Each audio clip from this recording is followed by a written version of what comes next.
All right, welcome, ladies and gentlemen. We are live with RTK versus ODM Clan War. This is going to be in Warhammer 2 and 3. We're going to be starting things off in Warhammer 3. Let's take a look at the lineup we're going to be seeing today. So here are all of the matchups. As I said, we're starting with Warhammer 3. So the order isn't quite right on how things are. We have a little mix-up. So the first one's going to actually be Big B's and Bruce, going to be Nurgle and a Kislev fight on Arnheim for our first fight of the day. We will then follow up with Platypus and Magic Yang for our second one, and then we're going to go right up to the top of the order with a move and Katarjan with our first on the Warhammer 3 side. And take a little sec before you can kind of browse the matchups real quick, because we are ready to go for our first matchup. So we'll be getting right into that one, and we're going to get into the action as quickly as we can. So it is good to be having another Clan War. We haven't had one in quite some time with all of the just Warhammer 3 shenanigans, but let's get rolling into that first game and we'll get underway. Hopefully everyone is enjoying the weekend,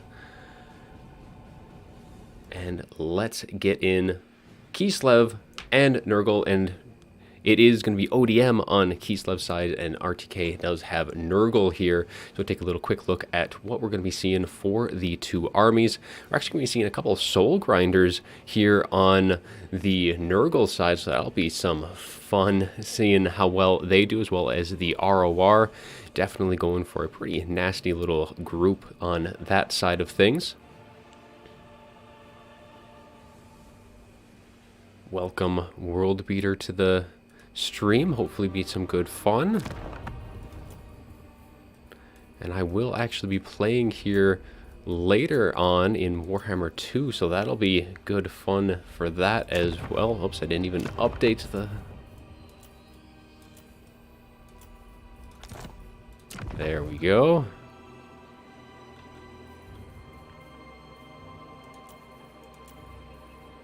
Alright, so let's get into it. So on ODM side with Kislev, we are going to be seeing some Kosar spears and some regular Kosars for some range, but they are going to be rolling in with all of the war sleds here, so we do have quite a few of those now.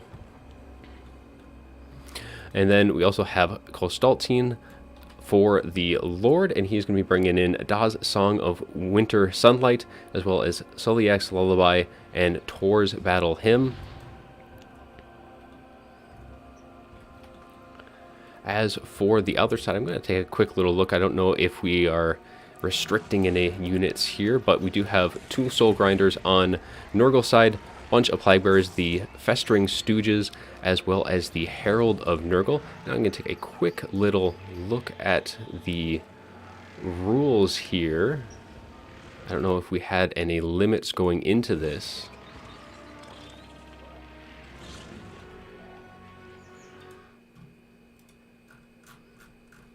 I don't know if I have anything for that, but I will let those in the chat kind of keep up on that side of things. We'll continue going through the armies here real quick.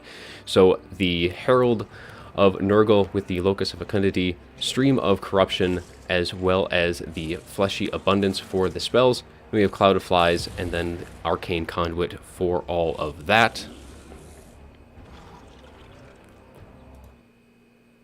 Looks like we have at least Big B's is ready to go, just waiting on Bruce to ready up, as we still don't really have any in-game chat, so hopefully they're in communications on their side of things, so they should be all set on both sides. Alright, so Zone confirming the limits there. Just wanted to make sure we didn't have anything going forward for that. But otherwise, yeah, we are good to go. I'll at least let them know that I am ready on my end. Oh, they are going anyway, so we are into the action. So the war sled's going to be pushing on forward. They are going to have quite a bit of HP to get through, as Nurgle is going to be contending their top point here. They do have some heavy hitters of their own, those 2 Soul Grinders. Going to be trying to get some shots in. Now, not necessarily going to be doing all too well against the War Sleds, but firing into all the rest of the infantry should be able to do some pretty decent work, and they will be a little bit of a deterrent to those War Sleds kind of charging through their own lines. Well, this map definitely lends itself a bit to Nurgle, as they'll be able to kind of sit up on this point and kind of push down into point 1, really forcing Kislev to kind of use their mobility, and they definitely are going to have quite a bit of that, as the War Sled's going to be charging up that hill well ahead of the rest of their army. Kalstaltine going to be with them as well, going to be providing a little bit of buffs in those AoEs that he has, keeping them a little bit extra healthy in the fight to come. Both of the Nurgle Soul Grinders going to be sitting up top on the cliffside, going to be waiting to get their shots in, and they are going to be kind of laying in wait there for all of these War Sleds kind of coming up the hill, as they are going to be probably taking that initial charge. We do have some spawn coming in to provide an additional bit of mass to help kind of deter all of these War Sleds, who are going to be doing quite a bit of damage for sure. As Kislev bringing in some of their own reinforcements, they'll still swing over to see what's going to be coming in, as we do have a Patriarch going to be rolling up the hill with Celiax Lullaby and Tor's Battle Hymn on his end. The rest of his units still just waiting on the downside, going to be looking to take point 2 and put pressure onto point 1, while Nurgle is going to be slow to kind of push down that hill. Definitely going to be held up quite a bit by all of these War Sleds, who are now going to start firing in, getting some pretty decent damage on the initial volley to that Soul Grinder, but they're going to have quite a bit of HP with all of these Plague Bears and these regenerating Festering Stooges as well. These guys are also going to have some range firepower to kind of deter anything getting a little too close to them. They are going to be taking the back line, which will allow them to get their shots and let these Plague Bears in the front kind of absorb any of those charges, and then just try and deter as much of that damage, because all these shots coming in are just kind of really not doing a ton of damage so far, and that ammunition is going to be very precious indeed. And they would very much like to probably be getting some more shots onto these Soul Grinders, kind of whittle down their HP a bit, but for now they are just kind of continuing to fire away at these Plague Bears, taking some as many of their shots as they can, and just kind of waiting on with the rest of their units still down on the side. More spawn coming in from Nurgle's side, going to be pushing on forward, again providing more and more mass to kind of keep these heavy War Sleds and all the light War Sleds away from that, as they are now pushing into that point, as that timer going to be getting closer and closer to activating all the points across the board. He's a little farther away, but they have plenty of forces on the slopes to kind of push into 2 and 1. But Nurgle playing it nice and safe so far, keeping their Soul Grinders away from anything and not really using up any of their ammunition. They have taken a few shots, but nothing to worry about so far, and they're just going to be weathering the storm of bullets that these sleds are going to be firing their way. We do have some Warbed Sliders as well, and thanks for the sub, Helace, as well. Thanks for joining. And then we'll have kind of a little distracting, but yeah, these War Sled Fighters going to be coming in, getting a little bit of anti-large here. Not necessarily a ton of juicy targets. These spawn going to be kind of keeping away. They're not going to be getting isolated too much for these guys, but with those 2 Soul Grinders down, these guys will be able to do some pretty decent damage against them if they do kind of are able to catch them out. And now Nurgle does have that top point, the bottom point, a little cap power from these passing War Sleds, but the rest of the units kind of sitting on the fringe here, not really pushing into point 2 just yet. We probably want to be putting some pressure on. You don't want Nurgle to kind of get ahead of steam, because they are very hard to take off the points once they are solidified in their position. And right now everything else is kind of looping around. Actually, these War Sleds are going to be looking to try and keep anything coming in from the reserves from doing too much, but there is quite a bit of supplies for Big B's right now. He has 2k in total right now, so those War Sleds do need to be a little mindful, because that is enough to really bring a big presence onto the field very, very quickly, and can really catch those guys out. So they are going to be kind of pulling back to the rest of their units, and are now just going to be kind of waiting on the sides, as these top 2 War Sleds still going to be getting some shots in, kind of poking away at these Plague Bears, but already have used up half their ammunition between the 2 of them.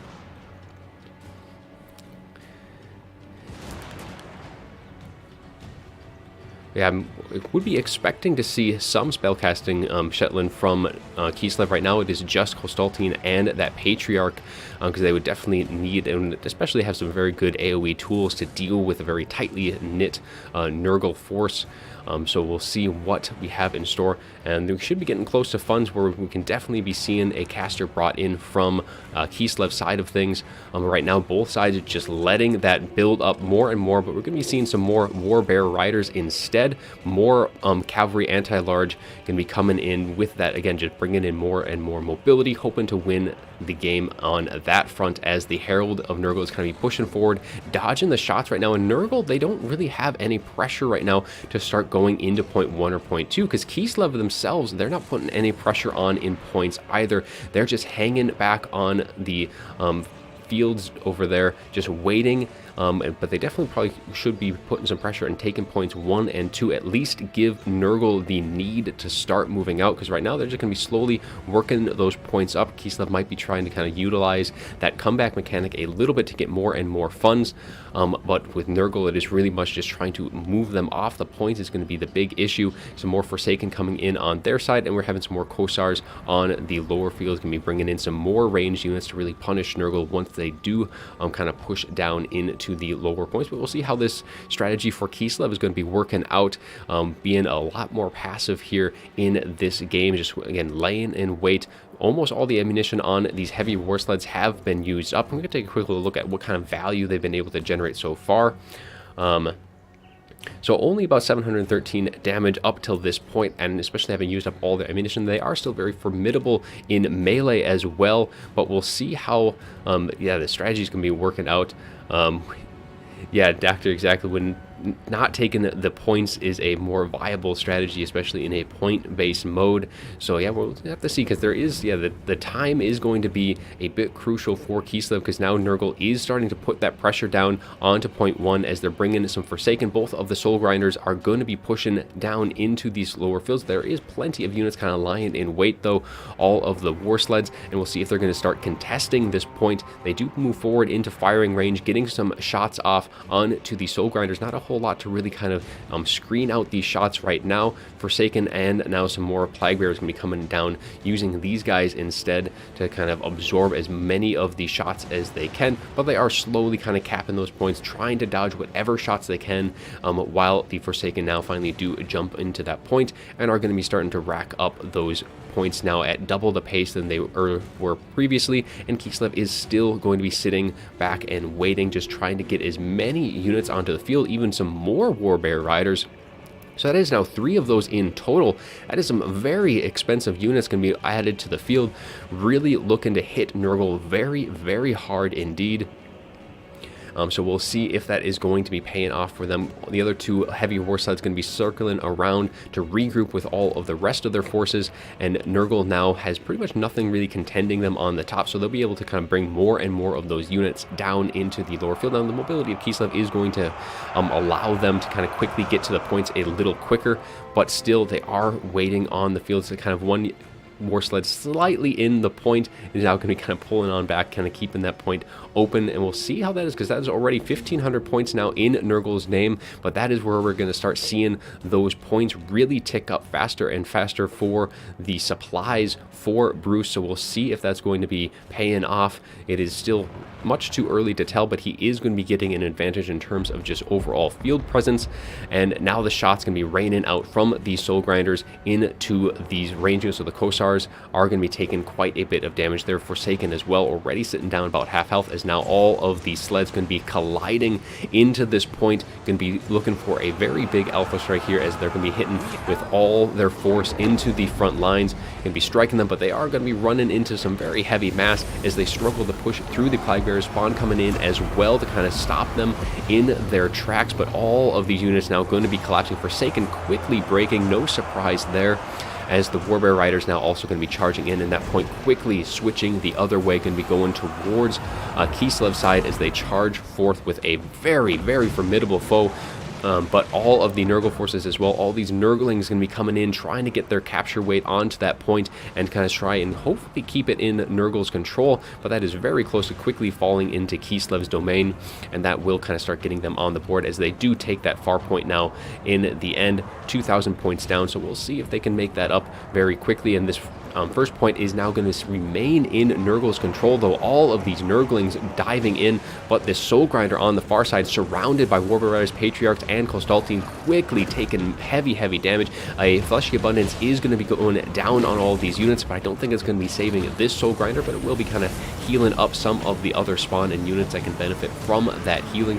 But down, I think this one is going to be going. The other one is still kind of sitting out, would very much either like to kind of get engaged here or at least get some shots off. It's kind of facing the other way at this point. But yeah, all of those shots kind of really rolling and doing a bunch of good work as just Nurgle, that steam train is just going to be diving on, and there is that Heart of Winter that went down earlier, doing a bunch of damage to all of those blobbed up, and that Spellcaster didn't see it come in, but it must be kind of up there. There is that Frost Maiden of Ice doing exactly what Shetland was mentioning early on, really punishing Nurgle as they kind of come in down that narrow choke point, but Nurgle pushes very heavily into this point. We have Plague Toads and all that, another nice stream of corruption going right through those Kossars, taking down a big chunk of their HP, hoping to kind of just eliminate as much of that incoming range. But I think Nurgle is going to be a little bit on the back foot. They are heavily outgunned in terms of that damage so far in this game, 5,000 deficit. So Kislev definitely going to probably start feeling that change in the momentum here, as units are going to be starting to push and try and contend point two, but this is definitely going to be a points game, as Nurgle is going to be on the back foot here for a lot of that. Now, and Sebastian, Nurgle definitely is kind of sitting rather low in terms of just kind of field presence, but they still have only 2,000 points to go to kind of keep that, and they are still in control of 2 of the points. 3 and 1 is still under their control, and they are putting a decent amount of pressure, at least in terms of just like HP and capture power. These Nurglings have some pretty decent capture weight, and they are going to be getting onto point 2, and that is going to be forcing a response from Kislev, getting things over their way. Looks like we're going to be getting a heal down from Nurgle. Fleshy Abundance Overcast going to be going down, trying to heal these Spawn and that Soul Grinder, as well as these 2 units of Forsaken, just trying to keep them in. But we do have another Heart of Winter going to be hitting them both.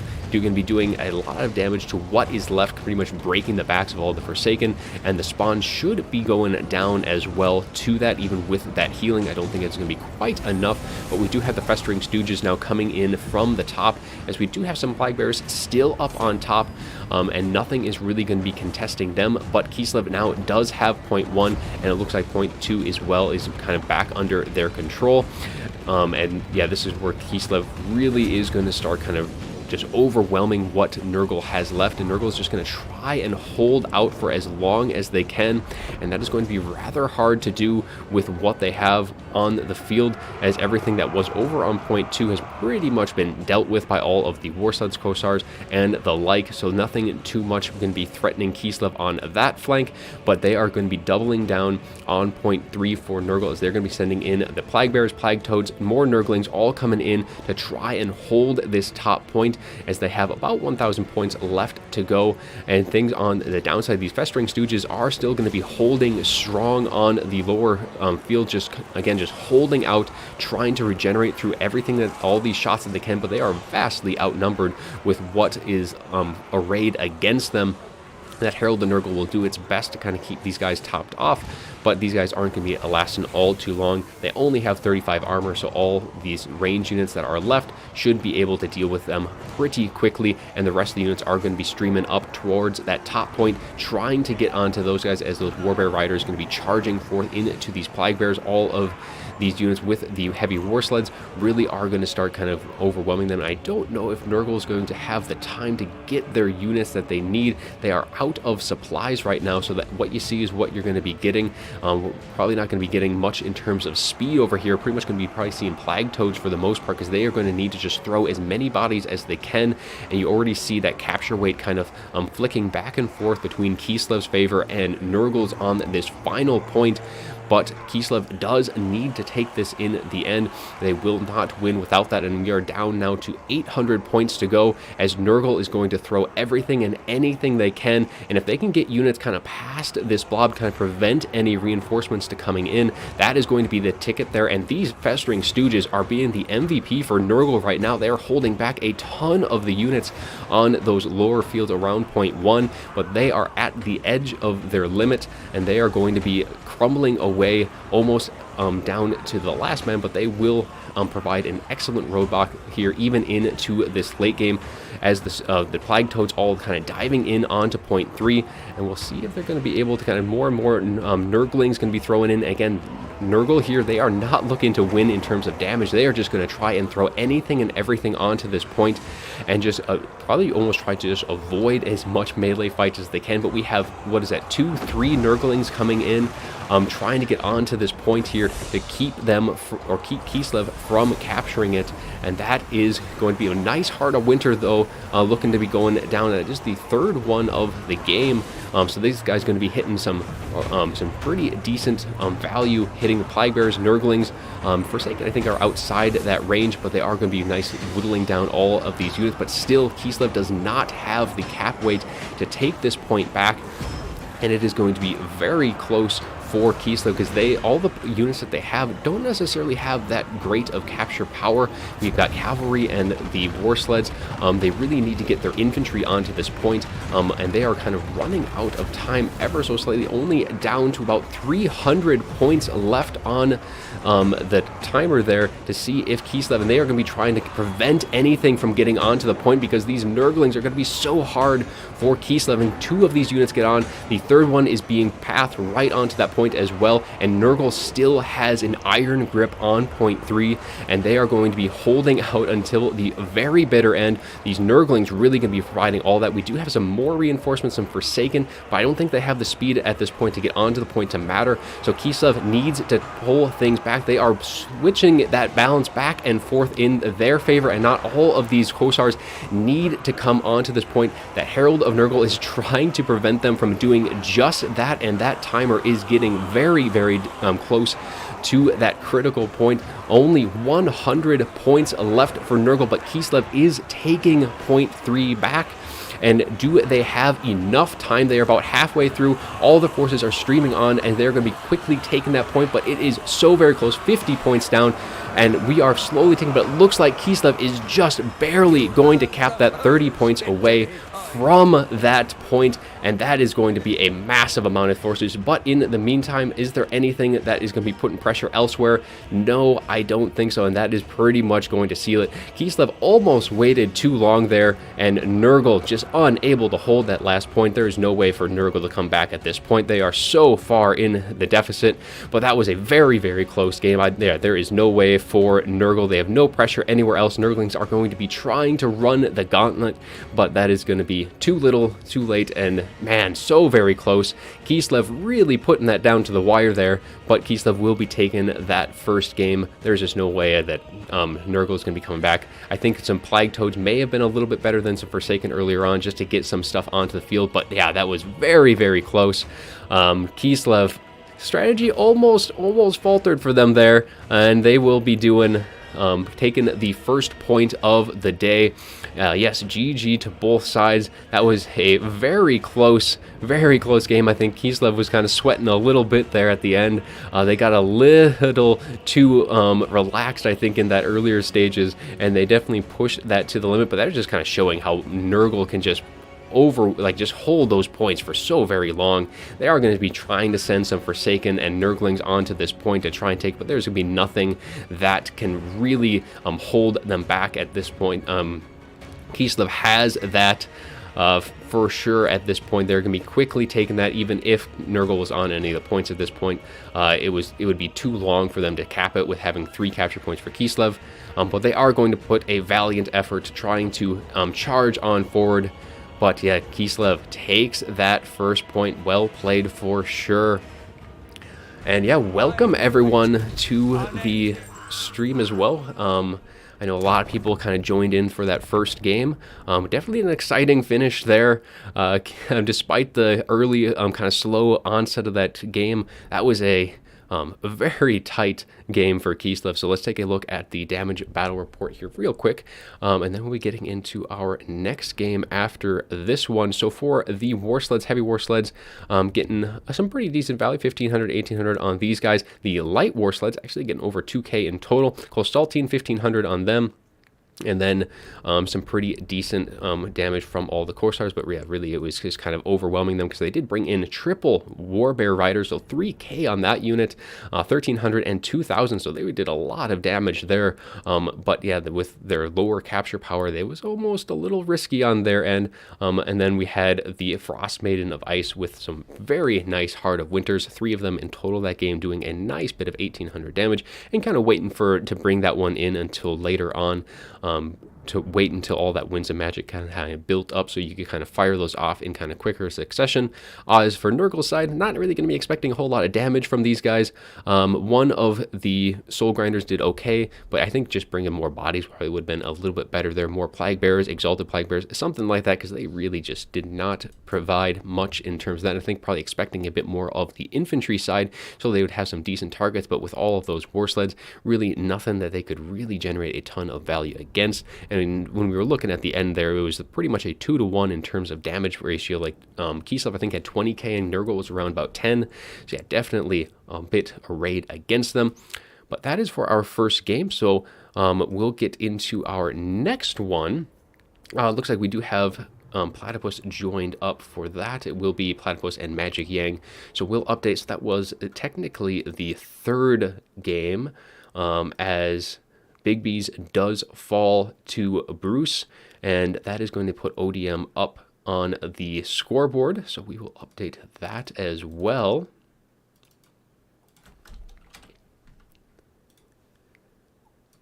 And we have both contestants in our lobby. So while they are creating, and I should update the map as well, just to make sure we're on the right one. Let's see what we should have.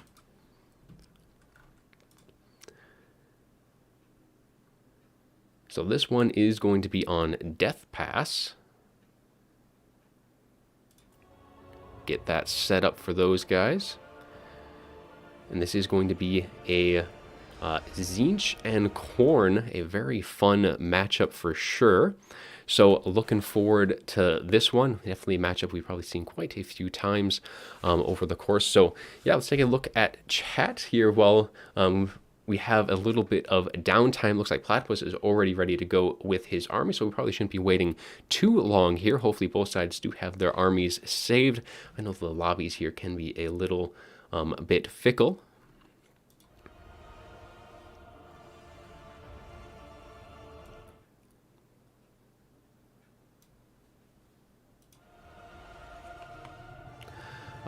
Well, it's been a little while before I had my haircut, but it wasn't too long ago. Appreciate the compliment, though. But yeah, and I know we kind of started really early on, pretty quickly on the start of the stream, so we can kind of take a look here at all of the matchups as well. Rusty, I do not have an ale just yet. It is still before noon here, so we are going to be holding off on that. Just a little bit of water and some coffee from earlier on. But as the stream goes on, I do have some stuff waiting in the fridge just below the desk here, so we'll be getting into that later on.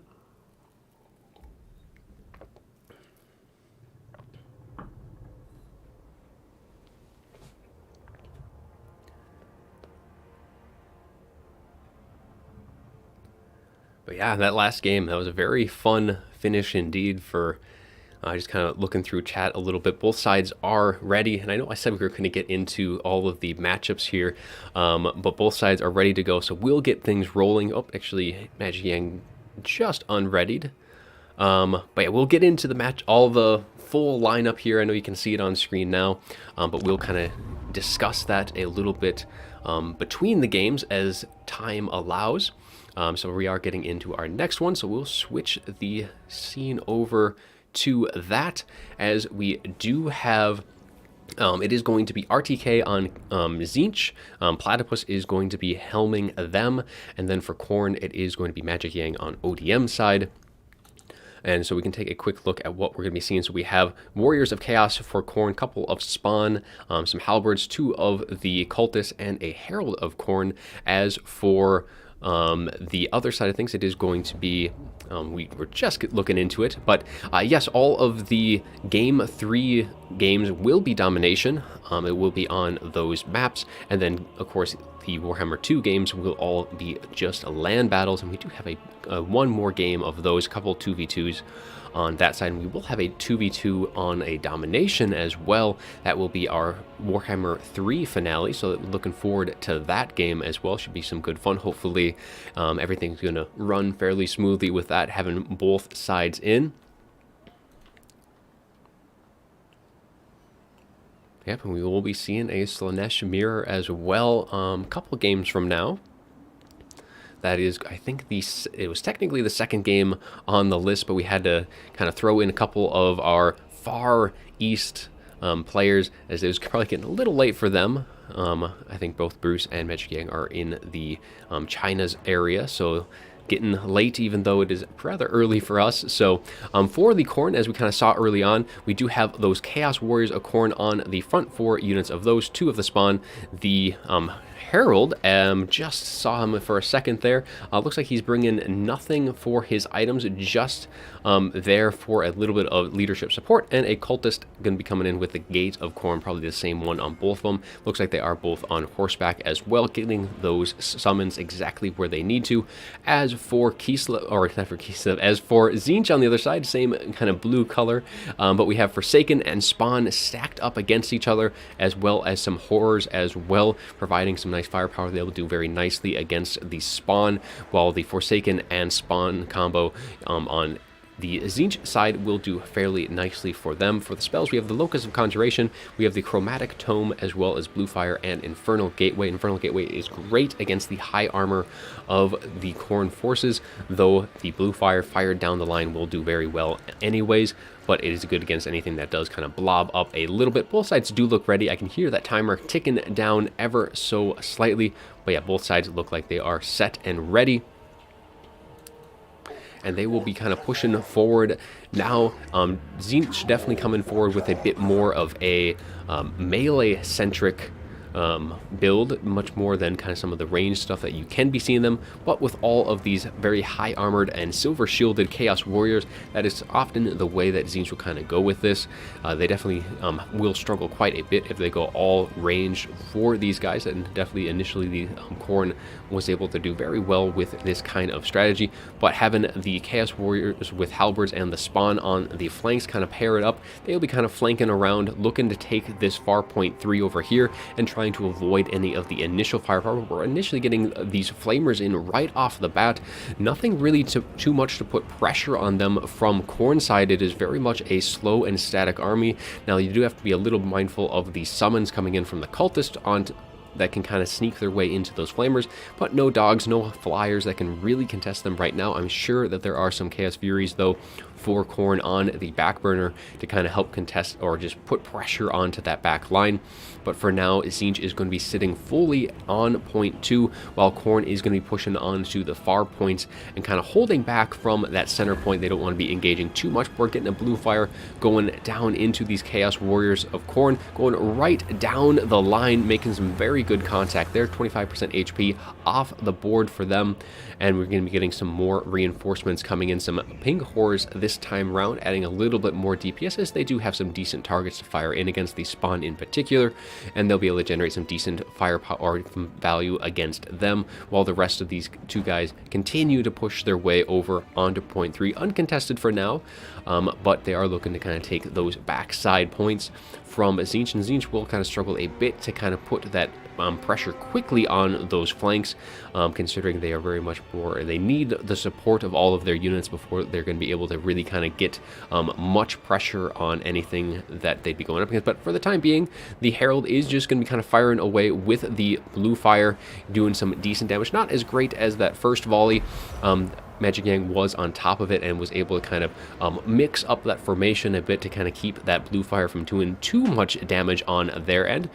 But again, it is going to be a very kind of cautious approach from ODM once again, as they're going to be, but this time they are putting pressure on the points, but for the most part they are just kind of holding things back. Don't want to be getting in range of all of these units, and that would be kind of going right into the jaws of what Tzeentch would like them to do. We are going to be seeing some Flesh Hounds, though, getting some mobility and something that can at least put some pressure on the backline, though they will have to get to that backline, and with this center kind of choke point, it is going to be a little harder for them to get there very quickly, and are instead going to be looking to go off onto the flanks and provide some backline pressure from the back door, but that'll just kind of give Tzeentch a little bit more time to kind of react to them as they come. But Tzeentch is starting to put some pressure onto point 3, as Khorne is actually going to be kind of pulling back themselves, as they are going to be a little outnumbered there, as those pink horrors, Forsaken, and Spawn are all going to be on that side. Seeing that they don't really have any support of their own in the near side, they're going to be kind of pulling back, just using the trees for cover and just staying out of range of these pink horrors, because, I mean, none of these units really have any shields. These guys are heavily armored, 100 armor, but they will still take damage from those pink horrors. And we do have some more Flesh Hounds coming in. These guys are going to be looking to kind of support their far flank, as we have one on each side. It's going to be getting a little bit more on their side around. And that center point is going to be under Tzeentch's control, and Khorne is going to take that far point, while both sides still just going to be kind of staring down each other as Khorne brings in more and more mobility. These Flesh Hounds going to continue to just try and find their way into the back line, but Khorne is now going to be kind of slowly pushing forward into the jaws of the Tzeentch army, as they are arrayed and ready for them to charge in.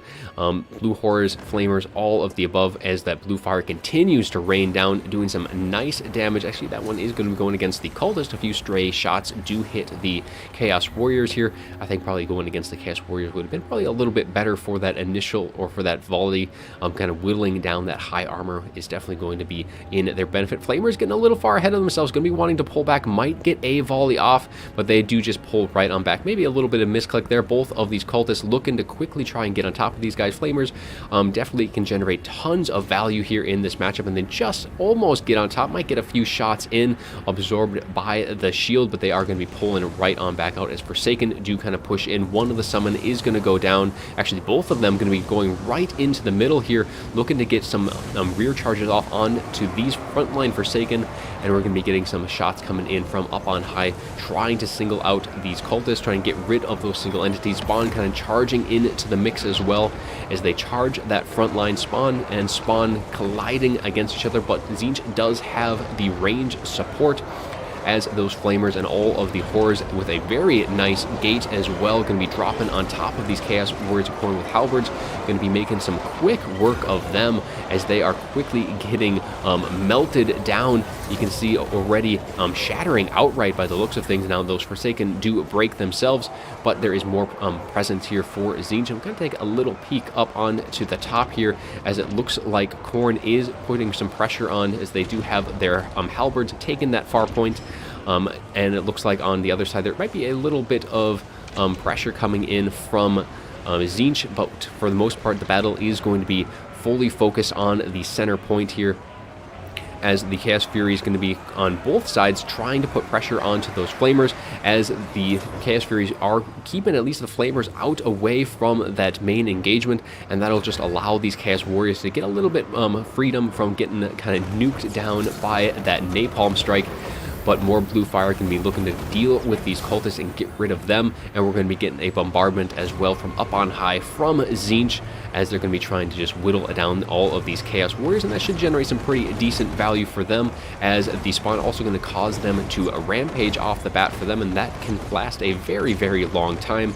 These pink horrors as well should be able to actually pretty much wrap up those Spawn on that side, and Khorne did try and put some pressure onto the backline over here. Forsaken and the Screamers and Chaos Furies, though, are going to be catching them out. Flesh Hounds quickly crumbling under that pressure, and Forsaken should be able to hold those Chaos Warriors fairly well on that side. Another Infernal Gateway going to be going down on top of all of these Chaos Warriors with Halberds, as well as these regular Chaos Warriors.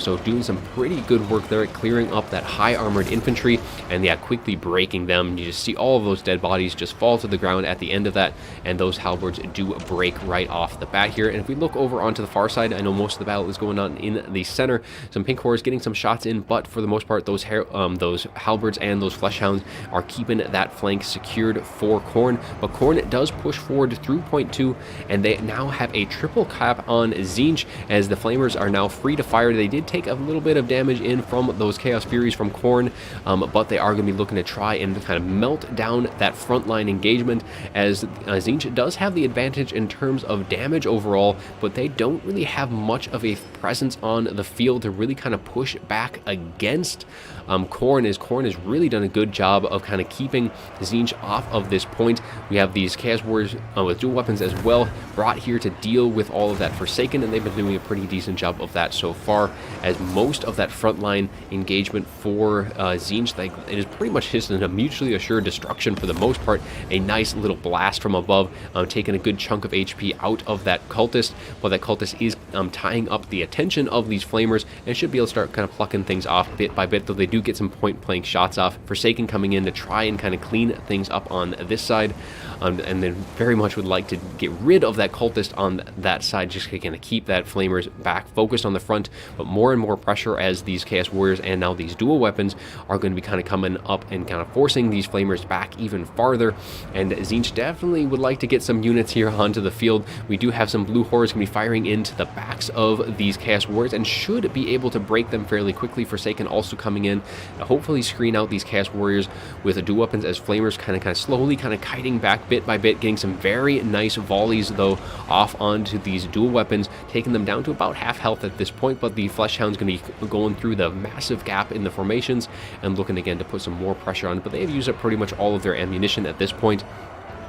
And Khorne does look like they're doing fairly well in terms of just overall field presence, and having, all 3 points. That deficit is getting really kind of insurmountable for Tzeentch, as they are going to struggle very mightily to control the mobility that Khorne is going to be able to kind of array against them. These Flesh Hounds will make it very hard for Tzeentch to kind of try and triple cap. We do have some Forsaken off on the far side, trying to take point 3 away from Khorne, and Khorne Fury is going to be coming in to try and just kind of clean up all of these Screamers, who are kind of putting that pressure on those Halberds, keeping them away from that point. But more Flesh Hounds going to be diving down, making quick work of that far flank, so that pressure is going to be kind of lost for Tzeentch. But they are able to take at least 1 point back as these blue horrors kind of sneak around, but Chaos Warriors going to be looking to quickly try and take that point back into their favor. But things are looking pretty decent for Khorne here at this stage of the fight. I can't really see them really kind of losing out, at least in terms of a triple cap. Tzeentch can probably mount a offensive onto the center point, but holding these far flanks is going to be a very tall task for them, because they're going to have to pretty much allot more forces to each of the points, and they're really going to be able to effectively counter anything that if Khorne decides to push on one side or another. And especially with that point total now only 1,000 left for Khorne before they are able to claim a victory here.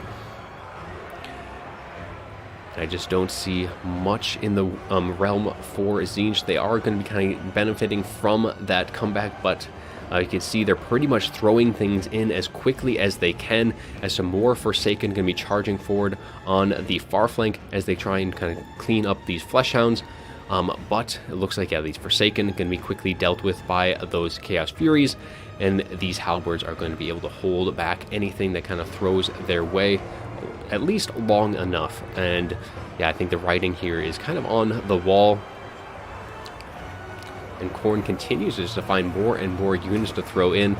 And with Khorne, it is going to be really hard for these guys to get melted down very quickly. Tzeentch kind of fired off a lot of the spells early on, so their Herald isn't going to be able to really drop a ton of those gates onto the field to try and deal with the Chaos Warriors. We do have some Forsaken going to be charging into these Chaos Warriors, and they'll be able to kind of deal with them and hold that far point in Tzeentch's favor.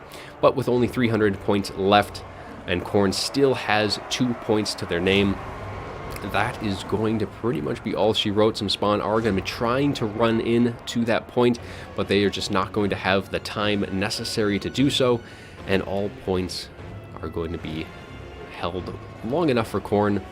And that is going to be game 2 and Khorne did kind of pull back as well in terms of just the damage. They were trading pretty decently in that late stage. I think almost Tzeentch kind of maybe had to wait a little bit longer for some of their reinforcements to kind of come in mass, because they really were just kind of trickling things through here. We'll take a look at the after battle report though, as the Herald get about 2,300 on their side. Forsaken, nothing too special. Even the spawn got broken down pretty well by Khorne. Nothing really generating a ton of value. The blue horrors, of course, doing what blue horrors do and getting some very nice value. And yep, definitely skulls for the skull throne indeed, as Khorne emerges victorious in rather convincing fashion. Flamers did generate quite a bit of value themselves, getting about 1,000 for them. But they were, Khorne did apply some pretty decent pressure, so they really weren't able to get that sustained quick firepower that they would have liked to. As for the Khorne side of things, that Herald of Khorne must have just been teleported out fairly early on, brought it early, but didn't really want to see it on the field. Both of the cultists got their summons off, but otherwise didn't generate a ton of value. Halberds did some very nice work, and then the spawn, again, just not really a whole lot on their end. All of the Chaos Warriors, and then on to the reserves. I think really the mobility is going to really kind of provide some nice, well, nothing really too special on that end, but these Chaos Furies did some pretty decent work. So we will switch back to that main screen. And now it is, so that was technically that fourth game. So Magic Yang does emerge victorious there, and Platypus does fall, and ODM is going to be off to an early 2-0 lead. We are now going to be getting into our next game on the top of the list, which is going to be A-Move and Katarchen. I do hope so, at least. So it looks like, yeah, both sides are in the lobby, so we will get that map switched over, as well as that one is going to be played on the Eye in the north. Not a map we see too often, very much a kind of a choke point map. The Ogres actually probably have a fairly decent setup here on this map in particular. They have a very nice open field that makes it very hard for any other faction to really kind of put pressure onto any of their ranged units. But luckily for Kislev, they do have the benefit of being able to kind of push through with like chariots and stuff like that, to hopefully kind of just break through those choke points that are around. But of course, with the Ogres, they do have quite a bit of mass for most of their infantry units. So we'll see how things kind of shake out on both sides for that side round. And then after this game, we will be kind of getting into our first mirror match of the day. Actually, our only mirror match is going to be a Slaanesh mirror between Ulrich, Rahl, and Dactor. So we'll have that to look forward to after this one. And then the finale for the Warhammer 3 side of things is going to be a 2v2 with Khorne and the Ogre Kingdoms on the RTK side, with Stinger and Houseplant against Zone and Alfredino commanding Tzeentch and Nurgle.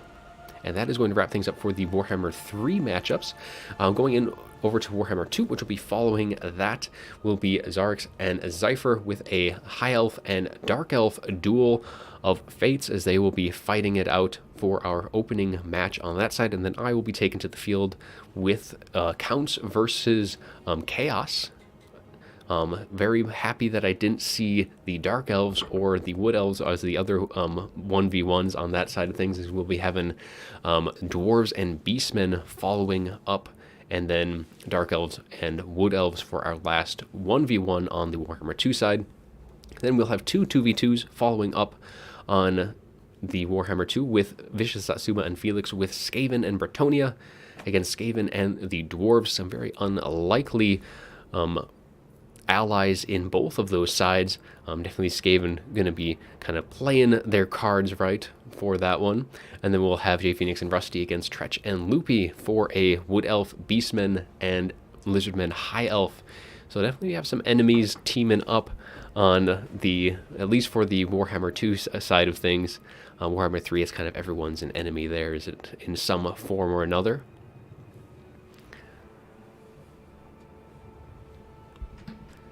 Yep, and welcome everyone to the stream. Yeah, we're just kind of waiting on our last, we're just waiting for A-Move here to ready up, and then we'll be getting underway for our next one. Hopefully, yeah, should be some good fun with that. And yeah, Kislev, though, they are going to be struggling a bit with this map in particular. I think that is going to be a definitely leaning towards the Ogre strong suit. So just waiting for our last contestant to ready up, and we'll be getting into our next game. Hopefully everyone is enjoying the matches so far. A move is now set, so we'll get on in. Hopefully everyone is enjoying the weekend as well. Should be some nice Warhammer action for everyone. So we'll switch the scene over as we have both sides ready to go. As for the Kislev side of things, which is going to be RTK, it does look like we have Tsarina Katerin, as well as Little Grom is going to be there as well, getting some long-range shots. And really, if we take a look over at the Ogre side of things as well, not bringing any of the range, which I kind of expected them to do, especially on this map. They have quite the just the choke points that they can kind of hold back anything that tries to kind of sneak through, and they have a good elevated position as well. And well, there's the first lobby breakdown. So I kind of expected it to happen eventually. I'm surprised we got in 2 games before it did happen. So I will get another lobby up and running for everyone to join in.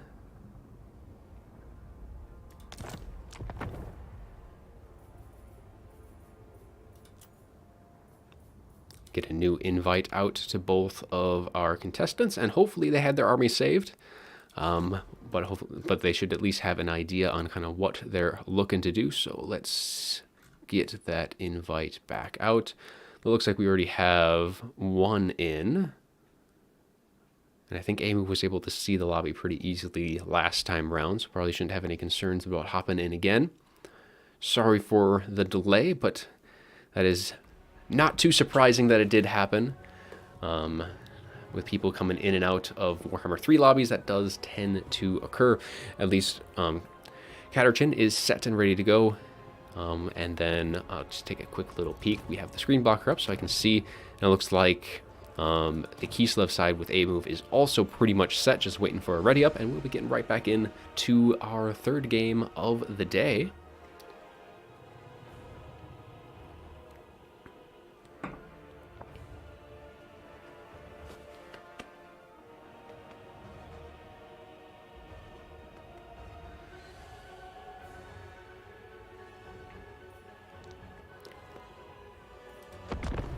I just ready up on my end, and then as soon as a move hits that ready up, we should be good to go. Gosh, definitely some fun matchups kind of coming up. Really kind of looking forward to the 2v2s actually kind of more than anything. They really have some kind of fun synergies between the factions, kind of between them, and then it'll be good to actually kind of get into some more land battles as well. As we get all of the objective ones kind of out of the way early on in the stream before we get over to Warhammer 2.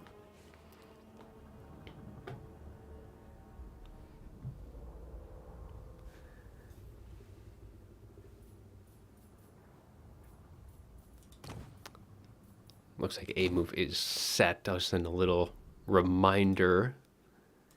Might just have not hit ready up.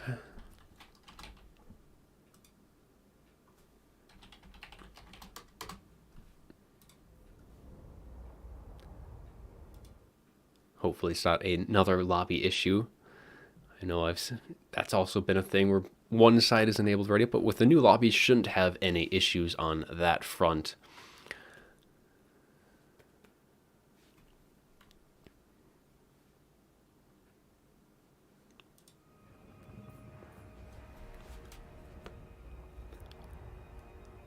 So yeah, in case you kind of missed the earlier games, we started out kind of in the middle of the lineup.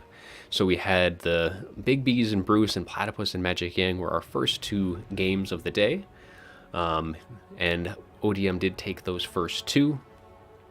That first one definitely down to the wire a bit there. If you have missed that one, it was very, very close in terms of just points. Nurgle almost stretched it out just long enough. But we are getting into our game, so let's see we kind of got a little look earlier on what we were going to be facing off with.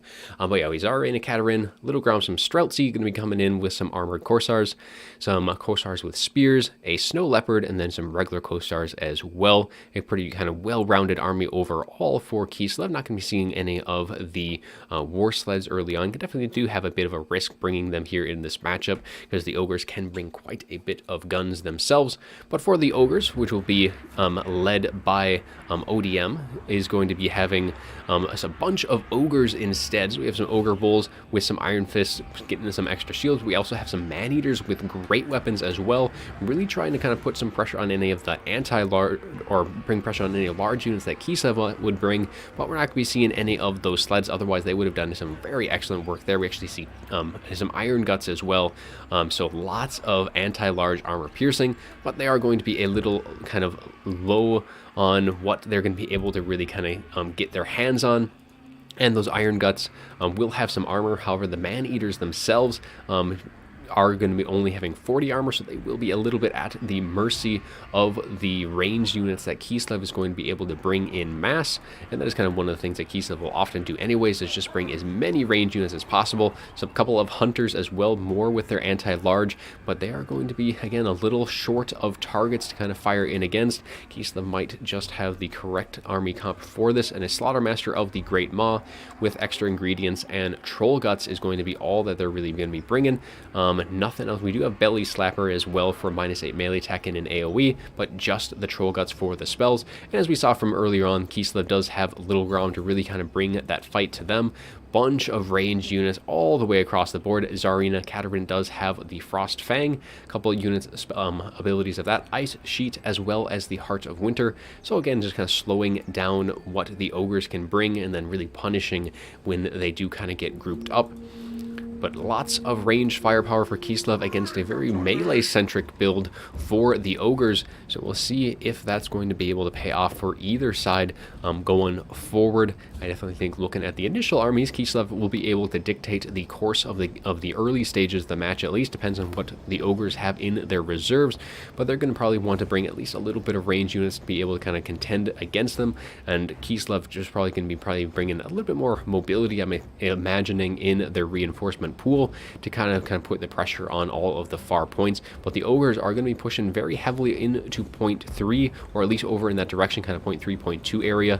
So they'll be able to use these choke points to their advantage and kind of hopefully make it so that Kislev can't array all of their own ranged units against them.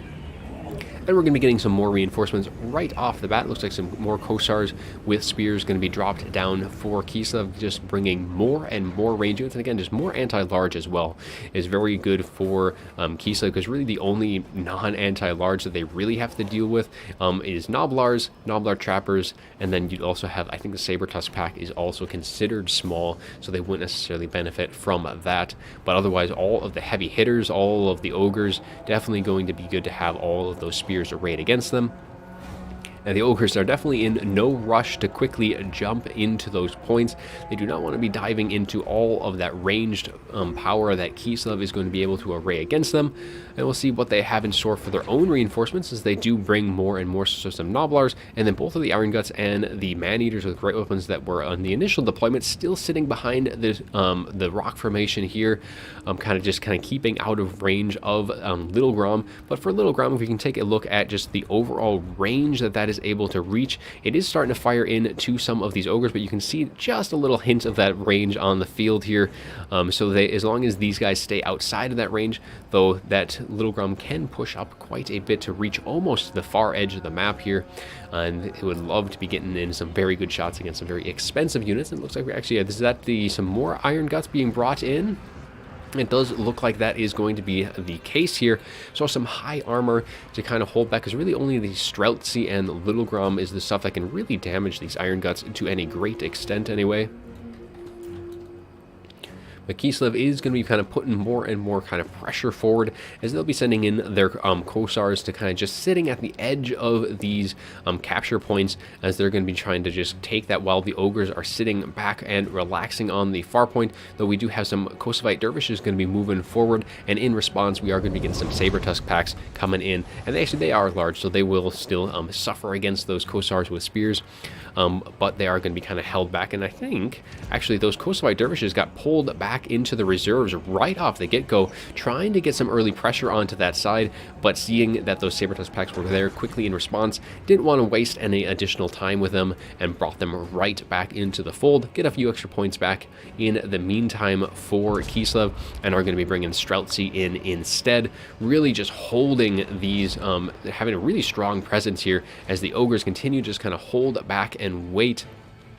Probably again going to be kind of utilizing that comeback mechanic a bit, as we did see in that first game with Kislev against Nurgle.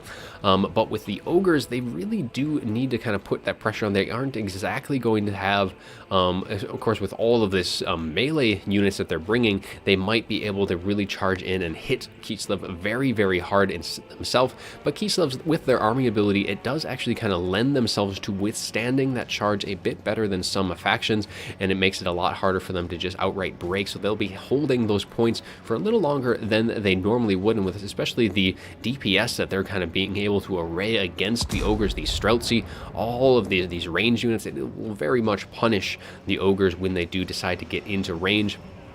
But they are going to be taking one of the far points, just sitting on the very, very edge of that point and slowly capping point 1. And point 3 actually was almost in control by Kislev, but they are going to become kind of playing it cautiously as well, utilizing their range advantage and bringing a lot of these snow leopards onto the field. We have 3 of them in total, but now they do finally take point 3, just kind of slowly just poking that snow leopard forward, takes that point, getting some value on their side. So now we actually have some warbear riders as well, some nice anti-large, very strong unit there, and they don't have to worry about any of the incoming fire from any of the long range, like the lead belchers for example.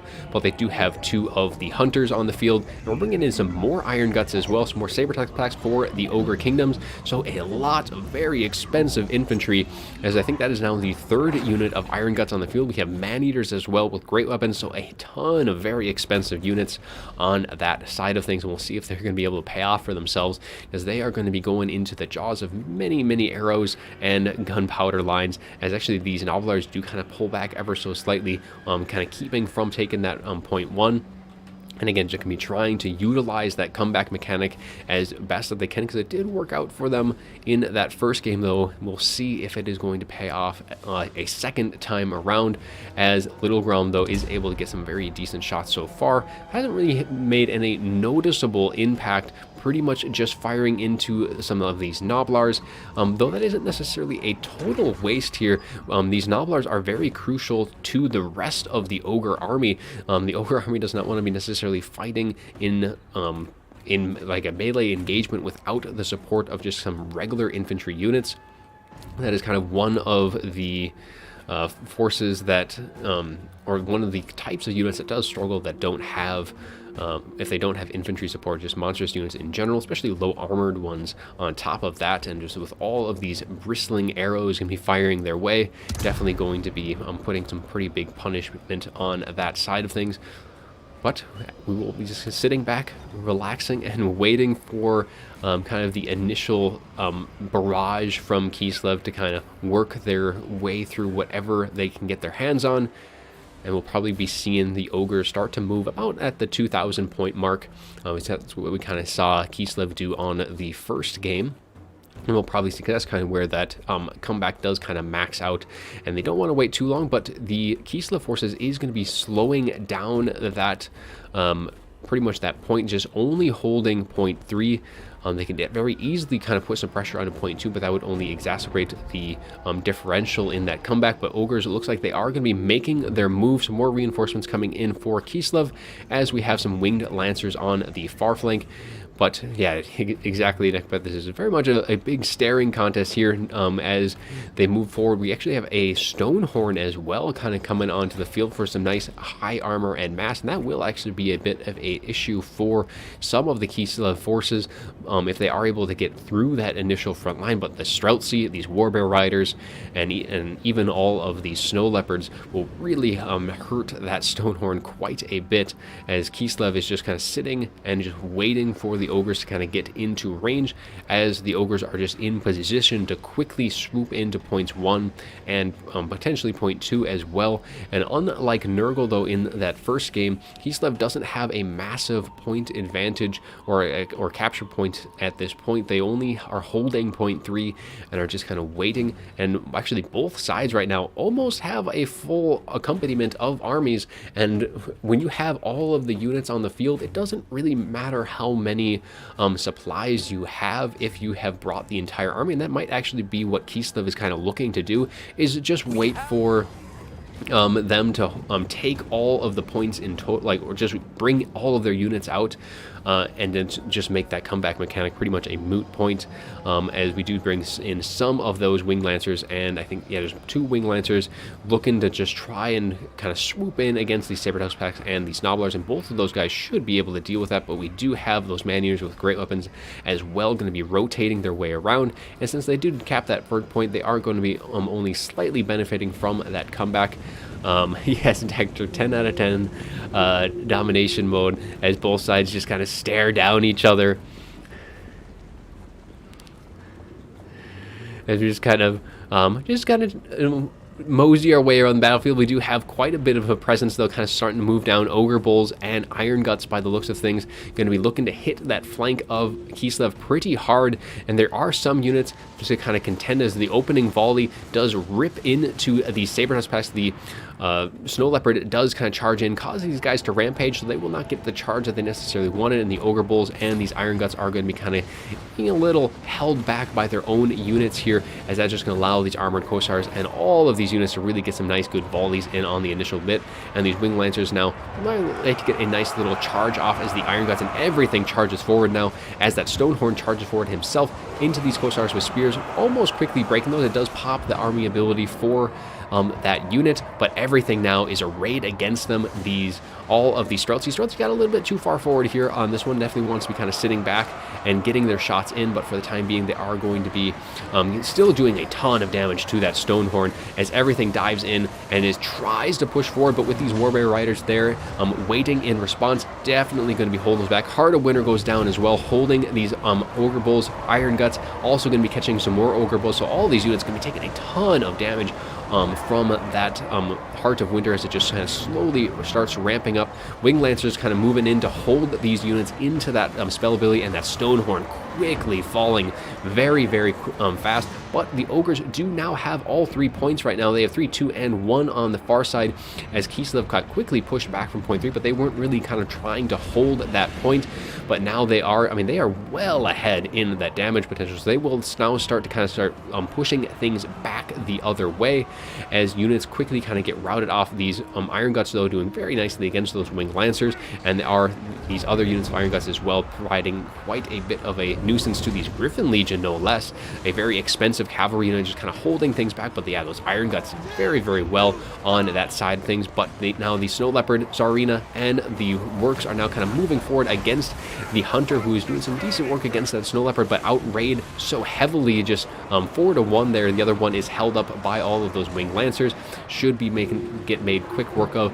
And these Man-Eaters with great weapons, I'm not sure how they managed to get back here exactly, but they were able to. Actually, I think these guys are the ones coming through from either point 2 or point 1, and now a little flank is kind of occurring for the Ogres, as they kind of swoop in a massive strike from that Little Grom. But I'm not sure if that's necessarily the right unit to bring into this, as they are quickly going to get pressured by these Ogre Bulls coming in. But the shots do rip into those Man-Eaters with great weapons, doing some pretty decent damage so far. So this little pocket for Kislev here is starting to kind of stabilize, but they are now facing pressure on their other flank.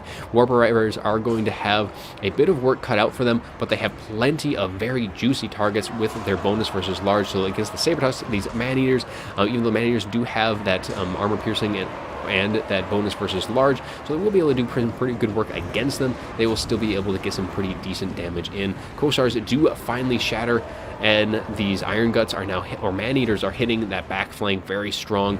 The Little Grom would very much like to kind of pull itself through, kind of get into its pocket of the rest of the Kislevite forces. and those Ogre Bulls are putting a bit of pressure on that flank. The Hunter does finally fall just to the outraid numbers stacked against him, but he is able to bring one of the Snow Leopards to heal and forces that off the field. The other Hunter, though, is still alive and well, but these guys are going to be charging right into that Slaughtermaster, doing some pretty decent damage off that charge. Other one does kind of separate to go for that Hunter and just leave that Slaughtermaster to for Zarina to deal with on her own.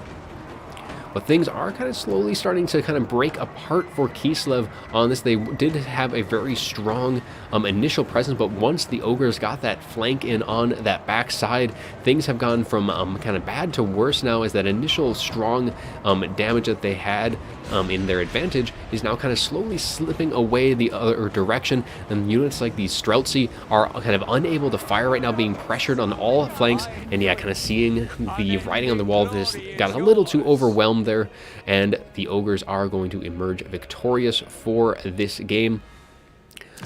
So yeah, pretty initial strong presence, but it just wasn't quite enough. Little Grom not really doing a whole lot in terms of value, but Zarina did do pretty well, 2100. Both of these, well, one of the Streltsy did very well, 1400. The other ones got 457. Rest of the units still were able to get some pretty decent value overall, but once that pocket kind of broke down, there wasn't really a really good reinforcement area for them. They still had quite a bit of mobility, and their mobility was really hampered here as well. They didn't have the just the range kind of move around in, and that was kind of one of the issues with this map in general. Just those choke points really do make that kind of mobile game a little bit harder to kind of utilize against them. And the Ogres, despite not bringing any range themselves, they just brought tons and tons of elite units overall. None of the initial units really generated a ton of value, but it's really kind of with the rest of them. So the managed equipment's not doing as great, but some of the Iron Guts able to get 1200. The rest of them not as much as I would have expected, but still were able to generate some pretty decent fire. And that flank, though, was pretty strong.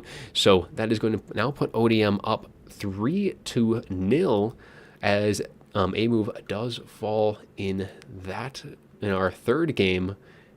We'll update the score as well, and then we'll see where we're at for the lobby, because now we do have our Slaanesh mirror gonna be rolling in. So we do have Ulrich in the lobby, and we are now just waiting. I'm just gonna knock Katerin out and Katerchin out, and then we'll be able to get Dactyr on in. So now we have that opened up, so we have space for our next two fighters.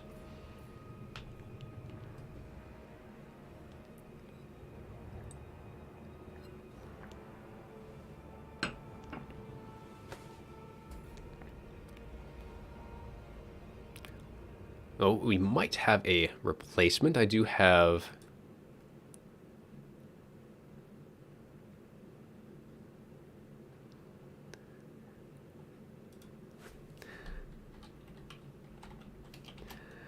Zyphos might be actually replacing Dactyr. I know Dactyr was in chat, so... because it is supposed to be Ulrich and Dactyr up next. So... well, I just need a little clarification if that's going to be the route we're going. Next, I can at least get the map set up as well. So that is supposed to be, for the Slaanesh mirror, it's supposed to be, actually, no, there was an update. Okay, so Zyphos, so I missed the latest edition after I had already created the artwork for it. So it is Zyphos on Slaanesh here against Ulrich Brawl. That was the morning edition here, and this is on Itza. So a nice open map, though, for both sides. The battle for Itza is definitely as open as we're going to get for a domination map. Definitely plenty of room to maneuver for all of the Slaaneshi forces, so it should be some good fun on that side. So yeah, well, I can't really update the artwork right now, so just imagine that it is Ulrich versus Zyphos on the screen. So yeah, it should be some good fun for that. I should probably check to see if anything else changed, but can't really do anything. All of that is a static set image in the background. As long as both sides aren't going to be using the same colors, we should be pretty much good to go going on into this next game.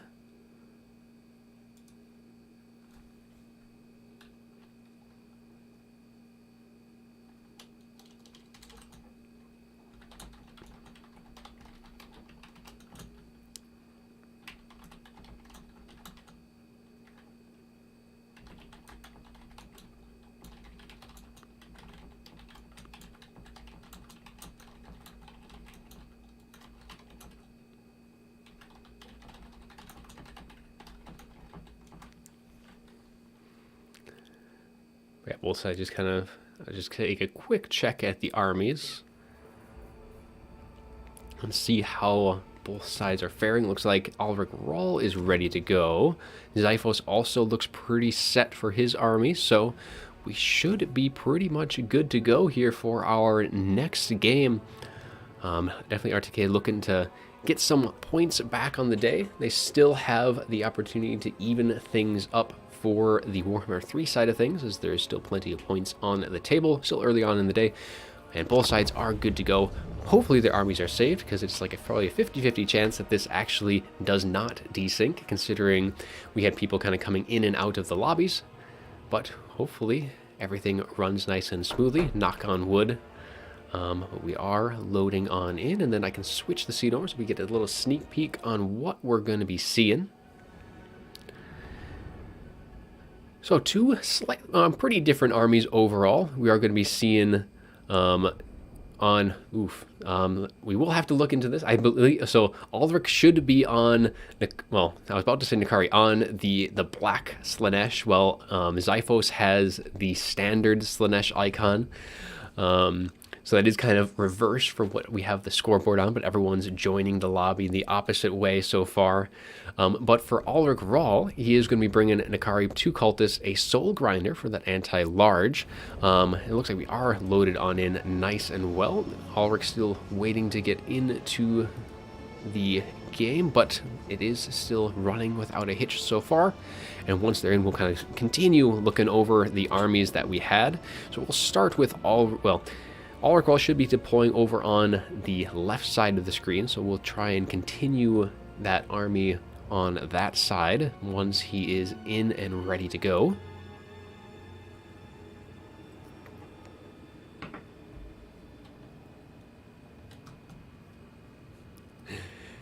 Yep, Nikari on Nikari. Yeah, hopefully we don't get any funky fusions on the field.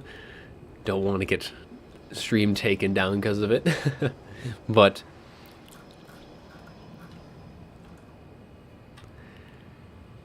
there, looks like Ulrich is now in, so we'll be able to take a look at the armies in more detail. So yeah, we'll switch over to the other side first, because we kind of started off on that side.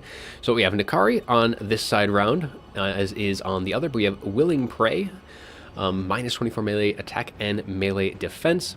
Then we have Wit Stealer Sword, so really going with a lot of some DPS on Nikari's side. He's very much a glass cannon, but so is the other side. And then we have the Lash of Slanesh, a nice quick casting, low cost, just it calls it a breath attack, but it's more just kind of a more of a wind spell than anything else.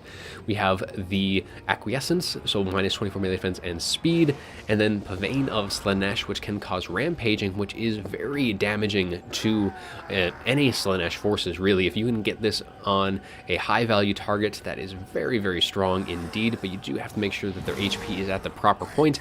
And then the rest of the units is Marauders of Slanesh, kind of all just kind of mixed in, so otherwise I'd very much an infantry run. As for the other side of things, we are going to be seeing some Marauders of Slanesh with spears, kind of more what you would expect, because Slanesh their strength is in their mobility, but that is all large units, so seeing all of these spears is definitely kind of what you want to bring against them. But bringing the regular Marauders will actually do better against them, so it's kind of a little bit of a guessing game there, but plenty more Marauders on the field though. We do have 2 Hellstriders for Xiphos, and then Nikari on his side around. Pretty much the same kit. He does not have the Pavane, but he does have Acquiescence Lash, Wit Stealer, and Willing Prey. Otherwise, it is pretty much the same kit for the 2 Nikaris, and he is going to be trying to shadow Ulrich Rahl's own unit, but he is going to be running with that Soul Grinder, who does have that bonus versus large, so that will be a very nice addition to that engagement, and it wouldn't be surprising if we do have one of the other Exalt or the Keeper of Secrets on either side provide a little bit of extra bonus versus large, but these Hellstriders are a very good alternative to that because they are a nice bonus versus large cavalry, and often what you'll be seeing here in this matchup. That we do have some Seekers as well, kind of hitting in the tree line there. Definitely a lot more units though for Xiphos on the field, so we'll see if that's going to be able to kind of pay off, or Ulrich kind of going a little bit more tightly knit, because that is going to be kind of conceding the field presence on the initial stages. He's going to be kind of slowly kind of pushing himself back kind of up that hill, kind of positioning himself in a fairly decent position though, kind of deal with any incoming charges, but he is going to be kind of waiting to bring in more and more of his own units, because he does not want to necessarily take a frontal engagement so early on. He does have 2 summons with the Cultist of Slaanesh, as they do have that Gate of Slaanesh themselves to kind of bring in some demonettes to help deal with all of these marauders, but overall, though, the width on Ulrich's side is a lot smaller than what Xiphos has brought to offer.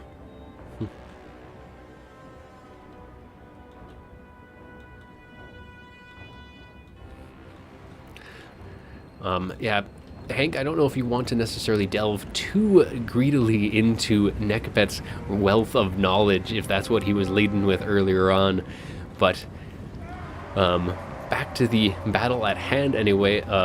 Ulrich Rawl's forces are kind of slowly kind of pushing back as Xiphos is putting more and more pressure on. He does have some spawn as well coming in, as the Soulgrinder and Akari are going to dive right in, trying getting a nice initial attack off, but that is going to be prompted by a follow-up response from the Hellstriders and the Akari on Xiphos' side, as the front engagement is going to be the way. The nice hit against Xiphos there, as Ulrich Rawl doing some pretty decent work, and the nice lash going right through the back units here. We're doing some pretty decent work, but a slash in response going to be hitting the Marauders on Ulrich Rawl. But so far, Ulrich is doing a very nice job, and he is about to hit that Rampage, and that is a very nice use. Now, it was a little bit earlier would have been good, but it is going to bring Nakari right back into the fight, a fight he does not want to be staying in. And so Ulrich Rawl could use this opportunity right now to deal with Xiphos' Lord very early on in the fight. The Hellstriders get taken out pretty quickly, and those summons are going to be doing some very nice work as they get flanking on all of the surrounding units, but it was a little too long to wait for, and Xiphos is able to get Nakari out. Ulrich just wasn't able to get any units in engage, but a nice hit in response though, as Nakari from Xiphos does kind of pull him back in.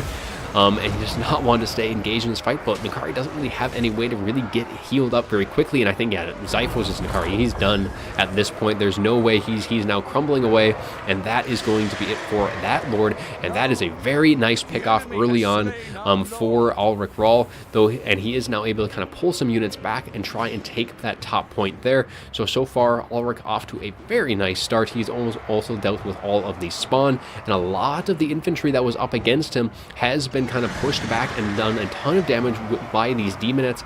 We do have these Hellstriders getting a nice rear charge in, but this is still just a summon, and we're going to be seeing another summon of those demonettes going to be dropped down right behind them, kind of catching these guys out in the open and kind of holding them in place, and that is going to be a very nice pick. As soon as these guys do get that attack order and they do kind of pull in and sandwich those Hellstriders in, and that will be kind of pull in the back. So Ulrich looking very strong so far. Definitely having the right tools for the job up at this point, but still Xiphos does have 2 of the points right now. Ulrich is kind of slowly taking that center point back, but that far point still is left unaccounted for. And the demonettes are going to be off to the chase, as they are going to be pushing off these marauders with spears, just kind of making sure that they stay off. Not really a whole lot of other juicy targets that they could reach, so they just need to get as much damage in as they can while their summon is still active. But Nakari on Ulrich's side is getting a little low himself, has gotten a little caught out by some Hellstriders of Slaanesh, and with their bonus versus large has been able to kind of slowly whittle down Nakari. But Nakari's just trying to kind of clean things up, especially the spawn, get rid of them, and those Hellstriders do get pushed off as they do kind of try and charge in and put pressure on Nakari, though there are still a couple of them still left on the field, but they are all fairly low in terms of health overall. The battle is not done just yet, as Xiphos is going to be kind of bringing in some more units as a second wind. Seekers of Slaanesh kind of charging forward from the reserves as they're going to be trying to put more and more pressure on to Nakar, because if he can bring down Ulrich's Lord at this point, then, or at least make it to the point where it makes it a lot harder to stay in sustained combat, because he is pretty isolated right now. These Seekers, all of these spear units that Nakar definitely does not want to be sitting around without any support of himself, as he does take a lot of unnecessary damage there, not trading too great, as he does get kind of whittled down bit by bit, and that is pretty much at that point where Xiphos really kind of wanted to bring him down to where he needs to be very careful with his own Lord, and just can't really stay engaged, and is now kind of delegated to more of a support tool. So the initial loss of his own Lord still is going to be hurting, but he has been able to kind of deal enough damage in return that is not going to be too much of an issue, and he still does have points 3 and 1 in his control, but that is just going to be allowing Ulrich to kind of surge back in the end of this battle, because he is well ahead in the overall total damage. So his field presence is just going to be getting stronger and stronger. He just has to just be mindful of that points and just not wait too long before kind of sweeping in to takes point 1 and 3, because he is going to want to be able to kind of triple cap with the advantage that he has. I don't think that's going to be too much of an issue, because really only the Marauders of Slaanesh are the only thing that doesn't really have any kind of presence on the field. Everything else has been just rounded up and put right in the dumpster by Ulrich. If we look at the board, it is all red on the field, so it is going to be very much in his favor moving forward, taking point 1 and kind of putting some pressure over onto point 3 as well, kind of slowly working their way, but making sure very methodically deal with everything. As the Hellstriders, he does get some units caught out, but another fresh unit is going to be getting a nice flank charge right into the side, and should be able to deal with these Seekers fairly well, especially with both of these cultists kind of all surrounded.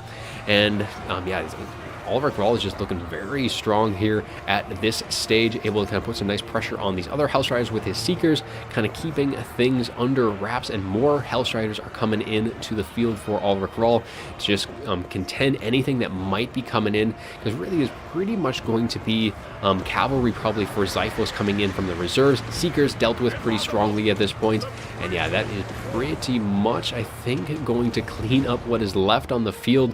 This last unit of Seekers kind of getting surrounded by 2 Hellstriders, and they definitely have the advantage there in that engagement, especially with but now that we have that Soul Grinder charging in with that Terror, is going to be able to kind of keep these guys and push them back with that Lash as well, doing some nice damage there. That charge instantly shattering those guys, other ones pretty much off the table, and that is pretty much, I think, going to be all she wrote here. There is not much hope, I think, for Xiphos as we just kind of pan out here, and yeah, seeing the writing on the wall, he is going to concede there. Very well played by Ulrich here. Just that initial strike was just so strong in his favor. And Nakari getting almost 3,500 in total value himself. Both of the cultists, their summons did very, very well, able to really utilize kind of everything that Xiphos brought forward. Dropping those in the rear really helped turn the tide of that melee fight, and even the Soul Grinder getting 2,500 on top of that. Rest of the Marauder units, nothing too special there, but the reserves, I think, are probably going to be doing some pretty decent work, as all of these Hellstriders doing very nicely. Seekers themselves, not necessarily had a whole lot of opportunity to get a ton of value themselves. It was really that initial engagement. If we take a look at Xiphos' side, his Nakari only 1,400, taken out of the fight very early on, and it definitely did show in that late game, not having that kind of presence on the field. Nothing too great for value, though the one Seeker did get 1,500 in total value, but otherwise everything else got really taken down, except the Hellstrider got another one with 1,300, some pretty decent value on those 2 units, but everything else definitely fell a little bit short. But that is going to put RTK up on the board, so we will get that updated as well. And we'll be getting into our last Warhammer 3 game now, which is going to be a 2v2. So we will update or add, oops, I think I added, no, I added the right one. I thought I added a spectator slot instead. But yeah, we have our 2v2, so it is going to be Stinger and Houseplant on Khorne and the Ogres against Zone and Alfredino on Tzeentch and Nurgle. We have RTK in the lobby now, so we will knock Ulrich out of the lobby to give room for the ODM players. And we are going to be getting our first one. And for this map, I am going to have to take a look at what it is going to be on. It is going to be on Broken Leg Gully. So that is actually probably going to be stretching. It is a very narrow map, kind of width-wise, because those cliffs that you're going to be getting, I can probably just give you a little glimpse at that since no armies are going to be on the screen. So we'll take a look at kind of just the breakdown of the map here. As it is for a 2v2, it is definitely going to be stretching how much you can field on any given front, but that is pretty much going to make it so there's going to be some significant pressure probably across all 3 points on here. So it's going to be a very, very fun moving forward. Oh, so I was not made aware of the points, and I'm surprised that no one said anything up until this point. So I guess the 1v1s are worth 2 points and the 2v2s are worth 3 points. So it's pretty much the same thing overall. I guess it just gives a little less weight to the 2v2s in comparison to the 1v1s. So with that being said, unless someone decides to say, no, that's not the way it is. So technically now the points is technically 6-2 with 3 points left on the table for the 2v2. So I will update that scorecard as well. And we'll switch back to the between battles. So if that is how it's going to be, and I trust what Merc is saying for that, so that makes it 6-2, as ODM has taken 3 of the 1v1s, and RTK only has the 1, but that can bring the score up to, then it'd be 6-5 if RTK is able to take this one back. So again, it does put a little less weight on the 2v2s overall in comparison, and I think that was kind of the whole idea behind that.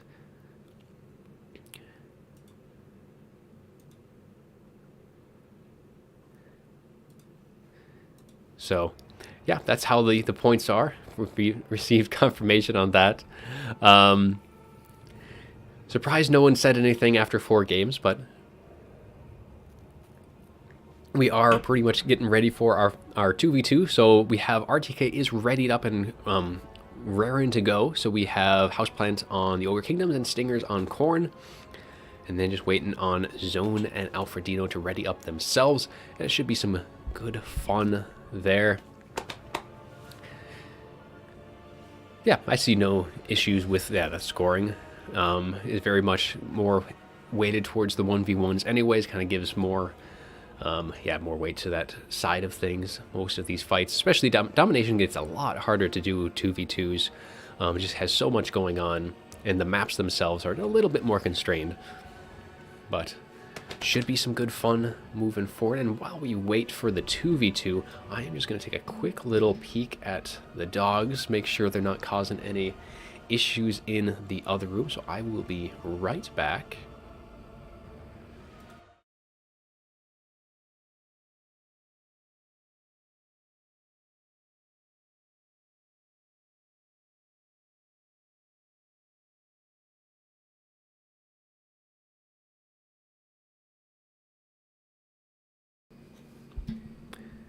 Yeah, they're conked out. Got them nice and tired from the other day. So, and just in time. So it looks like both Zone and Alfredino are set and ready to go themselves. So let's get into the 2v2. And hopefully everyone has their armies saved and we're not going to have any issues with any desync. Last one, it lasted for 2, and that's what we've had beforehand for this one. So we'll switch the scene over so we can kind of get a little glimpse of what's going on. So Nurgle going to be coming in with only 403 units on ODM side. So now it is kind of correct. So RTK is on the left, ODM is on the right. And we can see what Tzeentch has to offer. So they have nothing in terms of straight infantry. I'm sure that is going to be delegated to Nurgle. So they are just going to be bringing in their spawn. And then are going to be having all of their range units kind of backing them up. So yeah, we are loaded on in. And we will continue... I suppose we should continue on with the ODM side of things once both sides are fully loaded in, since that is kind of what we started off with.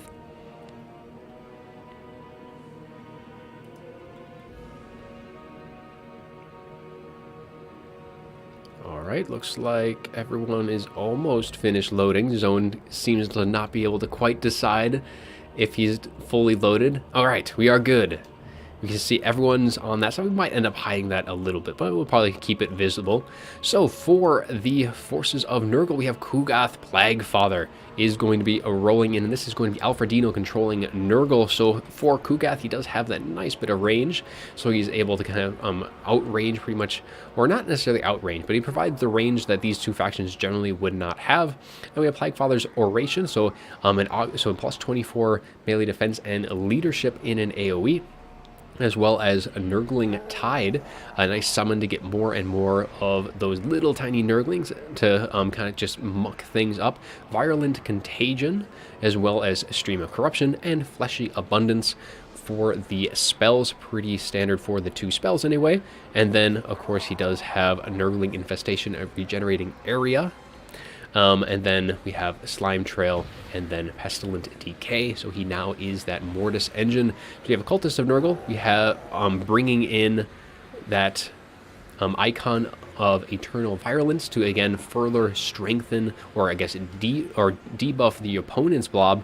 The other one is just going to be coming in with the regular Gate of Nurgle. Nothing else to show for that. Plague Bearers for the front, and then for the Tzeentch forces being led by Zone, it is going to be Blue Horrors, and then a couple of Spawn, some pink horror on the side, and then a Herald of Tzeentch coming in with Locust, Chromatic Tome, Pink Fire, Blue Fire, Eternal Gateway, and the Arcane Conduit. And then on to RTK side of things, for the Khorne forces led by Stinger, we have some Chaos Warriors with dual weapons, some regular Chaos Warriors. It's kind of spread throughout, but most of the forces are going to be hitting on that far flank. As for Houseplant, he's going to be bringing in some Noblars to help assist that far side. And then we have an Iron Blaster. With their corpses. Bring them to me! After that word from our Slaughtermaster, we will have some extra ingredients, Toothcracker, Troll Guts, and then for his abilities, and he does have the Blood Gruel, Lore of the Great Boss, so kind of giving that map-wide regen, Belly Slapper as well, and having that healing on Khorne's side is going to be very nice indeed. We do have some Man-Eaters with Iron Fists, going to be coming in with their armor-piercing shields as well, and then we have the Powder Guts, the Man-Eaters with Ogre Pistols as well, going to be kind of running on forward, and they do have some nice 160 range on them, so that'll be some pretty good stuff. Herald of Khorne coming in for Stinger does have the Locust of Wrath plus 40 melee attack in an AoE, as well as the Revel in Slaughter, which gives a nice little buff as well to that. So that is going to be the armies so far. So both sides going to be kind of pushing up. The Iron Blaster is going to be getting the high ground here and is going to be getting some shots right down into the forces of Nurgle and Tzeentch. Should be able to get some really good value early on, but doesn't want to get too far out. Takes a little bit of damage there. I think some shots from either from the Herald. Nothing else should really be. And actually, Kugath might be actually taking a few pot shots at that Iron Blaster. Could be from where that HP is dropping. Otherwise, it looks like he is now focusing down those Powder Guts, trying to get some shots off onto them.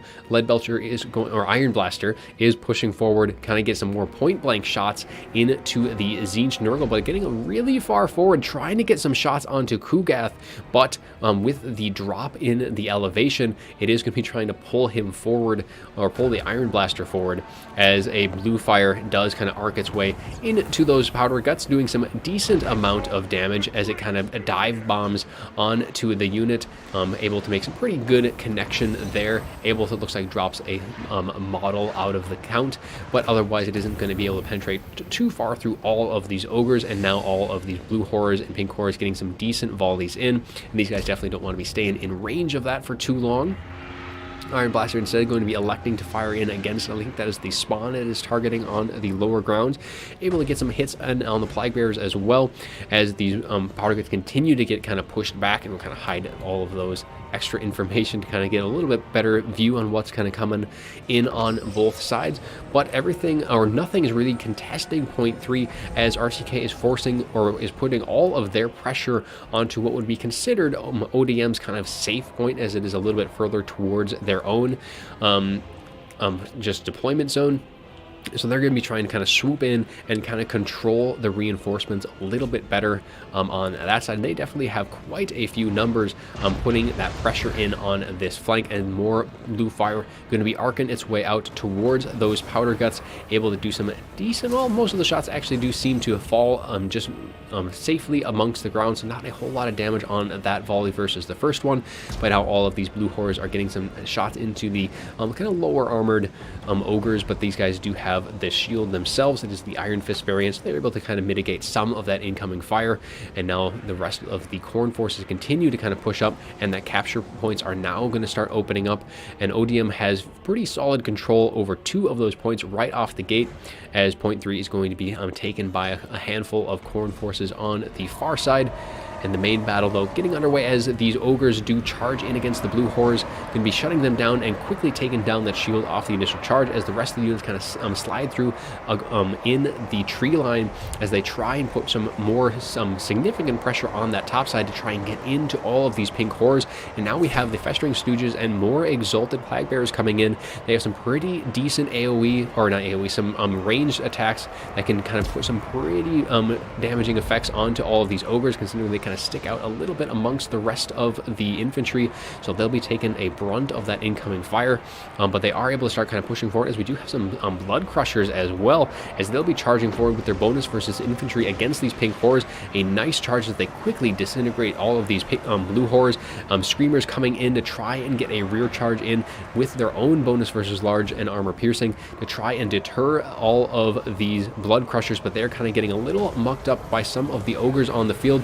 A nice gateway going down right on top of these Chaos Warriors as well as these ogres, so they'll be doing some very nice damage. Should be breaking those Chaos Warriors pretty much right off the get-go, and those Chaos Furies diving in as well just to kind of hold things back, as now Kugath himself is going to be pushing forward, though that will put him kind of in range of these Powder Guts, who will love to be firing in against that nice large target, and that Iron Blaster as well, getting really up close and personal. And when he is that close, those shots are going to be landing home almost every single time, and actually these Powder Guts are going to be kind of looping around to try and get a better angle of attack in against that against Kugath, so they don't have to worry too much about kind of getting shots blocked by the trees. But he is going to be healing up with a Fleshy Abundance, which will pretty much take him right up to full. And on the center engagement here, these Blood Crushers have taken quite a bit of damage now that we have Spawn as well, with those Screamers kind of getting a nice rear charge in, and these guys don't want to be sticking around in that engagement. That is not what they want to be engaged with, and they do have a little bit of avenue now if they want to extend either to these 2 units of pink cores. Would be a nice target for them to kind of charge into. But it looks like, at least initially, Tzeentch has been kind of dominating the damage so far, and the ogres themselves, as kind of a few token units kind of push forward to hold point 2. But now, though, those dual weapons are going to be kind of cycling in down towards that point, and things just try and getting line of sight onto Kugath. But Kugath is in a pretty decent position right now, kind of keeping things just obstructed, so any shots would have to either go through the tree line or try and circle around, which puts them kind of vulnerable to the rest of like the Exalted Plague Bearers, for example, who have used up all of their ammunition, so they've gotten some pretty decent value, I'm sure, so far. And things kind of getting a nice other Infernal Gateway right on top of these Chaos Warriors with dual weapons, and a few other units as well going to be doing some nice damage as they kind of grouped up on that Cultist of Nurgle, so some very nice value from that one. We are going to be also getting the Tzeentch army ability to be getting a nice bombardment onto these other Chaos Warriors. Should be able to break them off of that volley with the damage that it causes, with some blood letters as well, though, going to be coming in trying to just kind of clean up as many of these Plague Bearers as they can, because they are just slowly wading through all the damage, and the Powder Guts get a little too far forward and are in the danger of routing. They still have a ton of ammunition left, so that'll be a shame to see them go. And Kugath, now still full health, is now going to be charging in to this kind of blob of infantry fight. Really doesn't have to worry too much about any kind of deterrent. He does have the Iron Blaster, but that doesn't have quite the DPS that those Powder Guts would have had, so now he's going to be able to feel a little bit freer to kind of charge in and just start draining everything dry. And we switch back to the lower field. The Blood Crushers do charge in and are slowly taking that point 2 back for their side, and they definitely are going to be needing that. But we do have Exalted Plague Bearers and some blue horrors kind of charging in. Flesh Hounds are going to try and shut down that range as they charge forward, but taking a very massive volley, almost taking them down to half health off of that just one volley from that blue horse and those exalted plague bears as well.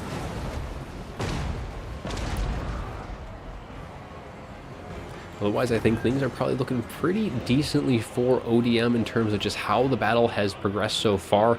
RTK had quite a few, they invested very heavily on this upper field, and so far has pretty much been completely taken care of by Tzeentch and Nurgle, as they've been able to really kind of just repel that attack with relative ease, and are now able to kind of refocus themselves onto a single point, as point 2 though is still held very strongly by RTK. A lot of stuff is going to have to start kind of coming down that hill, but Kugath is going to be able to kind of do what he does best, and that is just going to be draining all of the units out of this point. So if he is able to kind of get in range, and I think at this point RTK just needs to try and prevent that from happening, get some units onto the field that can kind of put some nice DPS into Kugath, because he is definitely going to be a big problem for all of the units sitting here on point 2.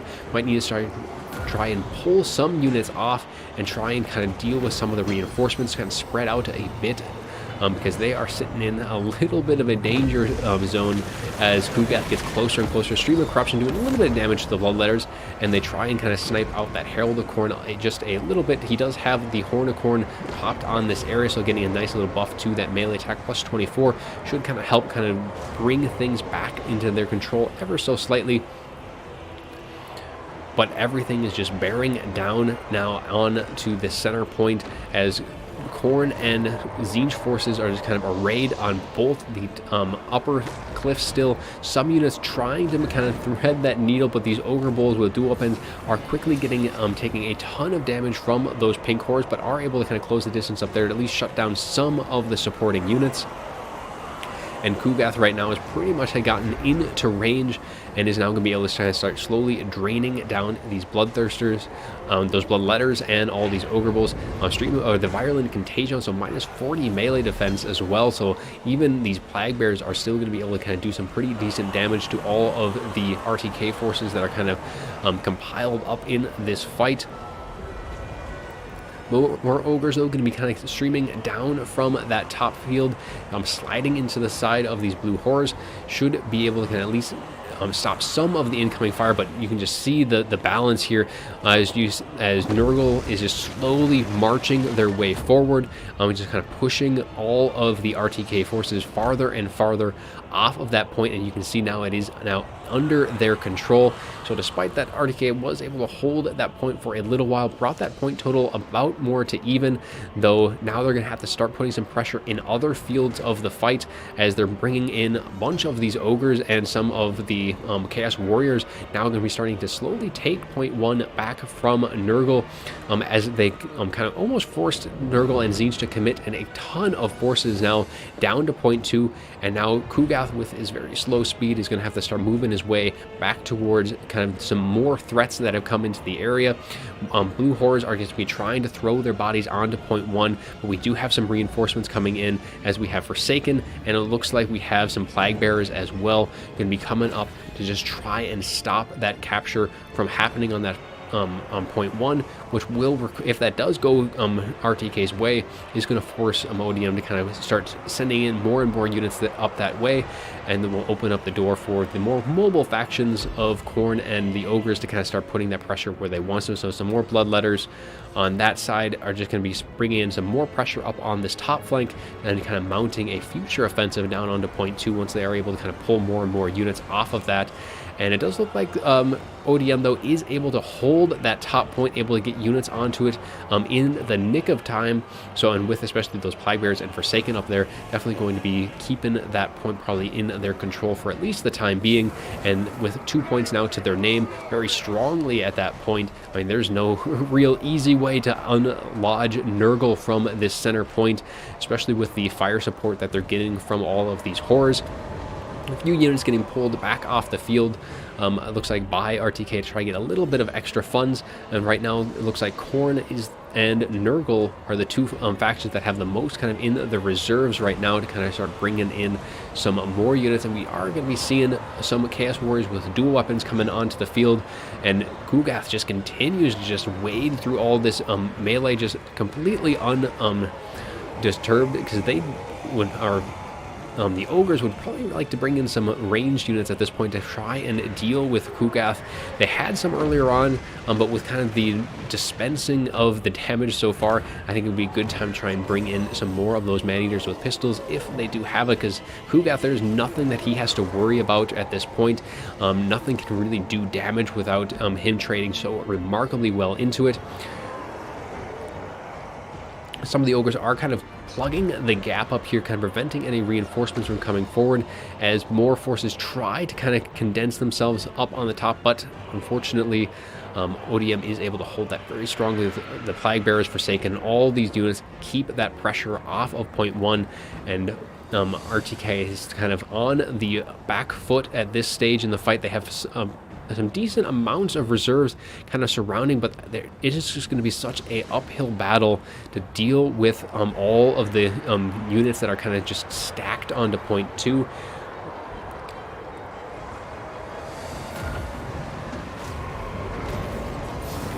Tzeentch is looking to try and deal with that Herald, who has been able to really stick around for quite some time. He is up on his Juggernaut, and with that his abilities, he can definitely maybe try and turn the tide ever so slightly. A nice stream of corruption, though, going to be hitting those Chaos Warriors as they do try and charge in. A nice hit off onto the cultist, unless that's the cultist that has the icon, and it is actually the unit that has the icon of Eternal Violence, so it is still worth it to try and deal with that cultist. The other one, maybe not so much. It is just on foot, has already used its summon, so it's not going to be too much of a threat here at this point, but that Herald is able to deal with that cultist. But it looks like things not going all too great, though, for RTK there, and they do concede, just unable to really unseat. It was really Nurgle was the issue there. Just could not bring them off of that field, off of that center point, and that offensive on the top ground really did kind of fall a little flat. So let's take a look, though, at the after battle report, see how things did kind of fare on both sides. The Powder Guts did get some decent damage in, but they definitely got routed off the field well before they were able to generate the value that they could have. The Iron Blaster on the other hand did very, very well, almost 2,900 on his end. The Man-Eaters with Iron Fist did some pretty decent damage. And then the Slaughtermaster, not too much either on that end. As for the rest of the reserves for Houseplant, the rest of the Ogre Bulls, nothing too much to write home about on their end. They got kind of beaten down pretty heavily with some of the fire from all of the Blue Horrors. And then as for the Khorne side of things, the Herald not generating all too much value. Some of the dual weapons did some pretty decent work. Otherwise, the Chaos Warriors, they got really kind of roughed up quite a bit by, I think, some of the Nurgle forces there. Well, the Blood Crushers did some pretty decent work. Not really a whole lot else, and that was just kind of also with Tzeentch and Nurgle, that just kind of critical mass. Like Nurgle didn't really have to worry too much about just kind of having any disadvantage at ranged. They with Tzeentch backing them up, they did very, very well. Kugath was able to get almost 3k in value, and honestly I was almost expecting a little bit more out of him from terms of value. He just wasn't necessarily engaged in melee for all too long. Reserves, the Exalted Plague Bearers, is probably one of the better advantages here in this fight, getting some pretty decent value across them, especially the Festering Stooges. Their range attacks, pretty much all of them used up their ammunition, and that can, especially on the right targets, can do a ton of value on their end. And then as for Tzeentch, 2,300 on the Herald, and then some of the other ones. The Spawn did okay. The Pink Horrors, nothing too great, and then all the Blue Horrors, of course, doing so ridiculously efficient work on their end. And then Forsaken and the rest. And that is going to wrap things up, though, for the Warhammer 3 side of things. So we'll update the board before we do switch that over. But ODM is going into the halftime pretty much at a pretty decent lead, as they do get 3 more points, and that is going to put them up 9-2 going into the Warhammer 2 matchups. But we are going to now switch things over to that, as we have Zarx and Zypher are going to be the first 2. So we'll switch the games on over.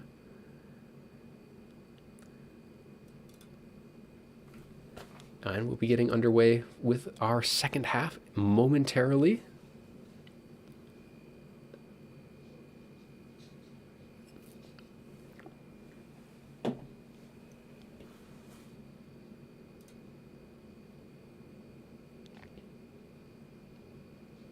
Hopefully everyone has enjoyed the games up until this point.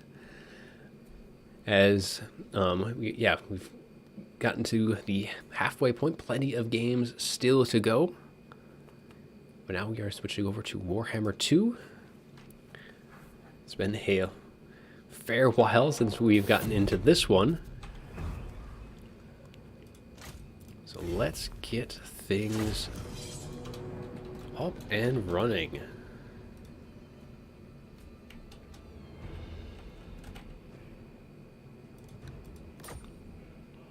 Alright, now let's make sure that everything is reading, and it is not. There we go. Alright, so we're good for that. So we have Zarix and Zypher up first, or maybe it's Ryzel. I'm gonna have to take a look at this at the lineup again today. Maybe we had another switch up between, or Ryzel was a little earlier. Oh, now hold up. Oh, and we got a crash. Lovely.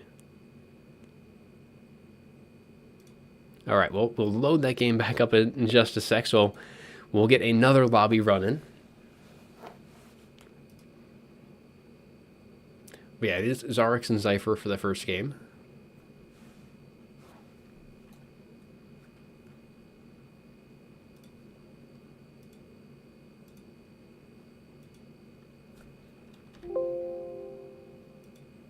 All right, so hopefully we're going to have lobbies up and running again.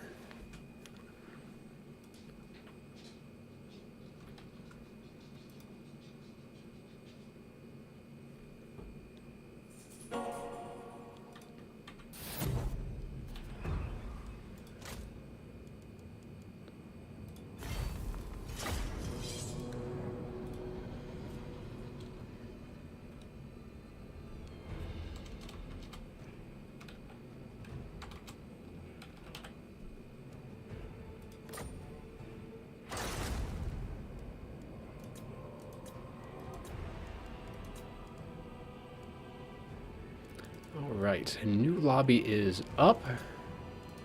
And to our contestants, I will get that.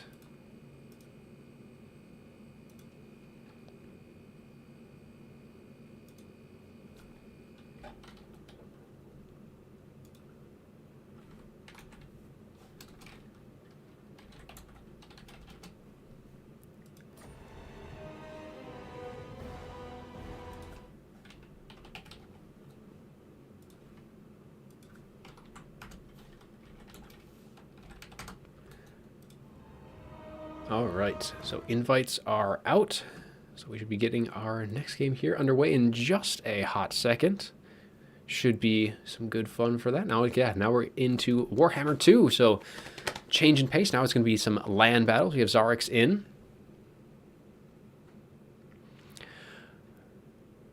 And he will be on the High Elves against Zypher's Dark Elves. So can't wait for the rivalry of the elves. Fairly even matchup, I feel like, overall. A lot of them have kind of the same overall feel for the units. So, but it's been a very long time since we've done anything in Warhammer 2. So we'll see how things have kind of shaped up since then. Still waiting on Zypher. Oh, okay, so I've just heard that Ryzel, so we're going to be pushing one match up a little earlier. So, and we had another little update as well. So instead of Umais on the Dwarves, it is going to be Jay Phoenix, and she'll be up against Ryzel on Beastmen. So that's going to be our first one, actually, instead of Zarex and Zypher, so just a small little shake up to the order, and we will get that set up, and I'll just kind of let Zarex know as well.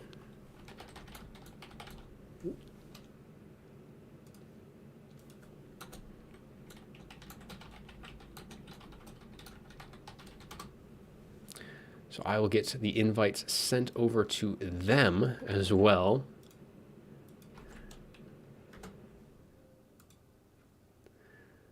And we should be almost ready to go. All right.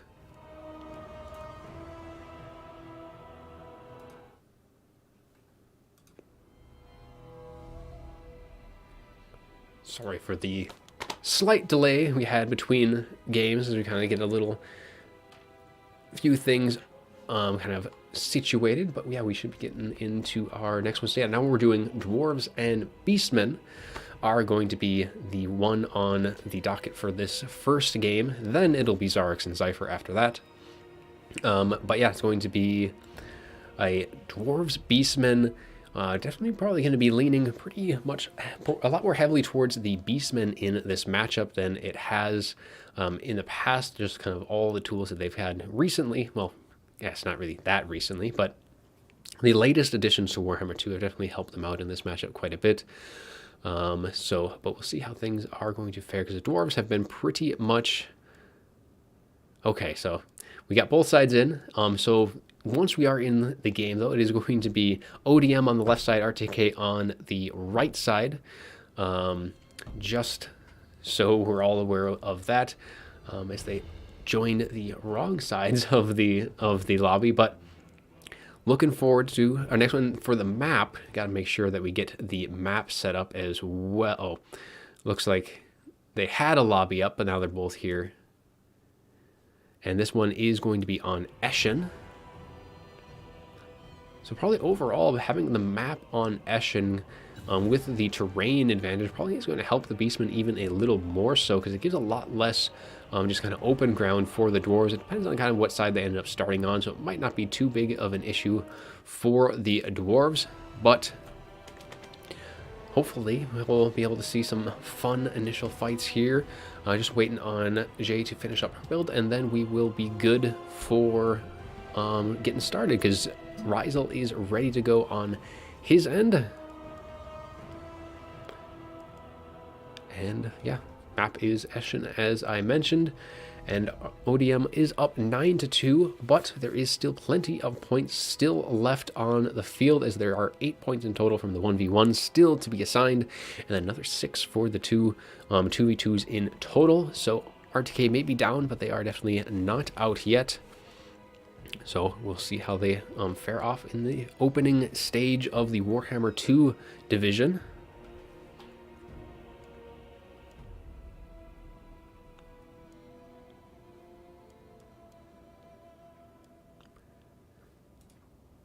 Unfortunately, they got no chat in Warhammer 2 either anymore. So we have to be fully conversing on Discord, so hopefully communication's going between our two contestants here. And hopefully the lobby problems haven't been drawn in to Warhammer 2 as well, but still just waiting on Jay to get ready.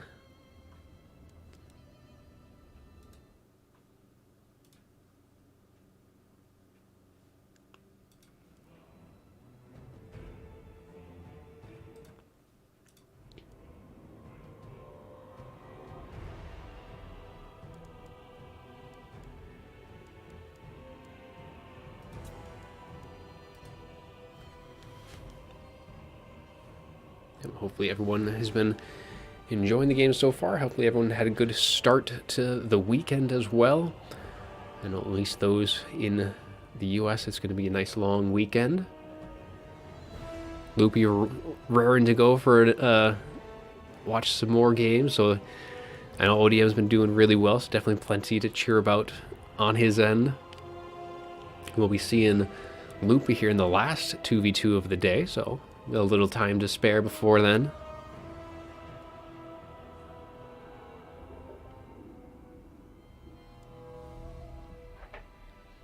All right, well, while they're waiting, or while we're waiting, I suppose we can kind of get a little refreshment going on my end.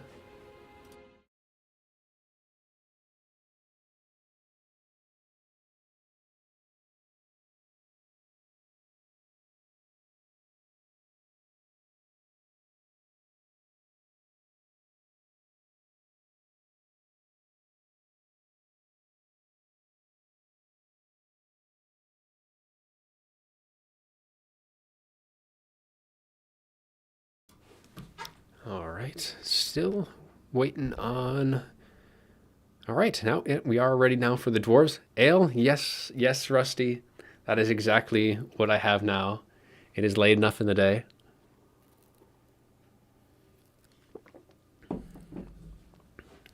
Nice little IPA, so both of us are now ready to go.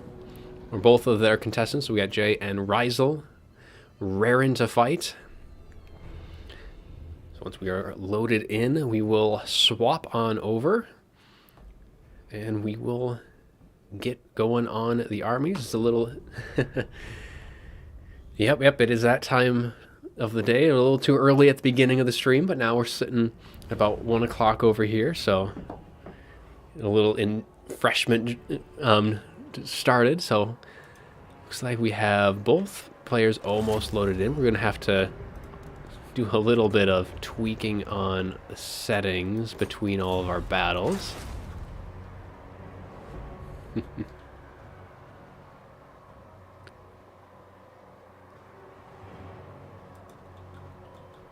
I'll switch the scene over as both sides just wait until load on in. So balance of power looking like Beastmen often do, having it pretty stacked in their favor off the get-go.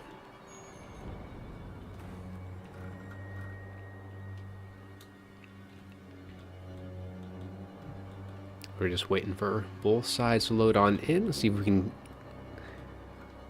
Sometimes you can get an idea there. You can hear some of the units on the field. Some of the Dawi.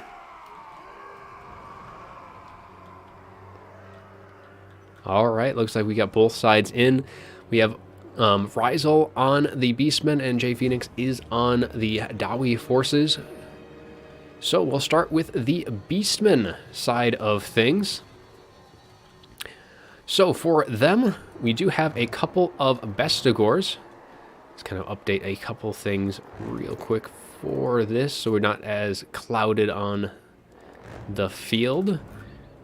But we do have a couple Bestigors for the Beastmen with their armor piercing to help deal with the high armor of the Dawi. And for the Lord, we do have Morgur the Shadowgave, who does have the Staff of Ruinous Corruption, as well as the Spear and Essence of Chaos, and is often much that source of that balance of power, being so heavily in the Beastman favor early on. A couple of Tuskor Chariots on the field, and we also do have some Ungor herds and Gore herds kind of mixed in as well on the flanks. We do have some Ungor raiders for just a little bit of ranged. With just having that many of them, you just get some steady DPS on the field. Nothing that's going to kind of turn the tide of the battle by any means. And up in the sky, we do have some Harpies. Going to be good at shutting down any of the range units, and a couple of Feral Manticores as well to do just that. And we have a Brace Shaman of Beasts. You have to go back to the old hover over the card to get what they've got. Looks like we have just the transformation of Kadan as well as the Amber Spear. Amber Spear fire down the line of a Dawi line can also be just absolutely devastating. So Jay Phoenix is going to definitely have to be mindful of that spell. Don't want to be providing any juicy targets, kind of like how they're currently deployed. But for the Dawi forces, we do have Longbeards. For the front line, they're going to be backed up by some miners with blasting charges, and to help deal with kind of the mostly lightly armored units that the Beastmen will be throwing their way. So don't see any of the Ekron's miners anyway. But we also do have a couple of cannons, and some Slayers are also going to be protecting all of those cannon crews. But otherwise, that is pretty much a pretty straightforward Longbeards miners cannons and slayers in the back. And then for the Lord, it is Thoric Ironbrow, and he is just going to be bringing one ability by the looks of things, and that is going to be the Rune of Slowness. Going to be slowing down that charge bonus, charge speed, and regular speed of any unit. So just trying to add a little bit of extra control that the Dawi will definitely sorely need any advantage they can get in that regard. So both sides should be pretty much set and ready to go. And we will be getting underway with our first land battle in Warhammer 2 of the day. Exciting stuff for sure.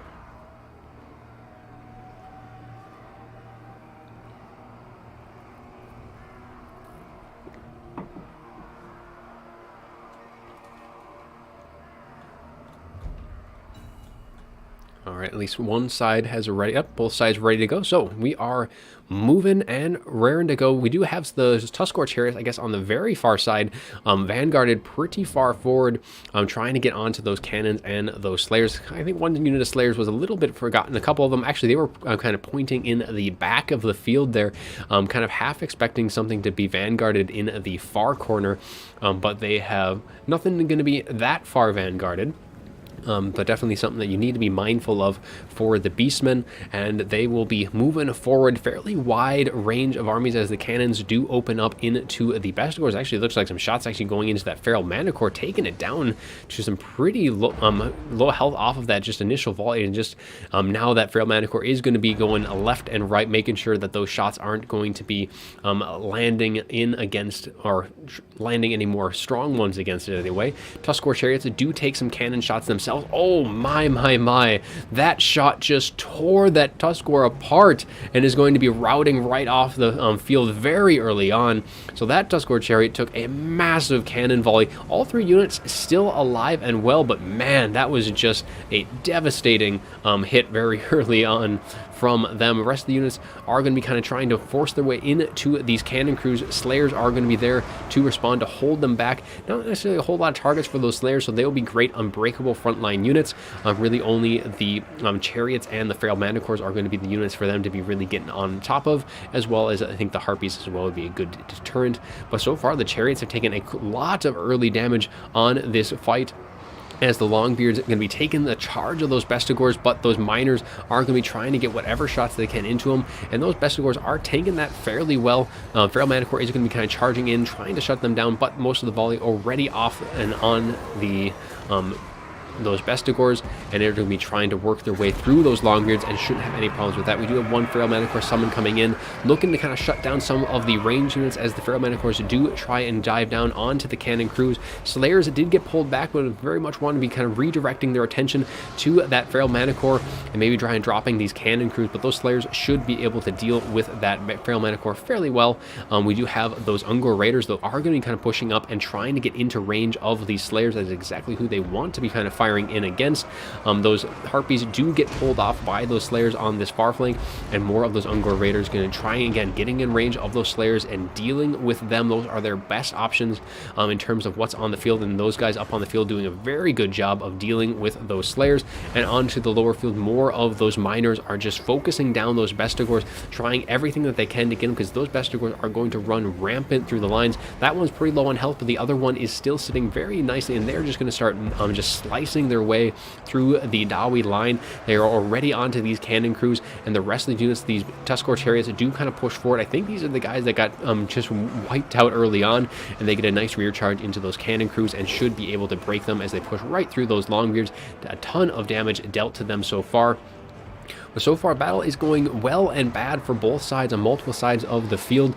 Over here, these Slayers definitely loving that both of those Manticores have rampaged directly into them. Is going to provide them ample opportunity to just melt through their HP for as long as they can. The Harpies do try and fly overhead, as the Beastmen, though, are continuing to just kind of push through whatever openings they can to get onto those cannon crews, because that is really kind of one of the biggest threats. And so far, it looks like all of the cannon crews are now offline. It is pretty much down to the Slayers, Longbeards, and Miners to just try and withstand. We still do have Thor kind of running with his own unit of Longbeards as he just tries to kind of wear down the opposing forces, because really the Bestigors and, well, the Manticores right now have pretty much been dealt with.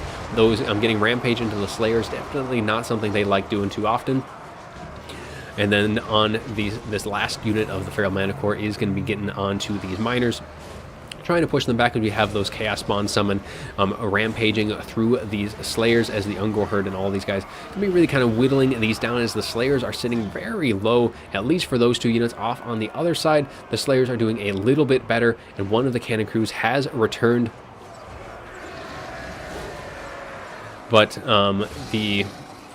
with Belagor, and it looks like we have Morgur, or not Belagor, Thoric and Morgur are both going to be duking it out in the center field, but really at this point both of them not necessarily all too great in terms of melee, so they're not going to be doing too much damage to either side. Thoric does have his rune, so he'll be able to still provide a bit of extra support. One of the Feral Manicores has returned to the field, kind of coming back, but very, very low. Don't want to take too much volleys in, but the Ungor Raiders, I think the Beastmen overall, their field presence is pretty good at this point, especially these Ungor Raiders. Nothing's putting a whole lot of pressure onto them, so they're going to be able to kind of fire away and huck down these Slayers pretty easily. Nothing can really shut them down. But that Feral Manicore does try and dive down onto those cannon crews, trying to break them. It is able to get them terror routed off the field, but the Slayers are able to push it back and hopefully get onto these Ungor Raiders, because those cannon crews definitely want to get to those cannon pieces as they are far away from that. But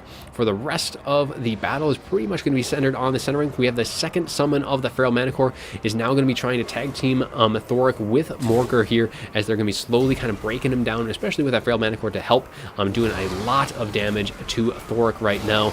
And the dwarves definitely need whatever leadership they can get. These miners still sitting pretty healthy in terms of HP, but that Bray Shaman, I did kind of miss that a little earlier on. The Bray Shaman does take quite a bit of damage and is trying to just regain some of its leadership. Not really a whole lot left for it. It might have like a Amber Spear to kind of throw into the Dawi mix, but it has used up 2 of those Feral Manicore summons, so that's a lot of the spell casting already. We'll see if though is able to generate enough Winds of Magic for 1 or 2 more spells here before the end of the day. Feral Manicore though does get Rampage in, but this is just the summon. Other one does actually end up returning as it was routed earlier on. And it can be coming to look to add that terror to the battle, as these Longbeards getting very dangerously low. I don't even know how they are still in that fight with how low their HP bar is, and is really going to be down to like all of these Slayers. And Thoric though is on the run away from Morgur, as that Feral Manicore does dive down trying to finish off Thoric, and he gets a nice attack in. Should be enough to kind of break Thoric here. He does end up routing, and just a single hit now at this point will bring it down, and down goes Thoric. And I think with that, the dwarf chances are kind of slipping by the minute. Balance power is still fairly even. There is still a ton of Slayers left, but the problem is these Ungor Raiders on the flanks. These Longbeards are actually able to rout those guys off. That is a really big catch, and those cannon crews trying to regenerate some of their vigor, but unfortunately do end up routing. But those Ungor Raiders are going to be such a problem right now, because they're going to be getting run down by like all of these Slayers and Miners, but they have the speed to kind of keep their distance from them. They're trying to get whatever shots they can in, but the Slayers do charge in and are going to start kind of whittling down their numbers bit by bit. And if we look at what the support has though on the field, these Miners might be enough to deal with those Ungor Herd, and these Longbeards are engaged with those Ungor Raiders, but things are very spread out across the field. It is very close though indeed. Beastmaster, the Feral Manicores are just unable to stay on the field, and these Ungor Raiders, having them get caught out is going to give those dwarves that chance. And you see the balance power is now shifting into the dwarves' favor, as those Ungor Raiders do end up getting routed off the field. These Ungor Raiders do find a little bit of a distance between them and these Longbeards, but they are being chased. Now they will be able to outpace those Longbeards, but they are not going to be able to really get any time to really kind of just sit and fire. They don't really have that opportunity to do so, and all the dwarves are just kind of making sure things are getting chased off where they can. Ungor Raiders and the Bray Shaman, they cannot really relent on that pursuit. They need to make sure that these guys stay off the field. They have so much ammunition left, only 23 models, but still that is a lot of damage that can go, especially towards like the Slayers, and even like a Longbeards with all that damage out could really kind of put a hamper on them. Morger is able to kind of intercept these one unit of miners before they're able to get onto those Ungor Raiders, and those Ungor Raiders look like they get a little bit of leadership back, and he is able to shatter those miners off the field, and now he can turn his attention to try and peel off those Longbeards, who will try to continue that pursuit, but Morger is going to be or just chasing them off and giving those Ungor Raiders that time to fire as they group up and kind of redeploy their forces. Other Ungor Raiders, though, do end up routing, as we have, it looks like some Ungor herd coming in, but the other unit off on the far side, these Longbeards, have been able to deal with it. But this is going to be kind of the problem of the dwarves here at this point. At this in Sebastian, it's actually Jay Phoenix is going to be playing on the dwarves right now, because Yume's was unable to play at this time. But back to the battle at hand. Longbeard's just trying to kind of get their attention onto those Ungor Raiders. We do have some miners coming up, and a good choice on the Ungor Raiders to try and deal with them, because that's one more unit. Because Morger can not really hold back everything at once, and these miners actually regenerate a bit of their leadership on the uphill charge, as these Ungor Raiders now are kind of occupied. So it is going to be pretty much Morger versus the world at this point, because I think everything else has been chased off the field. Some things do return on the very far side of the map. It is very close to that, getting that Brave Shaman back to the field, but I think these Slayers should be able to kind of route that off as soon as they get close. But let's get back to the main battle at hand. This is where the game is going to be pretty much decided, and that is these Ungor Raiders are getting worked down pretty well by these Longbeards, as Morger just tries to get these guys off them. But at this point, those Ungor Raiders, I think, have kind of met their match. And though the Longbeards are getting very low in terms of the leadership, both of them are wavering, and these Ungor Raiders do end up routing first, but I think these Longbeards are probably going to be fairly close behind them, though they do get some of their leadership back as they are able to start winning in melee, because before they were a little bit on the back foot. But the dwarves are so very spread out now, and everything right now is going to be trying to converge onto Morger as they just kind of slowly drag him down. But at this point, I think the dwarves might be able to finish things off, because these Longbeards are just trying to get these Ungor Raiders close enough to the edge of the fight so they can keep them off the field.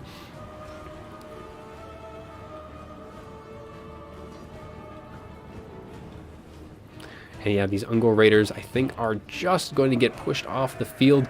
The Longbeards were able to do that just in the time, and that is now going to limit it down to one unit against a lot of dwarves. So 270 or 269 now and falling are going to be the dwarven count, but there's a bunch of Slayers that are left as well, and some very healthy Longbeards. So this is going to be a slow grind through Morger. Now the thing is with Morger is he does have a bit of regeneration here, so he is going to be slowly kind of healing things up bit by bit, and he has still over 1,000 HP left to heal. So he's pretty much guaranteed to get his healing cap at this point, unless his leadership does tank. So he's going to be redirecting his attention to the rest of the units, kind of guessing that these Longbeards are going to stay off the field. So it is going to be very interesting to see if Morger is going to be able to just kind of slowly grind things out. But and the Longbeards come back at the very edge of the map, and it's like their units were basically tickling the edge of that white line, and they are going to be kind of slowly kind of coming their way back. I mean, look how close these guys were to coming off the field, and actually some of them I think thought they may have been gone off the field and are now going to be rejoining the rest of their unit. And Morger is going to be slowly walking his way forward. He is exhausted at this point, as is probably most of the other units, as they're all kind of Slayers slowly coming up the hill. Miners and pretty much the dwarves just don't want to be throwing everything together at the same time. These Longbeards probably, I mean, they are exhausted. Not many units aren't at this point. Every single one of these, one of the Slayers is very tired, as any condolences, but Longbeard is going to be charging up the field, which is going to give Morger a bit of that downhill advantage, but he is going to be getting kind of surrounded now. The Longbeards are going to instead elect to brace for the charge, and are now going to be seeing how is Morger going to stave off the feet. Balance power is pretty even, but it is Morger. He carries a massive amount of balance of power of his own, and the Slayers are just kind of being spreading themselves out and just kind of throwing one unit at a time. And at this point, well, I would hope that our contestants would maybe think to try and maybe speed things up a bit, because it is going to be a long drag to get them. Now, these Longbeards are dealing some decent damage against Morgar, but it's not going to be enough DPS, I think, to finish him off before he does end up hitting his healing cap. So yeah, Morgar is just going to be slowly grinding his way through it, and we'll kind of take a little peek at his healing. So he still has 600 healing left to go, but he is getting grinded down bit by bit, and really that heal cap. Oh, he did have a Chaos Spawn still left in the back pocket in the late game. Oh my, that is going to change things. I did not think that he had kept that summon until the very end of the game. Slayers are now engaged with those Chaos Spawn. The Dwarves are in a rather tough spot. Balance power is still pretty even, but those spawn did not last very long against those Slayers. I'm like, oh, those spawn are going to be able to do a lot of damage here, and are pretty much going to be able to sweep through most of the Dwarf forces left, but those Slayers have taken those spawn down so very fast in terms of damage.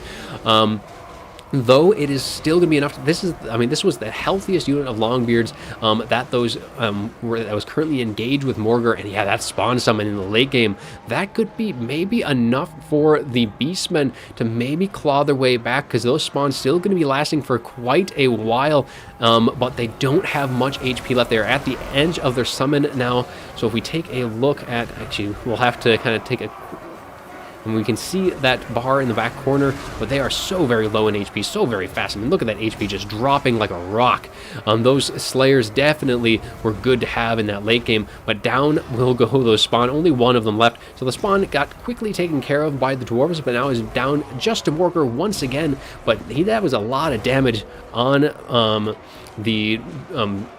onto all the remaining Dwarf units left, and breathe a little bit of a life back into the Beastmen, but there are still so many miners left, and they're just kind of slowly waiting. They're very tired now, kind of regenerating a bit. Like, these guys are actually sitting pretty good in terms of their vigor, but that is where Morgar is going to be kind of suffering mightily in the late game, as these Dwarves are going to be able to kind of come back, recuperate a bit, but he's going to be remaining exhausted here as they continue to kind of fight things out. And yeah, that was a little bit of a scary thing for the Dwarves. They're seeing all of a sudden a unit of Chaos Spawn come in, and that leadership of Morgar is starting to waver now, and I think this is going to be where that is going to kind of tick too far over, and that is probably going to be what wins the day for the Dwarves now.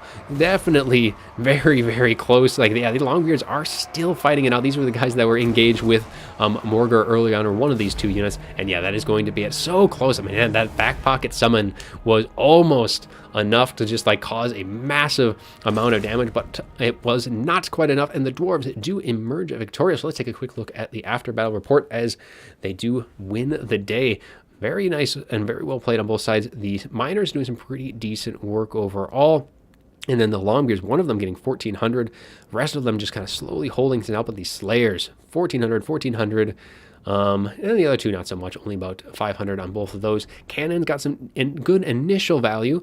Unfortunately, they did get kind of pushed off early on, but they did get the shots in on the units that mattered. Those Tuskor Chariots took so ridiculous amounts of damage quickly off the field. No damage value for them. Other ones dealt with pretty well. Those cannons did excellent job at dealing with them, because if those guys had been around to kind of push things around, that would have been a much different story. Both the Manticores, having them rampage, one of them at least got rampage into Slayers, and that was just pretty much curtains for that one.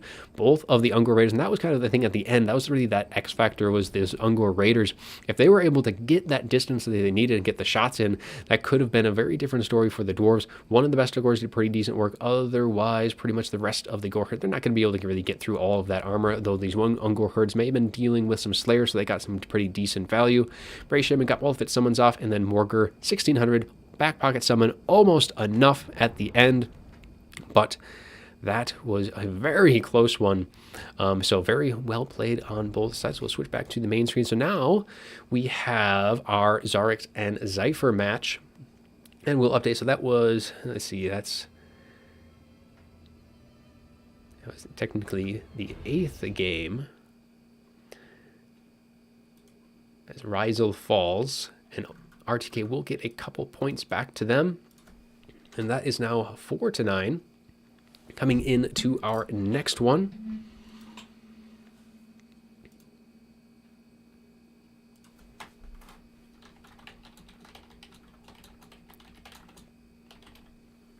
So we'll let our next contestants know that the lobby is open and ready for them to join.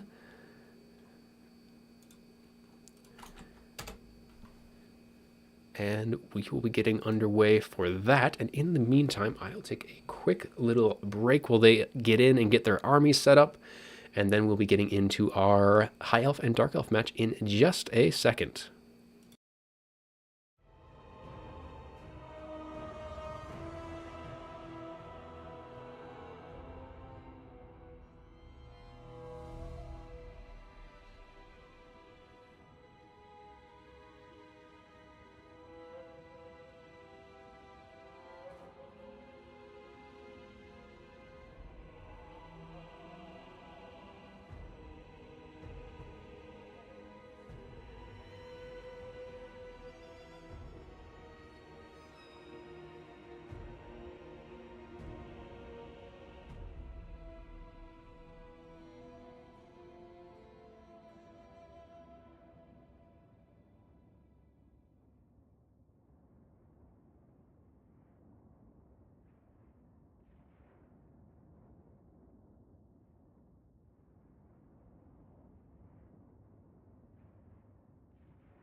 All right, so we're still waiting on...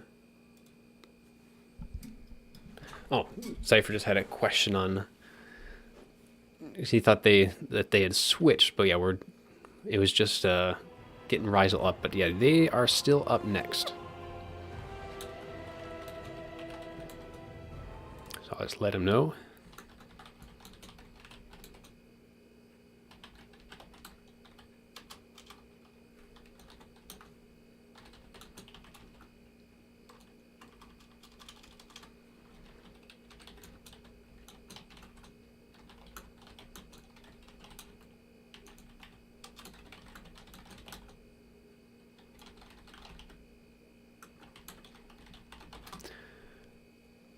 Alright, so yeah. Still should be Zarx and Zypher for this next one.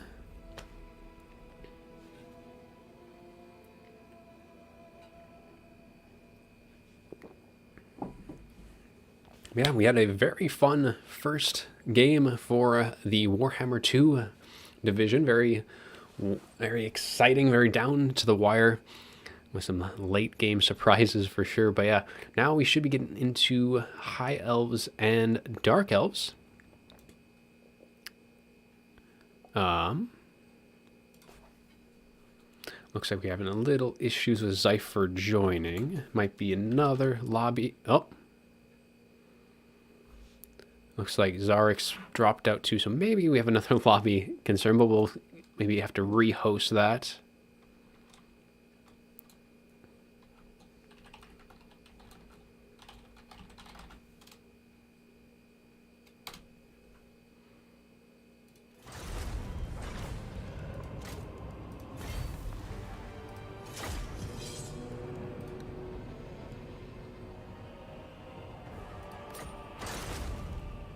All right.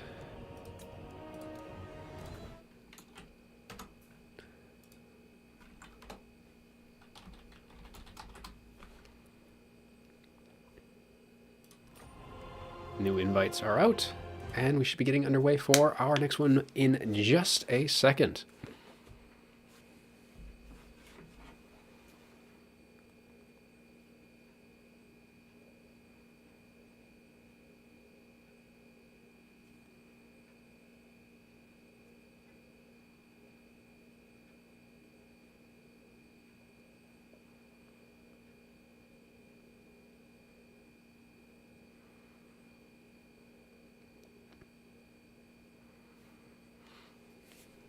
All right, we have Zarix in, and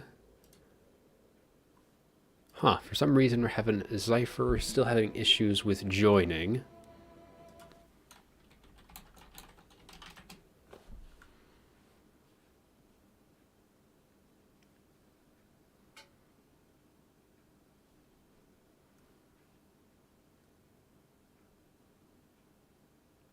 Might need to have them host, and I can then spectate that lobby.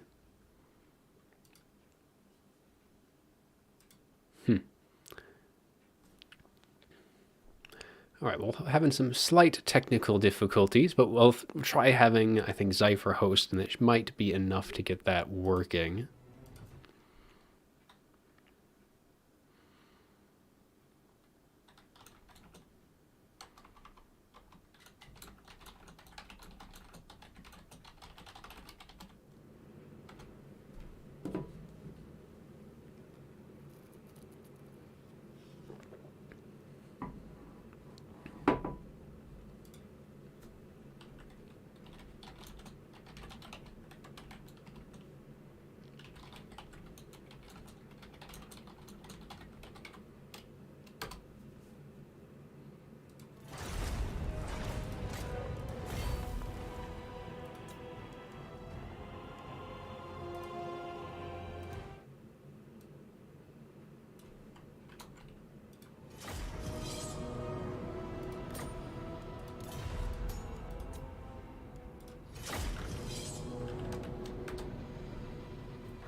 All right, we are golden then. All right, so we are now in a lobby. We have Zypher Dark, the High Elves, up and running. So Zypher for ODM will be on the left side, and Zarix for RTK is going to be on the right here. And it looks like the map, I think, is going to be on Prague for this one. Let's take a quick look at what we have for the map lineup, I guess, for Warhammer 2.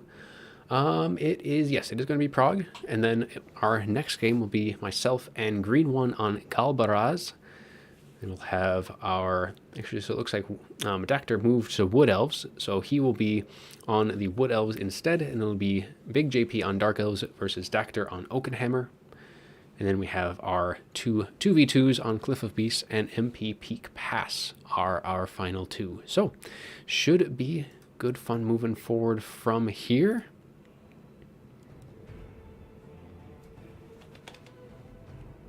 So yeah, that was the change from, there was a couple of changes so far. So yeah, Dactor was going to be on Slanesh, but him and Zyphos switched.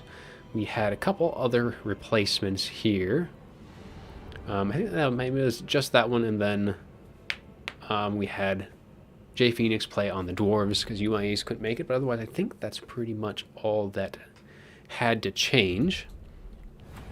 And we are loaded in, or at least waiting for everyone, so we'll switch on over. Everything's looking good on that side, so we will start with the Dark Elves, as Zypher from ODM will have command of those. So we have the Bolt Fiends, we have Dark Shards, and the some more Dark Shards with shields. So yeah, the Bolt Fiends, these guys... So these guys looks like they have Armor Sundering, so that'll be, or that's Shield Breaker, my bad. So the Bolt Fiends have the Shield Breaker, able to kind of punch through some of like the Silverins, and pretty much all the High Elves are going to have some kind of those. Don't often see them too often. So they have some Dark Riders and some Coldwood Knights for some nice, good mobility, and some Scourge Runner Chariots as well on the very far flank. Then the rest of the units, we have some Bleak Swords mixed in for the front line with some Black Art Corsairs, and that is going to make up the front line for the Lord. We have Malekith going to be rolling in, and for Malekith, he has, looks like, just the Gaze of Malice as well as Soul Stealer and Chillwind as well. Of course, he does have the Spiteful Conjuration as on top of that, and that is going to be the armies for the Dark Elves. I think that pretty much wraps up all of that. As for See, I want to see. Okay, so thought I saw something a little different on the far side, but as for the High Elves being led by Azarix, we have Spearmen and Rangers for that front line, going fairly cheap there, nothing too special. And then we have some Lothern Seaguard with their bonus versus a large in melee, so they'll be able to provide the range. We have an Eagle Claw Bolt Thrower, kind of pull that fight to them. Some Dragon Princes in the back, so some rather expensive cavalry units in the rear, see if they're able to work with the superior forces in terms of quality, not necessarily quantity. And Alariel, the Radiant, if we can kind of hover over her real quick and get what she has. So she has the Shield Stone of Isha, gives 10% physical resist, and then we have Earthblood, Shield of Thorns, and then Tempest as well, kind of a little fearful for any air squads that the Dark Elves could end up bringing, but won't be requiring that at all. Arcane Conduit, and then of course the Star of Averlorn. So Eagle Bolt Throwers are going to be opening up, trying to take some shots into these Cold One Knights. A very nice target, be firing in against them. They are one of the biggest threats to the Dragon Princes, so getting them whittled down will be very nice indeed, because they, the Dark Elf forces do outnumber ever so slightly in terms of mobility. So they do have like 3 Dark Riders and 2 of the Cold One Knights, and the Scourge Runner Chariots as well. But just having to try and whittle them down as much as they can is very nice for the High Elves, and they're going to be getting some very nice volleys into the Black Arc Corsairs, not doing a whole lot of damage on the initial couple of shots, and the Spearmen are actually going to be kind of pulling it back ever so slightly, trying to avoid engaging for as long as they can, as the Eagle Claw Bolt Throwers get whatever shots they can. It looks like they had a little bit of a movement themselves, as they're going to be trying to reposition themselves, get some shots in onto those Cold One Knights, and do some pretty decent work at that. The Dragon Princes, though, going to be assisting their front line with a brutal charge right up the line, and there's no real anti-large units on the front line to really deal with. The Scourge Runner Chariots and the Bolt Fiends are going to be a more of a major threat, and it looks like we are going to be getting the Shield of Thorns going down, so plus 20% physical resist, base weapon damage, all that good stuff. Earthblood as well, really trying to keep these guys up and running. It looks like we do have a Soul Stealer, though, does go down, hitting them, so they're going to be draining down bit by bit, and they're going to be kind of pulling that Soul Stealer around with them, but they did hit just the Spearmen and those Dragon Princes. Chillwind goes down onto the Lothern Seaguard. Front line is going to be hitting very hard. Star of Averlorn going off really early on, keep those Dragon Princes up and running, but they are able to push back those Cold One Knights. A very good pick up on that one. But the backline for the Dark Elves is still pretty much free to fire Scourge Runners, and all of these Dark Shards are just continuing to just lay waste. But nice charge in by the Dragon Princes into these Dark Riders, more than outclassing them, are going to be hitting them very hard. Another Earthblood keeping these guys going, so things looking fairly decently for the High Elves. But some of the Dragon Princes have taken quite a bit of damage, but the mobility is being cleaned up pretty effectively by them. Scourge Runners do now forced to engage, and Malekith, though, is kind of sitting without a lot of infantry support. I mean, both sides, the infantry really got broken down pretty heavily. Rangers, Black Arc Corsairs, all of these units really took a major beating. Eagle Claw Bolt Thrower is pretty much going to get compromised by those Bleak Swords, but he has been able to do pretty well up until this point, so not too concerned about that, just kind of dealing with a lot, and then everything else that is left should be able to get kind of cleaned up by these Dragon Princes. Shield of Thorns does go down on top of them, going to be giving themselves as much resistance as possible, just keeping these Dragon Princes alive at all costs, and that has pretty much been the name of the game for the High Elves, using all of the spells on them in particular. And Malekith, though, is still going to be a threat, especially with that Soul Stealer coming down, but the Dragon Princes do get a nice charge into the Scourge Runners on the flank, doing some nice decent damage there. All 3 models, though, still alive and well. Lothern Seaguard getting some decent shots off onto the Dark Shards, and the Dragon Prince is going to be kind of roaming in, trying to sandwich these Scourge Runner Chariots here. That could open up a nice little target, though, for Malekith, and his Soul Stealer would be able to kind of take down 2 of these Dragon Princes right now. The other one is still pretty much at full health. But dealing with these Dragon Princes would be very nice. They have been able to put a major amount of damage onto the Scourge Runners, still at 3 models, but they are able to push both of these Dragon Princes off, and that is going to be 2 pretty formidable threats kind of off the table. And now these Dark Riders are going to get a nice rear charge into those Lothern Seaguard, trying to get as much damage in as they can. And the battle is definitely not decided yet. Balance power is slightly in the Dark Elves' favor, and this nice Soul Stealer, though, is going to be hitting the Dragon Princes and Alariel. Dragon Princes are actually able to get out of that in time, so that was a very nice heads-up play by Zarx, able to make sure that those guys stay alive. And while a Chillwind tries to, it does just barely nick those Lothern Seaguard, but they are able to dodge most of the incoming fire, and now these Bleak Swords are lined up for a very nice rear charge by these Dragon Princes. And the other Dragon Princes, one of them is able to return and and is able to turn and fight these Scourge Runners off on the far flank here. But these guys would very much like to get pushed off, and these Hold One Knights, if they can turn and engage these guys, should be able to break these Dragon Princes. But instead, these Scourge Runners are looking like they are going to fall, as the Dragon Princes do finish off another of their model, and only one left should be able to kind of clean things up on that front. Lothar Seaguard getting whatever shots they can in, but they do get kind of pulled off. And I think there may have been an Earthblood going down over on, there actually is an Earthblood on the Dragon Princes and Alarielle, keeping those two units, because these are the core of what the High Elves have left, and they are just going to be roaming the battlefield, getting whatever hits they can, and a nice rear charge on the Bleak Swords, going to be able to do very nice. Oh, Gaze of Malice, not Chillwind. Duly corrected on that. A wind spell, and nonetheless, yeah, the Chillwind is that icy spear crag that kind of comes up through the ground. These Dragon Princes have been able to kind of maintain their distance from those Cold One Knights, able to finish off those Scourge Runners without much problem, but there is still a lot of units for the Dark Elves still left. There is still an expensive unit of Dragon Princes, but this is a numbers game at this point, and with all of these Dark Shards in particular, if these Dark Shards were not necessarily on the field, I think this would be a much different story, or if these replace these with really any of the other units. But there's 3 Dark Shards left, and there is not really much that can really counterfire them or kind of get that pressure in. We do have Lothar and Seaguard getting some shots in on multiple angles, and Malekith is kind of pushing forward, and I definitely don't want to be getting too far ahead of themselves with Alarielle and the Dragon Princes trying to capture that, but they need to just eliminate the ranged support if they can. These Lothar and Seaguard, they can at least kind of keep these guys back. Alarielle is just trying to waste some ammunition by the looks of things, taking a few shots that she probably might not have wanted in return.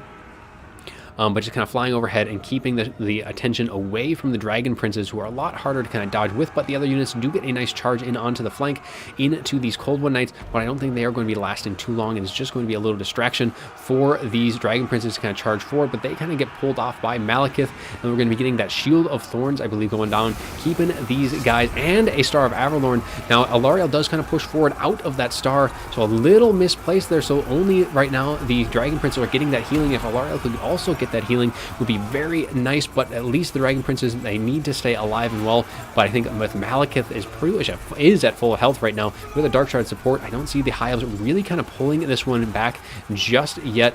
So we'll see how things are able to work for the Dragon Princes. Now they are slowly starting to break through these units.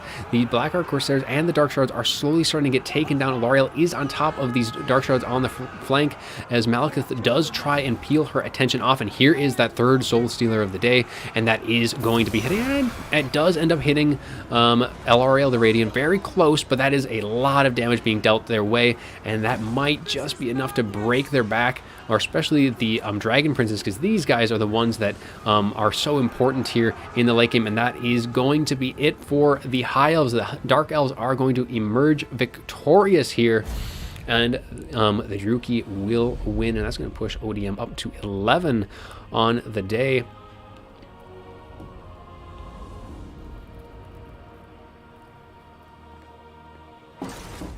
A very well fought battle. That one unit Dragon Princes did very well, almost 2,000 in value. Other ones not as great, almost 1,300. Eagle Hawk Boat Throwers did pretty decent work early on. And then for the rest of the units, Alarielle the Radiant, not doing a whole lot, but she's mostly there for support anyways. And then the rest of the front line, not really expecting too much there. The Lothar and Seaguard did okay. As for the other side, Malekith getting 2,000, so not necessarily all too much value. He did have 3 Soul Stealers go down, and 2 of them were pretty good. One of them, I think, only hit Alarielle.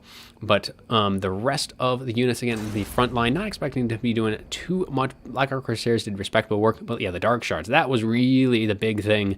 They all did very, very well. 1,400, 1,000, and 900 on those, and that was really what kind of won the day for the Druchii.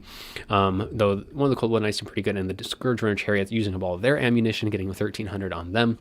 Yeah, especially having these guys around in the late game, not enough to really pressure them back for the High Elves. They just weren't able to finish them off. They were not on the table there in that last engagement. I think the other ones may have been able to kind of pull things back.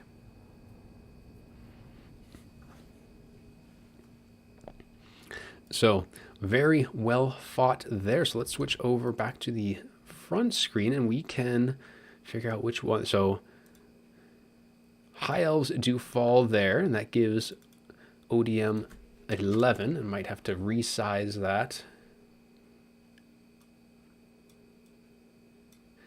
All right, and now it is going to be me. Me against green one. So this will be interesting.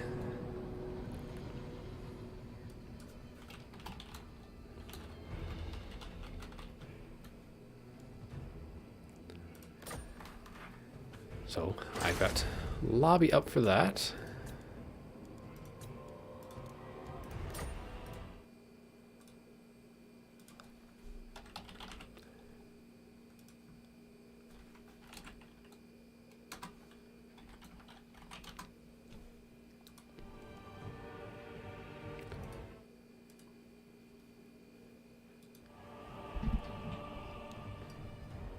Alright, so yeah, Counts versus Chaos. This is going to be on Galbaraz. So this will be exciting one. So most likely here, we're going to try and minimize the attention that I'm going to give to casting, as historically it has not gone so well when I try and do both, as there is definitely people in the chat who know that very well. So, do not be surprised if I don't you might get more of a reaction feed than me trying to say anything beyond the initial armies.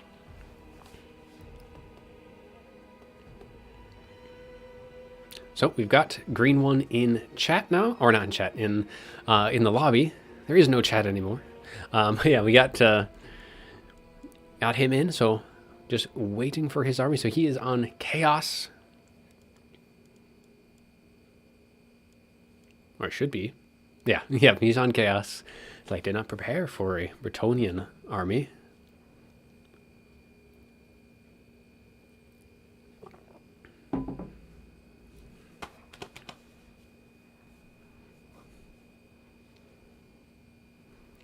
So whenever he is set, I am also.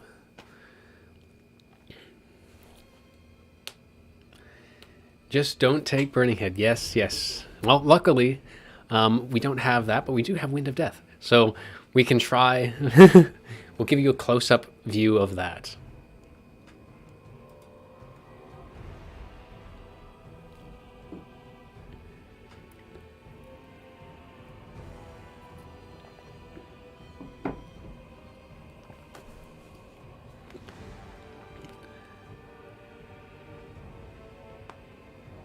So yeah, for the matchups, we were told the matchups, it was supposed to be on, I think, Wednesday, but we learned Thursday. Yes. Yeah, we learned Thursday when what the matchups would be. So it's completely blind picks, as they've always been. So I think how it worked out was we selected the maps for, I think they were the maps selected for the Warhammer 3, and then ODM selected the maps for Warhammer 2, but we didn't know, I don't think we knew the maps until, or was it yesterday? I thought it was Thursday when we got that.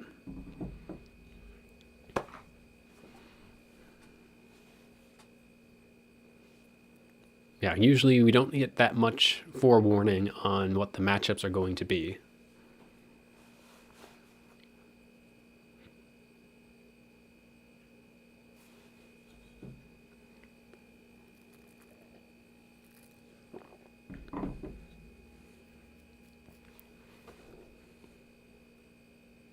So I'm just going to ready up, let green one know that I am set. And then once we get in, yeah, we'll see how that's gonna kind of shake out, but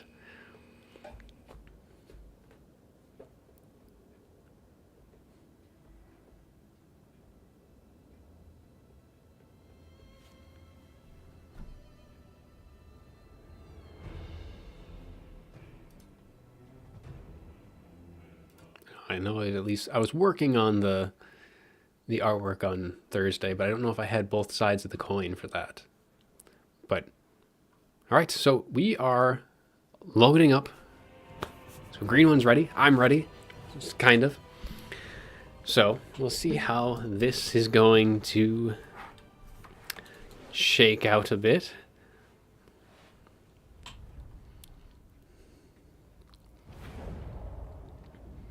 All right. We are in. I'll at least be able to give a breakdown on what I have to start things off. And then I'll kind of probably go a little quiet. I can update the scale a little bit there. That looks better.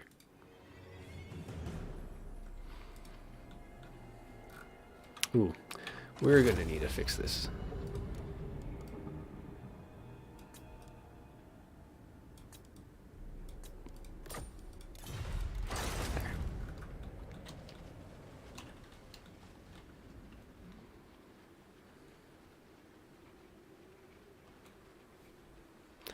Well, I mean, I guess you can see what I've got for the army. So it looks like he is now loaded in. But yeah, we're going to be going with kind of a zombie front line, obviously, being counts. I'm going to be backed up by some Graveguard great weapons. Kind of punch through the armor of the Chaos side, who has 532 units. That's nothing too surprising there. I'm probably expecting Archaon, most likely. Manticores, Exalted Heroes, stuff like that. And then maybe a bunch of Skirmish Cav as well. Did not bring in Air Corps. That is kind of an all or nothing type of just of a playstyle that just not necessarily looking for that. But otherwise, got 2 White Kings, both the Scouts Wraith, Blood Dragon Lord with Helm of Discord, Invocation, and Raise Dead. Plenty of bats to deal with some skirmish cav. At least keep them away, but otherwise, if it is heavy skirmish cav, we're pretty much just going to be throwing zombies at it and hoping the problem goes away. A couple of Vargals for an additional support on the ground, but otherwise, I think we are pretty much all set to go on my end. I'll let Green One know in Discord after I do a couple of things.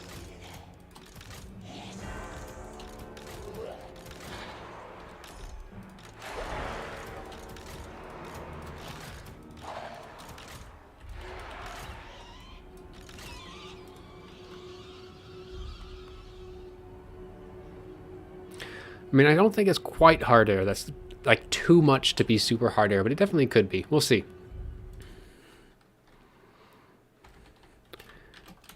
All right, and without further ado, I'm going to provide less commentary and more focus.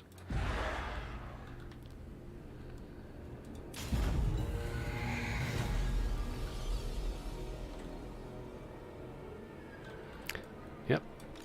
Not very hard on the air, but we do have plenty of skirmish.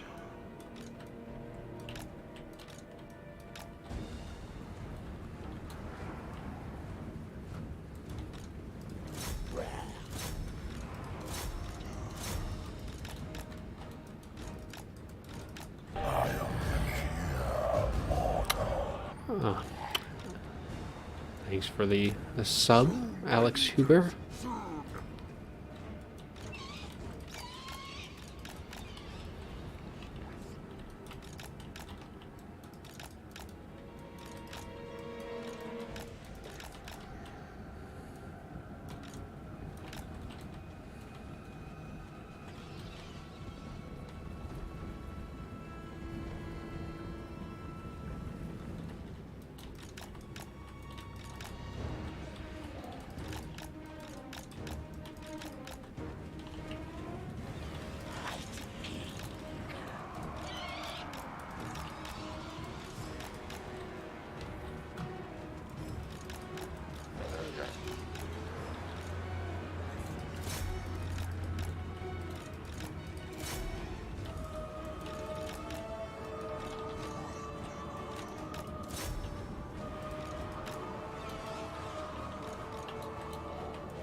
Well,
Pennsylvania.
out.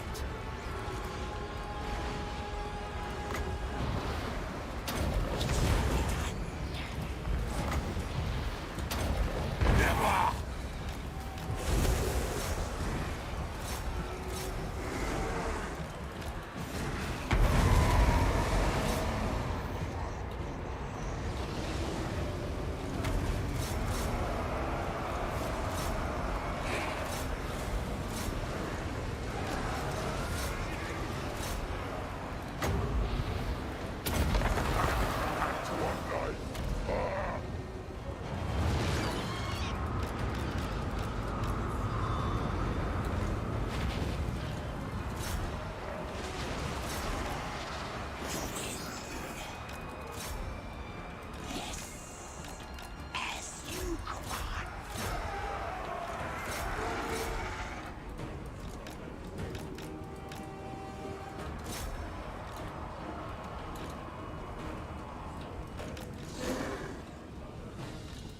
The cat will rise against us.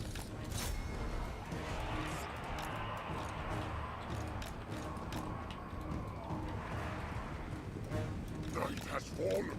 Swiftly end them.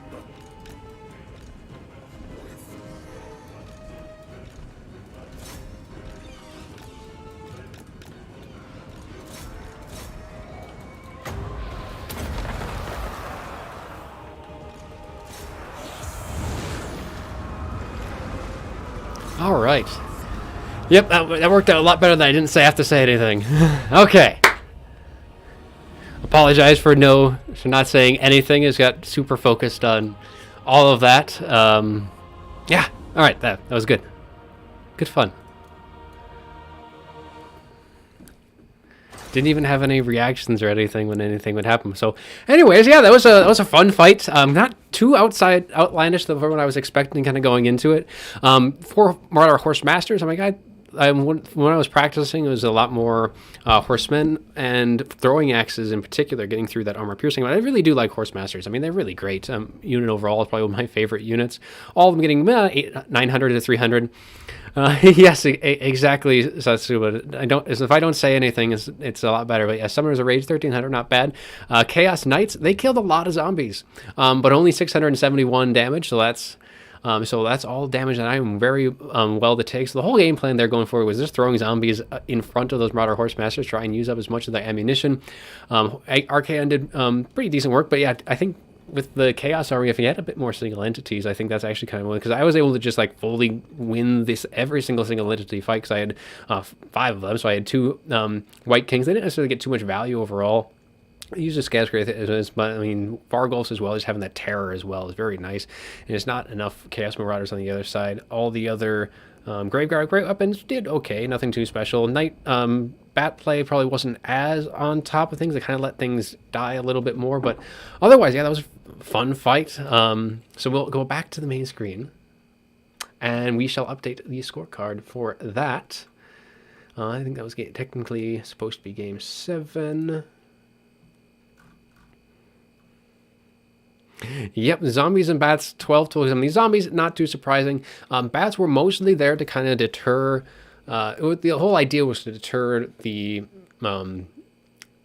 skirmish cav from trying to cycle charge my zombies just freely. When there was like those Chaos Knights involved with that, it was kind of like, yeah, whatever. Mostly should have just kind of left them to kind of chase things down a little bit more. Yeah, no Gorst. Gorst is definitely not the way to go here. We had considered it briefly, but yeah, it's just not worth it. There used to be a Mortis engine. Like this is kind of how counts would deal with Chaos, but now that Chaos just brings less and less things to actually drain, it's just not worth it. Like that one, I would have had like some Chaos Marauders and maybe some Chaos Knights eventually, but it just wouldn't have been worth it to bring any kind of, and then Marauder Horse Masters as well. 4 of those will just decimate any kind of Mortis engine. Too slow, too big. Anyways, I liked how it went well. It was fun. And now we can get into our next one. Our last 1v1 before getting into 2v2s. Big JP and Zyphos will be the next ones.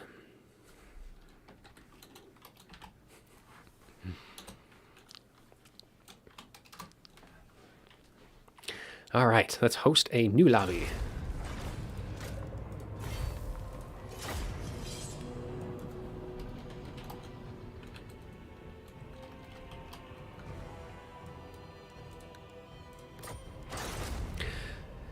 don't know, I just think could have shot you. So with Gaze of Nagash, we tried doing that a little bit. It was kind of a little too hit or miss to be good.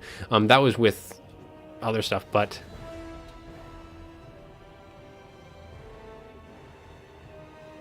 so yeah, so Merc, yeah, with the pulling the, I actually thought that Green One would completely pull my forces into that pond because he was mostly large units, and being in that water hazard, it wouldn't have affected him like at all.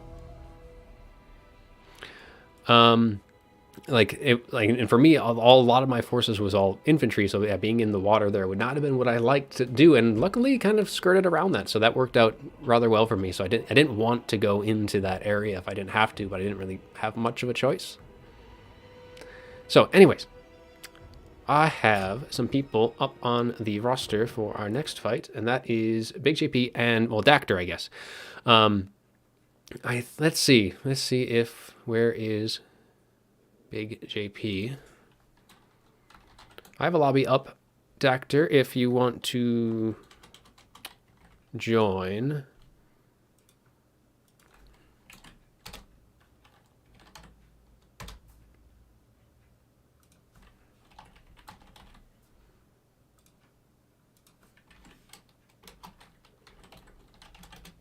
All right.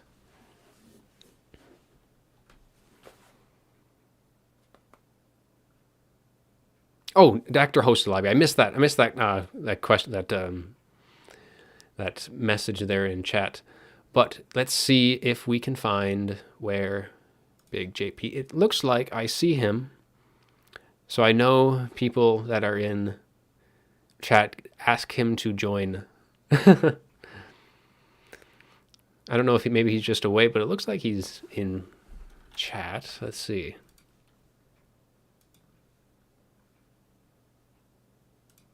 Says he's online, says he's in Warhammer. There he is. Okay, so we got everyone in our lobby. So let's see, we are 5 points back. So we have points on the table, but we can't afford to lose any by the looks of it.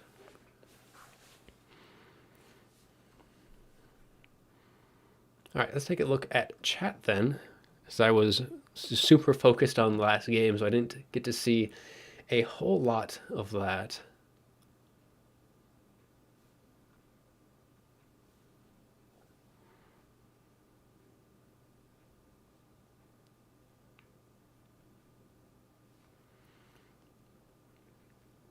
I think this matchup is Dark Elf favored. I'm not actually sure.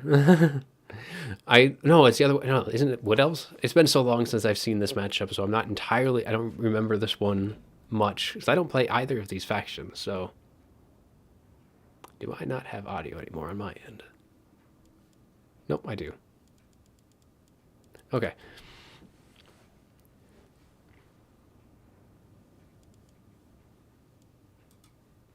Let's see what Big JP has in store. So Big JP's ready to go. Oh, ooh, gotta fix the map though. That would be unfortunate. It is supposed to be on. Supposed to be.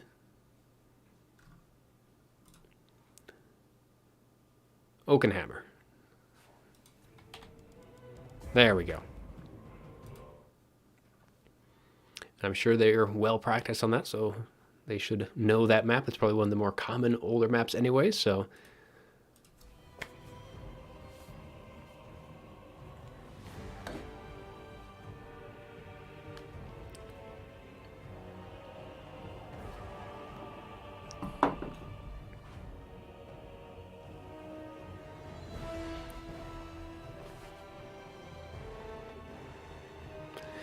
Yeah, we'll see. I know, yeah, the last time it's been, it's probably been almost 6 months since I've sort of seen this matchup before. So we'll see what both sides have in store. We'll just take a look at their armies once they're both set and ready to go. And it looks like Big JP was ready. We're just waiting on Dactor, and we should be good to see some elves on elves. It's the second time today we've seen that kind of sibling rivalry, though I would I think that'd be an insult for some of them if you would consider the other their sibling.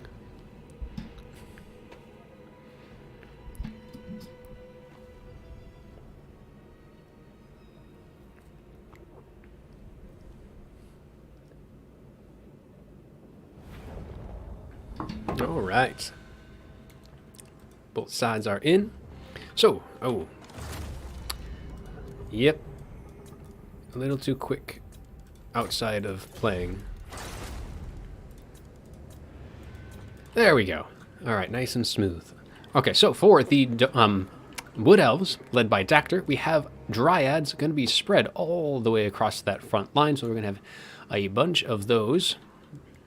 I'll probably try using this. So yeah, bunch of Dryads in the front line. Going to be looking for that just the infantry, kind of loose formation, good against anything that might try and kind of fire away at them, and they're pretty damn good in infantry, in melee as well. We have some Eternal Guard for some anti-large in the back, and then for the mobility, we are going to be seeing some Wild Riders mixed in with some Glade Riders with spears.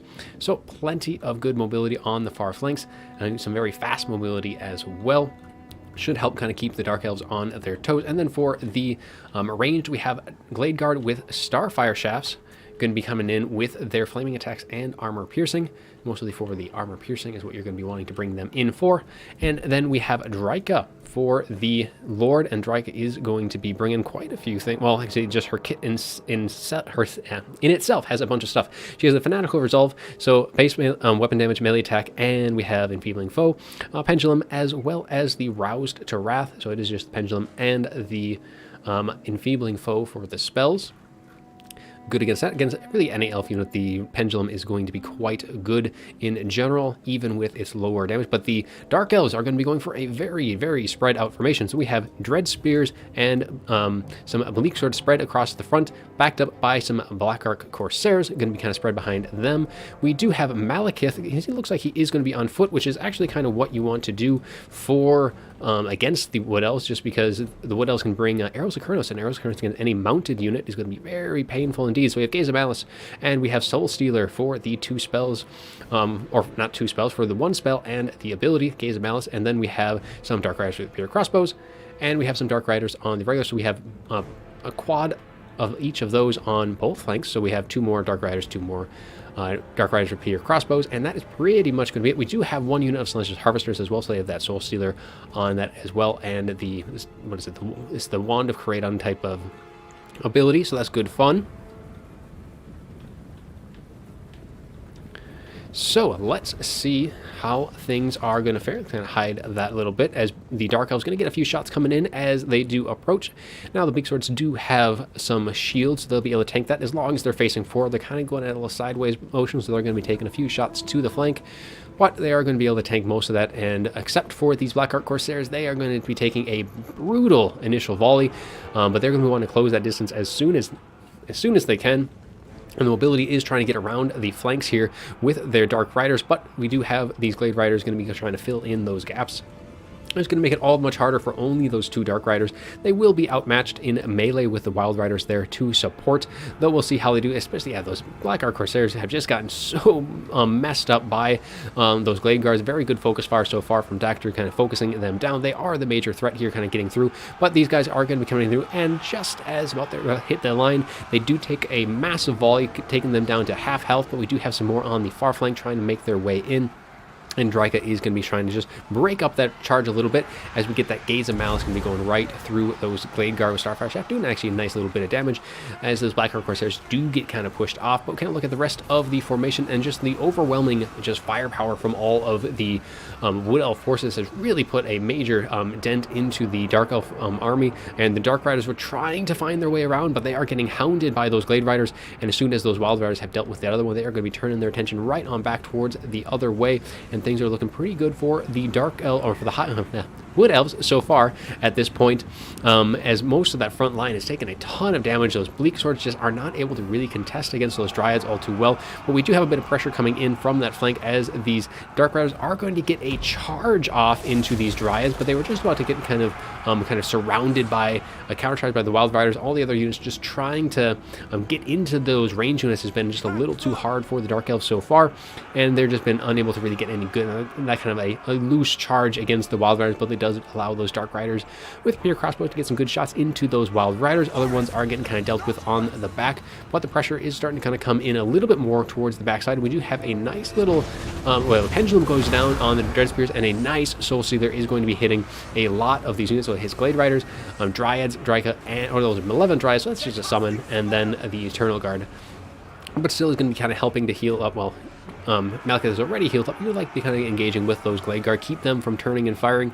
But really the mobility for the Dark Elves trying to find their way in has been unable to get into any of the important units, which would be like all of these Glade Guard here.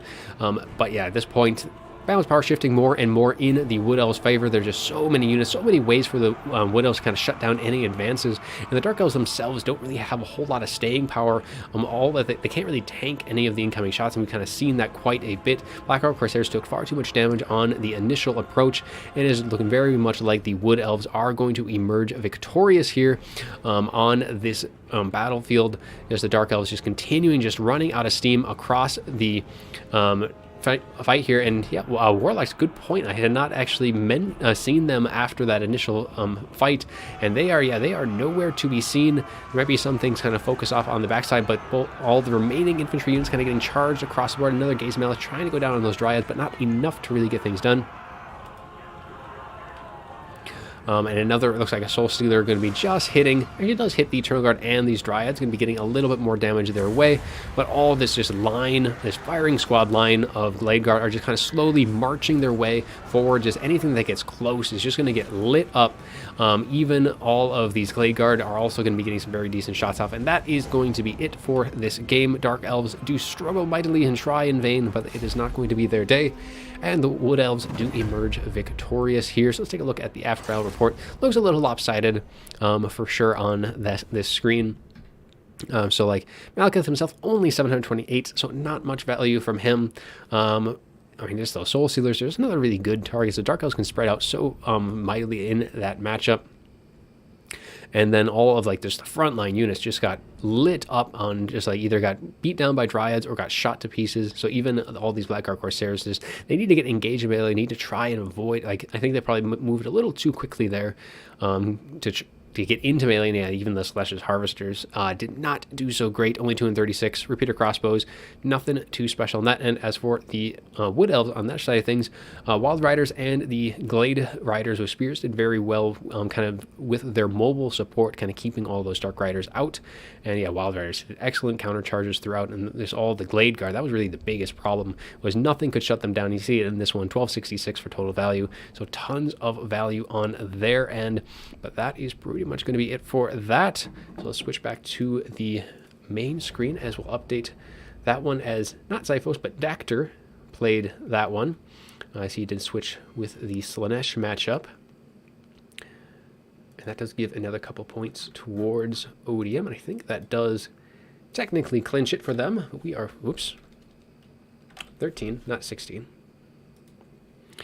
But we will still continue. Of course, we have the 2v2s after all. Very exciting stuff for that. And it is going to be Vicious Satsuma and Felix against Chosen One and Panta for our first one. It is going to be Scave on both sides, with Bretonnia and Dwarves as the supporters.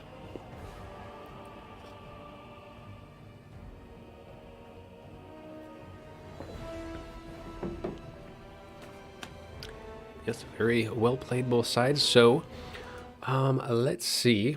Let's get invites out to those who need it.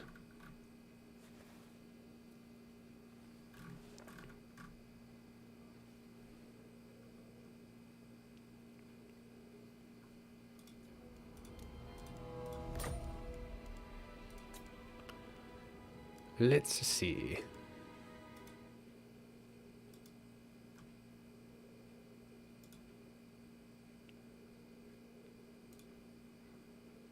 Okay, so we got Satsuma.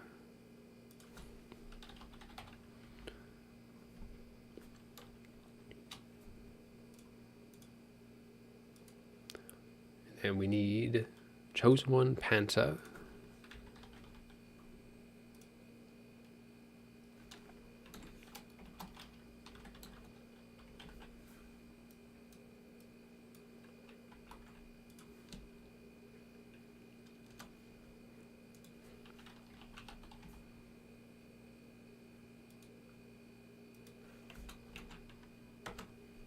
And figure out what Felix has named himself to.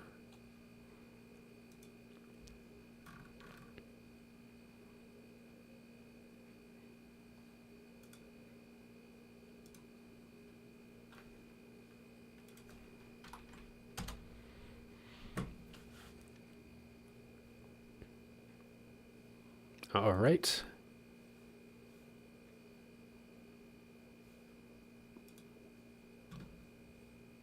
Ah, yes, 10K funds. Oh.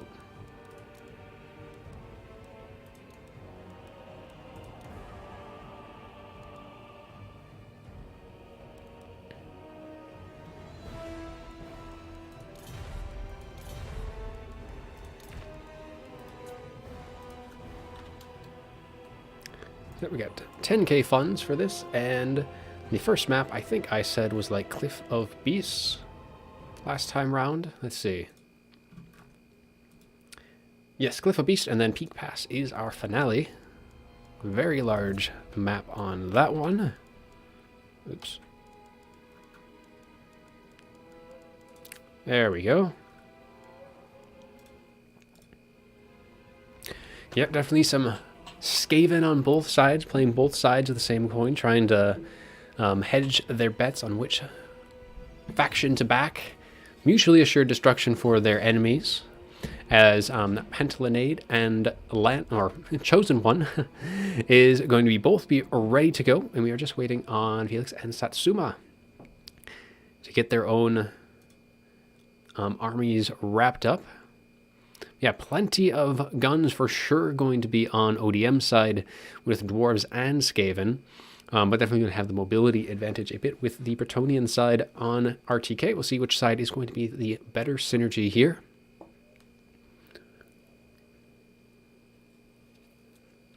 I know just the hero core and lord core definitely makes it a lot stronger with the Bretonnians, though it doesn't help if that all gets shot to little pieces by all of the guns and cannons that can be brought. But we'll see what we have in store for us for our first 2v2 before we get into our second one.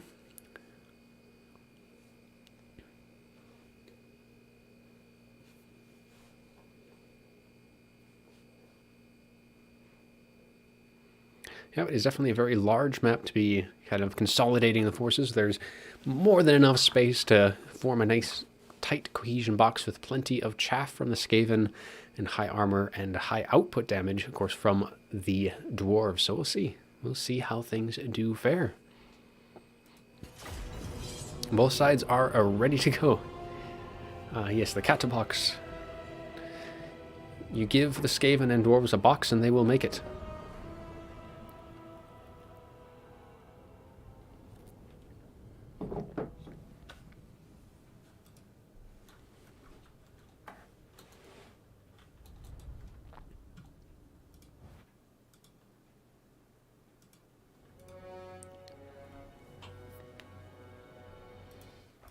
Oh, rats.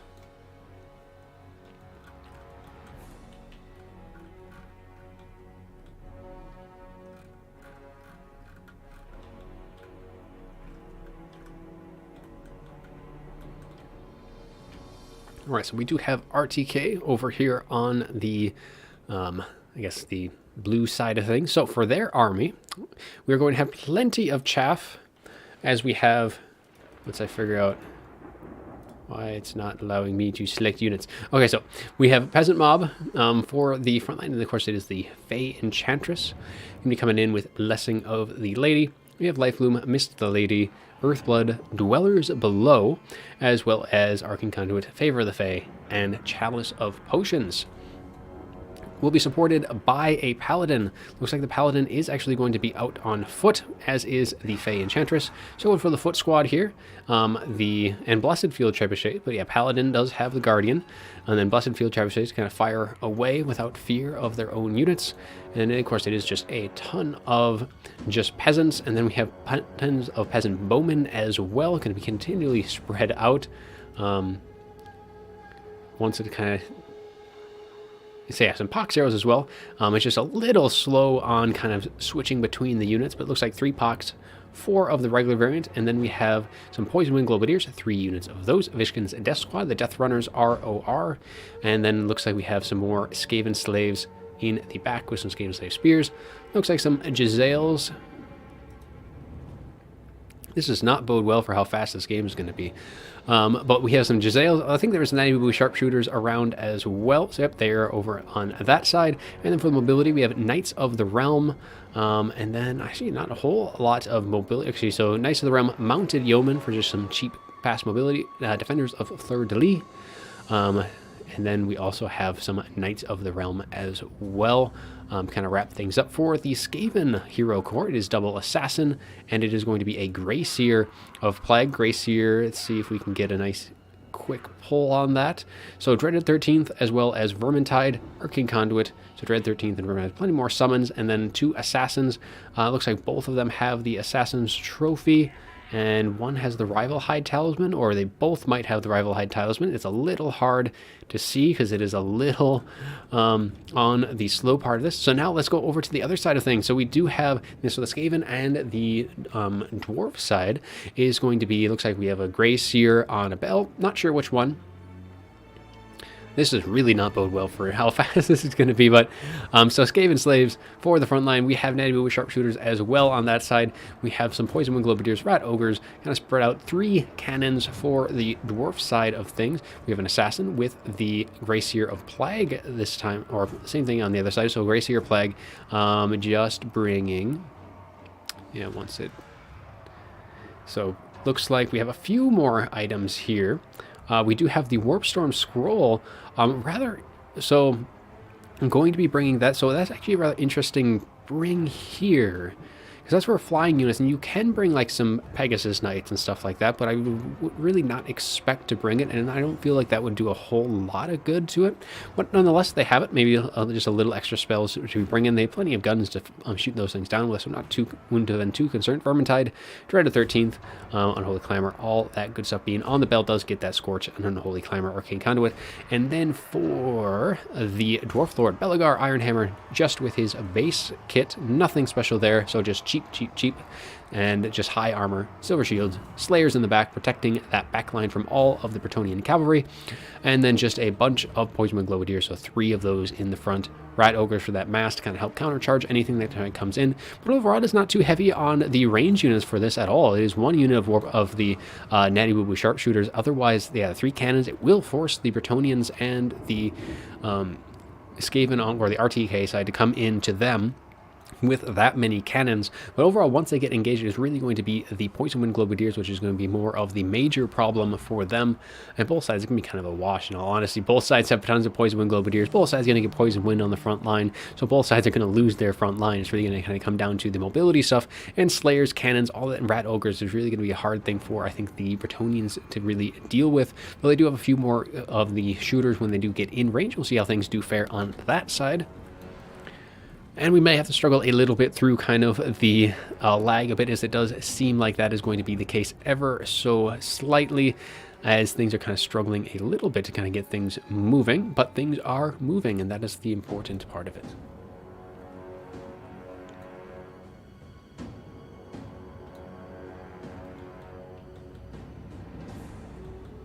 Moving very slowly, but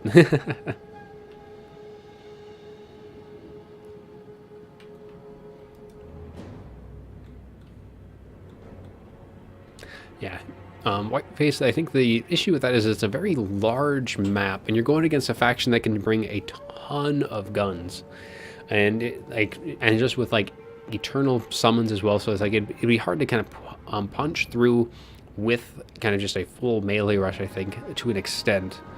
It could have worked, definitely, but yeah, I think both sides fairly similar overall, though, in terms of total strategy. But at least with this, there shouldn't be too many mistakes on either end in terms of micro or anything like that. Blessed Field Trebuchet is getting operational, kind of firing in against, looks like just some Skaven Slaves and some Dwarf Warriors. Actually, what is Longbeard? So it's against some Longbeard, so that gets to generate some nice value from them. So they have that kind of more resolute front line with those guys, but they definitely don't want to be getting any of those shots from the Poison Wind. So maybe would have elected to go with some more just Dwarf Warriors instead, still have the high armor, but not going to be too much at risk for losing a ton of value with the Poison Wind on both sides, because I feel like there's going to be quite a bit of friendly fire across the board. And on RTK side, there's nothing that's really too expensive on the front line to really care about losing.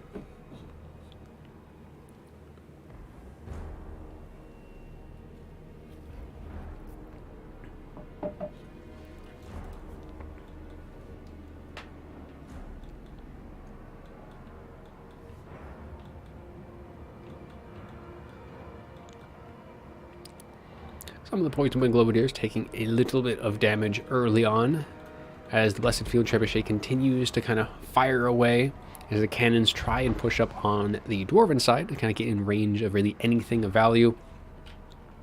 So either the opposing Field Trebuchet, but with the positioning on this Trebuchet, it is actually going to be in line of sight for the Dwarf Cannons, I think, to fire away into. The only thing is, like, the Blessed Field Trebuchet, if you drop them down just a little bit below that horizon, I think that they would still be able to get some pretty decent shots and might keep those cannons from firing in against them. But we're just going to see what the cannons do prioritize early on. Not seeing anything targeting just yet, as only the Natty Boo Sharpshooters are the only things kind of opening up, doing some decent damage to the Poison Wind Globadiers. Yes, exactly. See him hitting, loading. This thing kind of slow down just a bit, kind of coming into this, but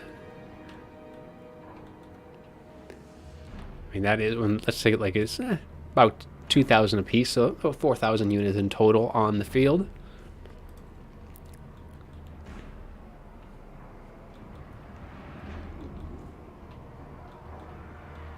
As RTK is trying to get a little damage in on the Grace here. Now, the one thing with the ODM side is they don't really have the benefit of any healing that they'll have, unlike with Bretonnia and the Fae. Anything that does take too much damage will be able to kind of get healed up. Not a whole lot of targets other than the Cavalry that really would want it. Skaven didn't bring anything large like the Bell, for example, that would direct too much winds of magic their way. Natty Boos have been doing a pretty decent job of dealing with the Poison Wind Globadiers up until this point, but there is still 4 of them in total, so take one out, there's still 3 to go, and they're fairly cheap, so we're not going to be worried too much about losing one of them. As for the return fire on RTK, so the Blessed Field Trebuchet, only one of them getting a few shots in on Skaven Slaves so far. I'm not really sure where these Poison Wind Globadiers took some shots themselves. Might have been standing in the way of a cannon earlier on. There's nothing can really reach out that far on that side of the field. The shots now are actually going to start raining in on a more juicier target, so it's going to be the cannon crew and those Poison Wind Globadiers are going to start taking some shots, and both sides are now going to be starting to get engaged in melee as Poison Wind Globadiers do hit those Skaven Slaves, are going to be taking a bit of damage on that side, but probably want to be easing up on that fire, trying to kind of would like to get onto these Longbeards, because that is where those Poison Wind Globadiers are going to love their targets. And it looks like we are getting a Chalice of Potions, I do believe, is going to be getting dropped down. Take a little swing back. Is going to be providing plenty of time for the ODM side to recognize that bombardment coming down and trying to get a full view of it coming in from the top, as we have plenty of time. Actually, no, that is going to be the Storm Vermin. I thought it was a little too close for the Chalice of Potions, but the Storm Vermin summon is going to do a massive amount of damage to those cannons on just the initial explosion, and the cannon crew is going to be running for the hills as those Storm Vermin are going to be in hot pursuit, trying to at least break these guys off. And that's 1 down out of the 3. Should be some pretty good to do there, as the Rat Ogres, though, are charging headlong into the Peasant Mob. That is going to provide these Poison Globadiers with some nice, decent value there, hitting the Poison Wind on both sides, but they are quickly going to break those Peasant Mob and allow them to kind of go right up the middle into those Poison Wind Globadiers now. As for the other side of the fact, we do have some cavalry going to start kind of coming through, as the Gracier has taken quite a bit of damage overall from the Nanibu sharpshooters, and Knights of the Realm are going to be taking a mighty volley from those Poison Wind Globadiers and start whittling down their HP quite a bit as more and more. And I hear another, actually this is going to be, I think, a Dread 13th dropped on top of their own Gracier, going to be trying to deter all of these Knights of the Realm and hopefully get rid of them outright with that cast, especially with how low that Gracier is getting. Definitely needs some support right now. All of these peasant mobs, and that beautiful hit right onto those Knights of the Realm, doing a lot of damage to them, should outright break them down.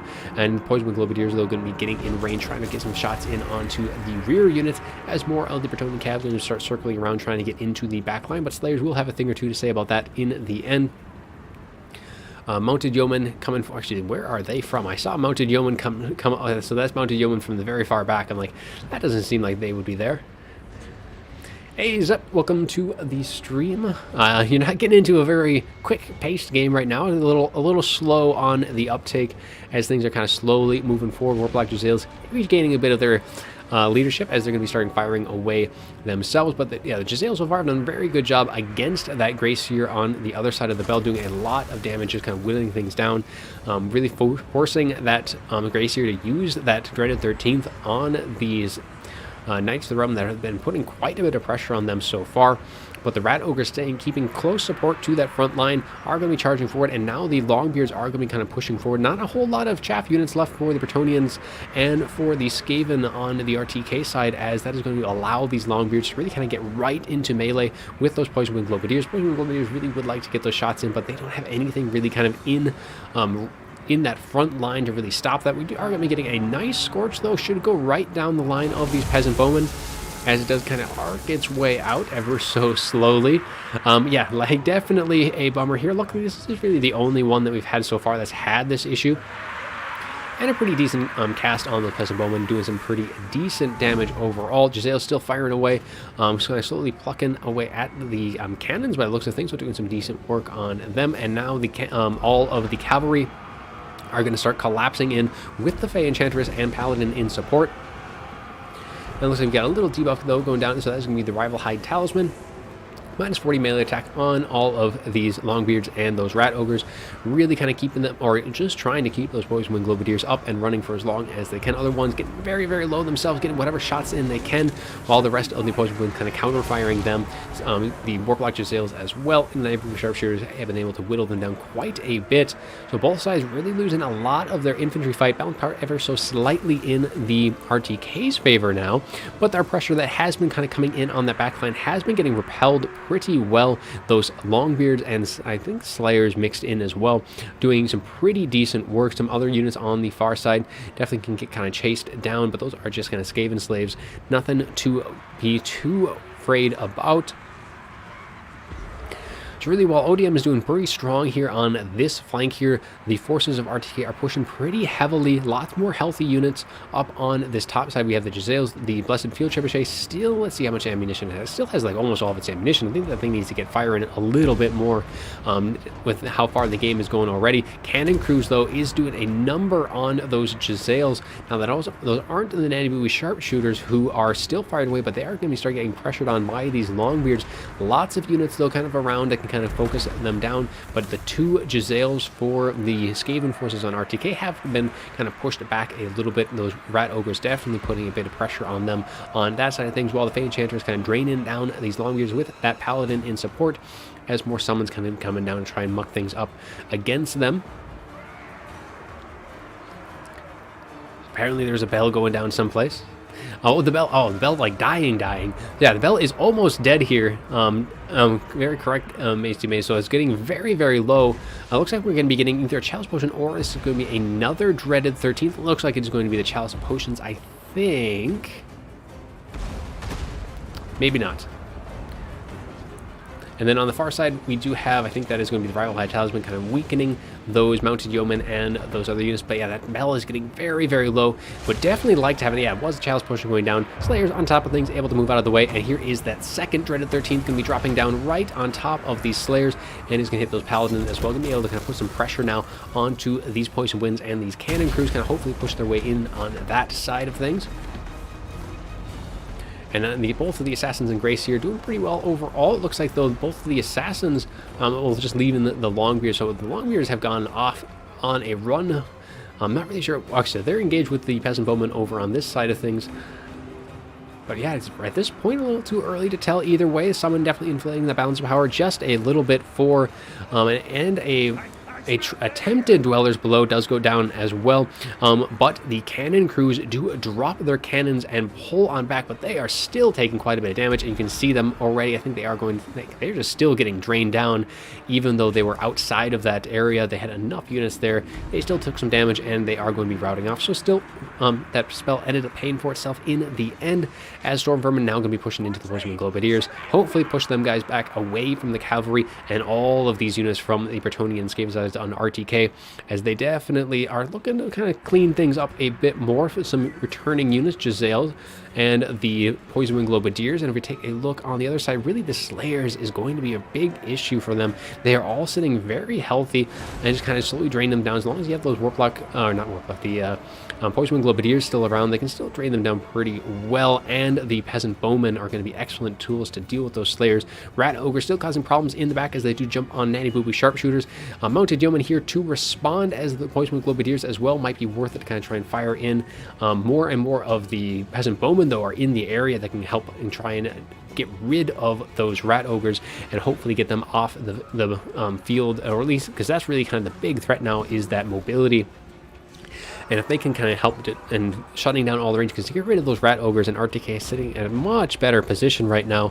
The Bell is still alive and well over on, well, I wouldn't say well, is alive on the other side with a 454 HP. Still going, and it is going to be wavering a single, I mean, it might be in range of the Blessed Field Trebuchet. Let's just take a, no, not quite in range, so it's still got a little ways to go, so it won't be in danger of any immediate fire, but it is just so very low overall. And the summon of Storm Vermin is going to finally just kind of completely disintegrate. Did some pretty decent work, though, able to deal with some Cannon Crew, some of the Poison Wind Globadiers, but they still have plenty of cannons up and operational. So two of them, one sitting at full operational capacity. Actually, both of them all have 3 models firing away, plenty of ammunition. We do get a nice volley, though, trying to deal with the crew on these guys, but the hero crew of the RTK forces are on a direct path towards those units, and then they can kind of dive in and really kind of mess those guys up, especially kind of getting in range of all these units. But the Gisele's going to try and fire away and get as much damage in as they can. I do not know how that Bell is still alive and well. It is so very low. Those things have remarkably resilient leadership overall. We're going to switch over to the other side of things. Some more units in these Longbeards, I believe, dealing with some of the Peasant Bowmen. These Rat Ogres are going to be able to get kind of pushed off by these Skaven Slaves and Peasant Mobs. Not really putting up too much of a good fight there, but the Skaven Assassin able to deal with the Peasant Bowmen, and cleaning up more and more of the range units is what they're going to be trying to do, and they are doing a lot of damage. A lot of these guys are very low in terms of leadership. Not a whole lot to really pressure back these Rat Ogres, but it should be enough to kind of crossfire against those Rat Ogres to kind of punish that threat finally. But this is going to be where most of that strength of the RTK side is going to be consolidated in. And where is this? So the Bell is still there. So it's, yeah, wavering from. He still probably does have his second Dreaded 13th. We've only seen the one that I know of, and he almost certainly has enough Winds of Magic at this point to cast that second one. And there are definitely targets that can just drop it on in the event of that, but he doesn't want to be waiting too long, because if he does rout, I don't know if he'll be able to kind of come back from that. And the Giselles, though, the cannons, all these guys really providing a nice little kind of a bulwark here to kind of force back or try to force back all these units. But this is a lot of single entities. We have both the assassins, we have the Fae, we have the Grey Seer, and the Paladin are all here just kind of pushing and trying to get forward, but just throwing more, I mean, these are Dragonback Slayers no less, and be trying to just kind of drag things down, but they really don't have any benefit. I mean, other than being unbreakable and holding these guys back, these Slayers aren't going to have any advantage over the units that are here.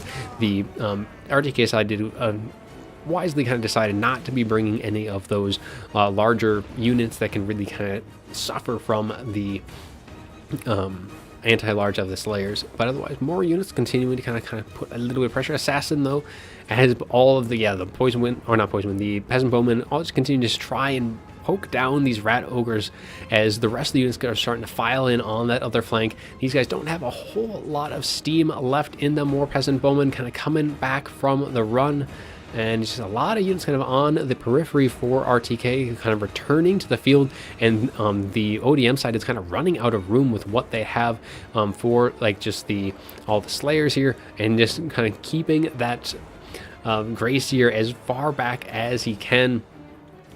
As you do see that Blessed Field Trebuchet up and firing, arcing its shots on downtown, trying to hit all of those Slayers and the cannon crews, I'm sure.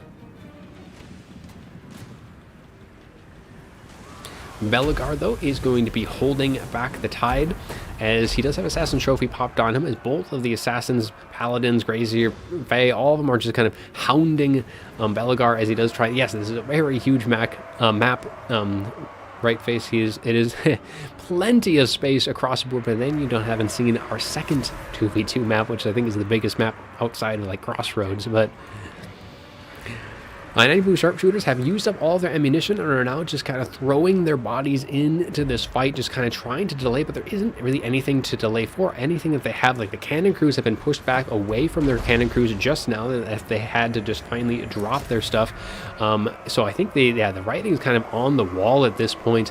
I don't think ODM just has anything to hold back this hero core, and especially since the Fae is in there and so very, very healthy. They're just going to drain everything dry at this point. No amount of summons in that late game from the Grace here I think is going to change things. We are trying to, I think as a Dwellers Below is going to be trying to pop here, and I hear the bell tolling. Now for whom does it toll? So that was actually, I think, a little risky thing there. So I think that was the Scorch ability, so that does have a miscast chance on the bell. Really using any of the spell's abilities is really kind of risky for that bell seer, because pretty much any overcast will end up killing him outright.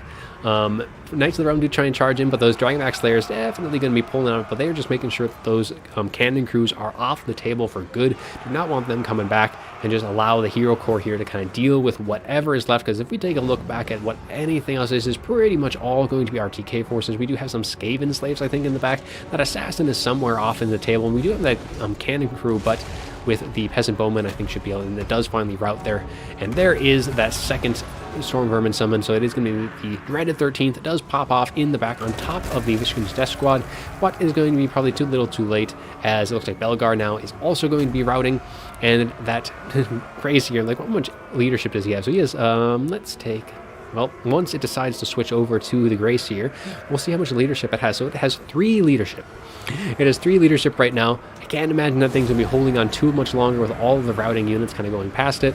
Especially with Belegar now going to be going down, is just really the Slayers that are left. Fae is going to be able to drain those, no problem at all. Stormvermin does kind of clean up some of the surrounding units, but I think that is pretty much going to be all she wrote here. Assassin is off doing who knows what on the other side of the map, too far away to actually help with anything. Who will be dropping, it looks like the Chalice of Potions can be dropping down right on to the Slayers. And it looks like we have a summon also going to be going down, maybe from the Grey Seer himself, to get something on the field. But eventually, once things speed up, I think that with having so many of the units dead on the field, it would have sped up just a little bit.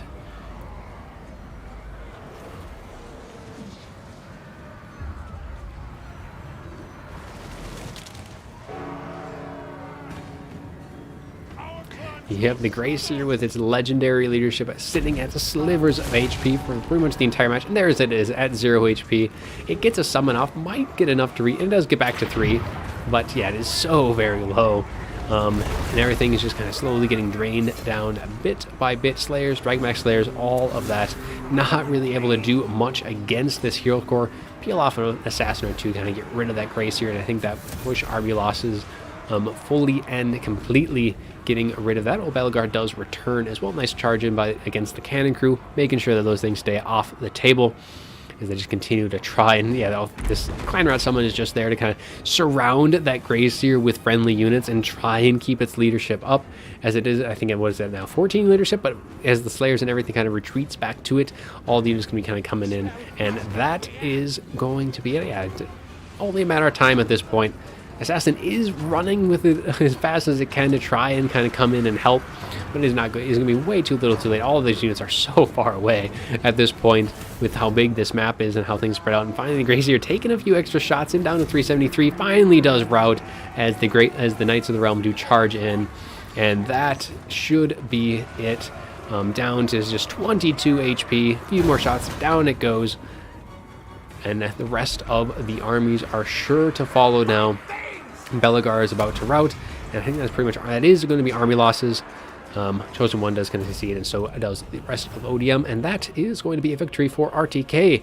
A long, drawn-out fight, but yeah, well fought for sure on both sides. So yeah, we'll update score, and then we'll take a quick, so that's 3 points technically, so that's up to 19, but unable to actually catch up fully. But Skaven on the ODM side of things, Gracier got some value in, but mostly was kind of playing the hiding game throughout that fight. Not expecting anything from all the Skaven saves. The Poisonwood Globadiers got some decent damage. Natty Boo Sharpshooters did rather well. And then all of the Rat Ogres, some of them did really well, 1,600 on them. As for the Dwarven forces, Belagar, I mean, I was expecting a little bit more than 59, but still, that's all that he got. He was fairly cheap, but still managed to disappoint.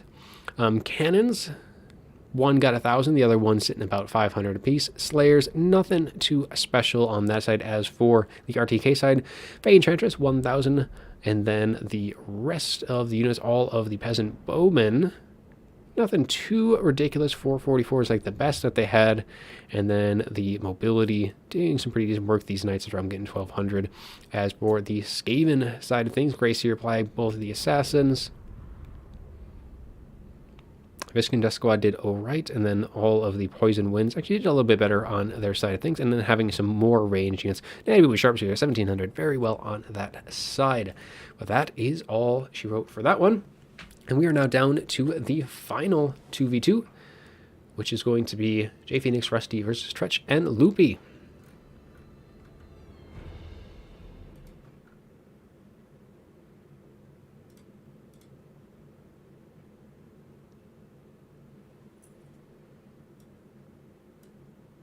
There we go.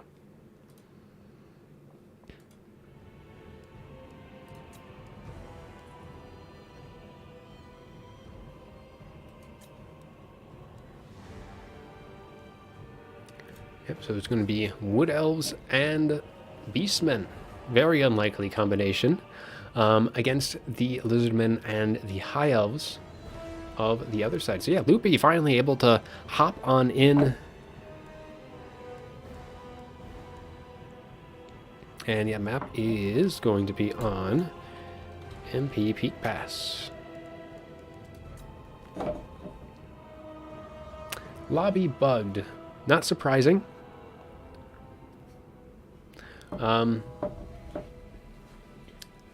I've seen 3 out of the 4 join, but you can always rehost.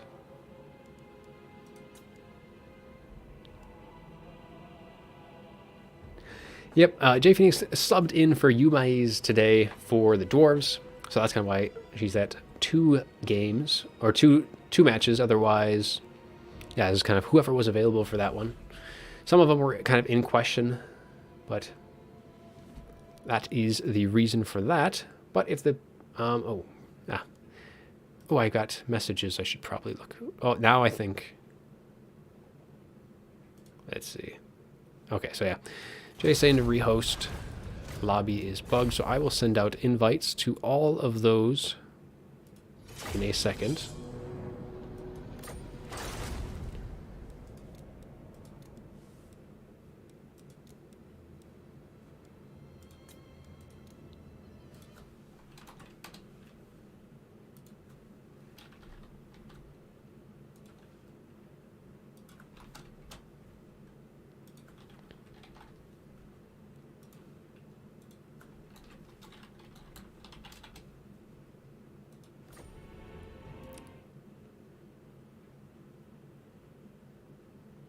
Yeah, I just hosted a new lobby, so yeah, we should be good from this point on. And Tretch, I saw Tretch in, so I think, yep, there we go. Okay, so I don't need another invite to them.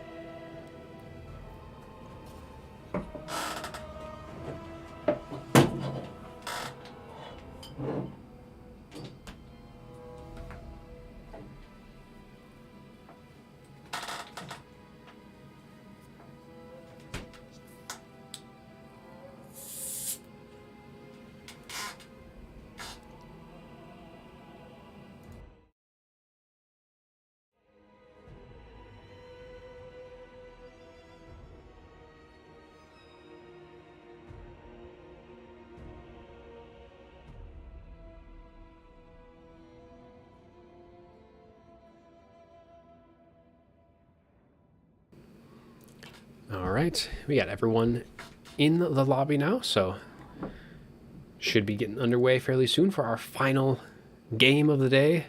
Plenty of fun games. Now we're at our final 2v2. Unfortunately, it is not a deciding game, so it is just a kind of a for fun, but yeah, very close games overall for today. So yeah, definitely enjoyed casting it for everyone. Hopefully everyone enjoyed watching today. One more message, seeing what that's on.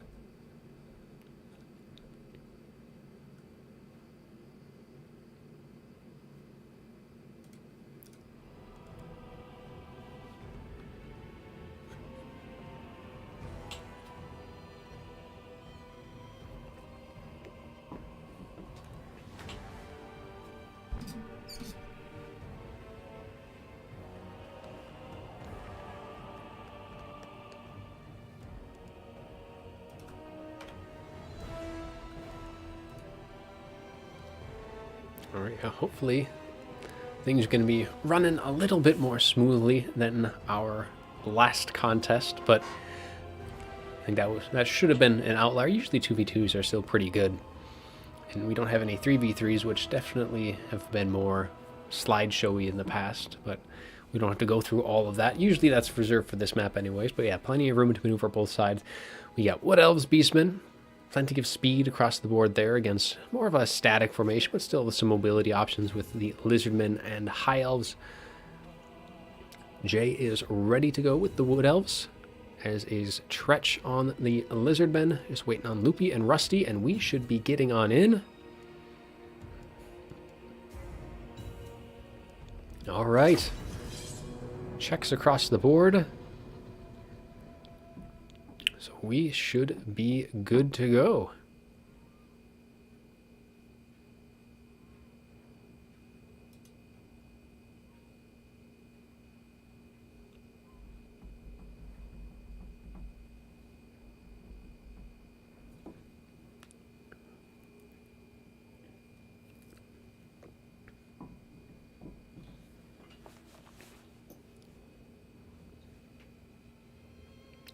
Loopy had a few last-second changes.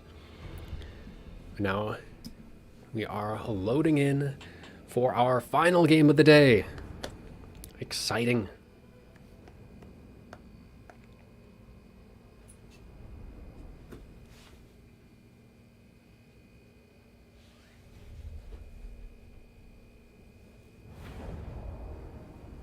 All right. Let's switch on over.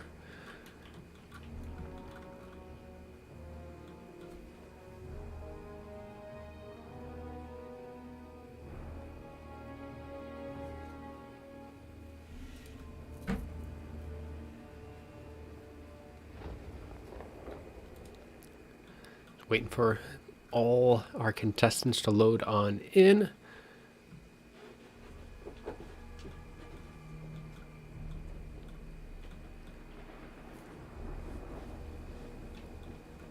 So we just admire the scenery.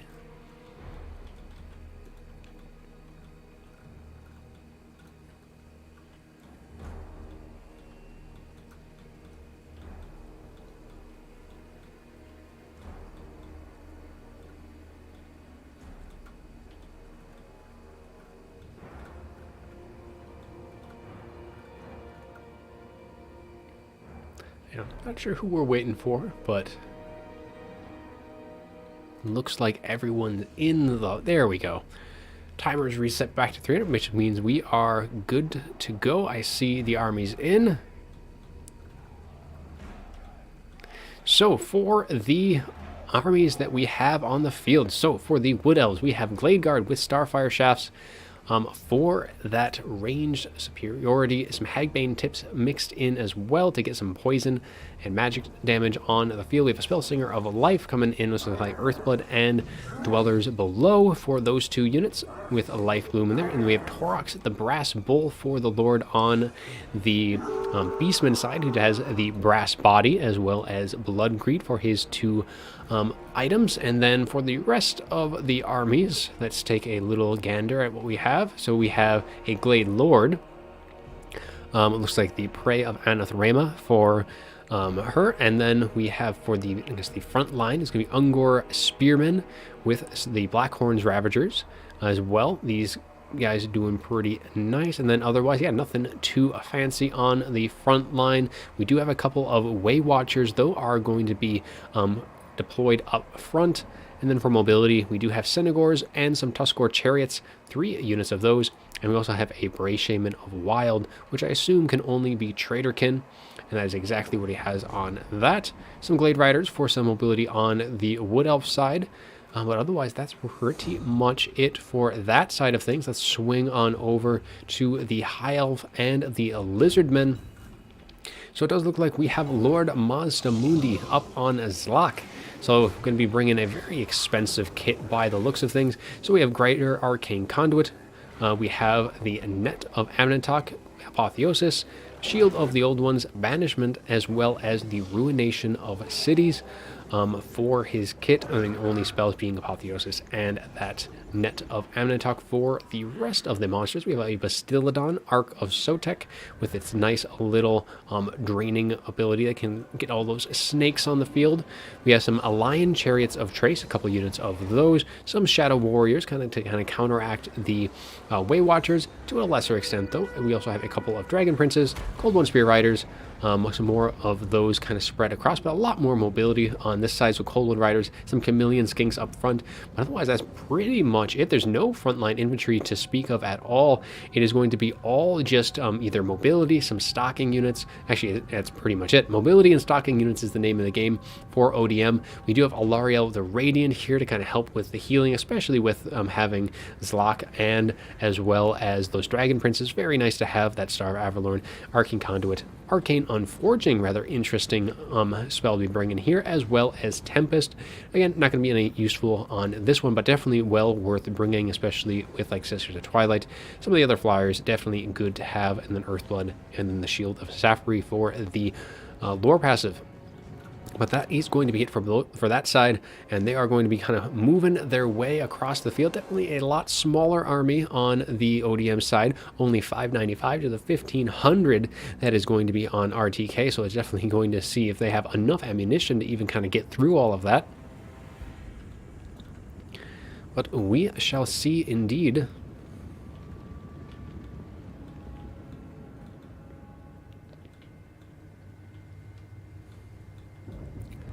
Both sides just kind of casually kind of pushing forward.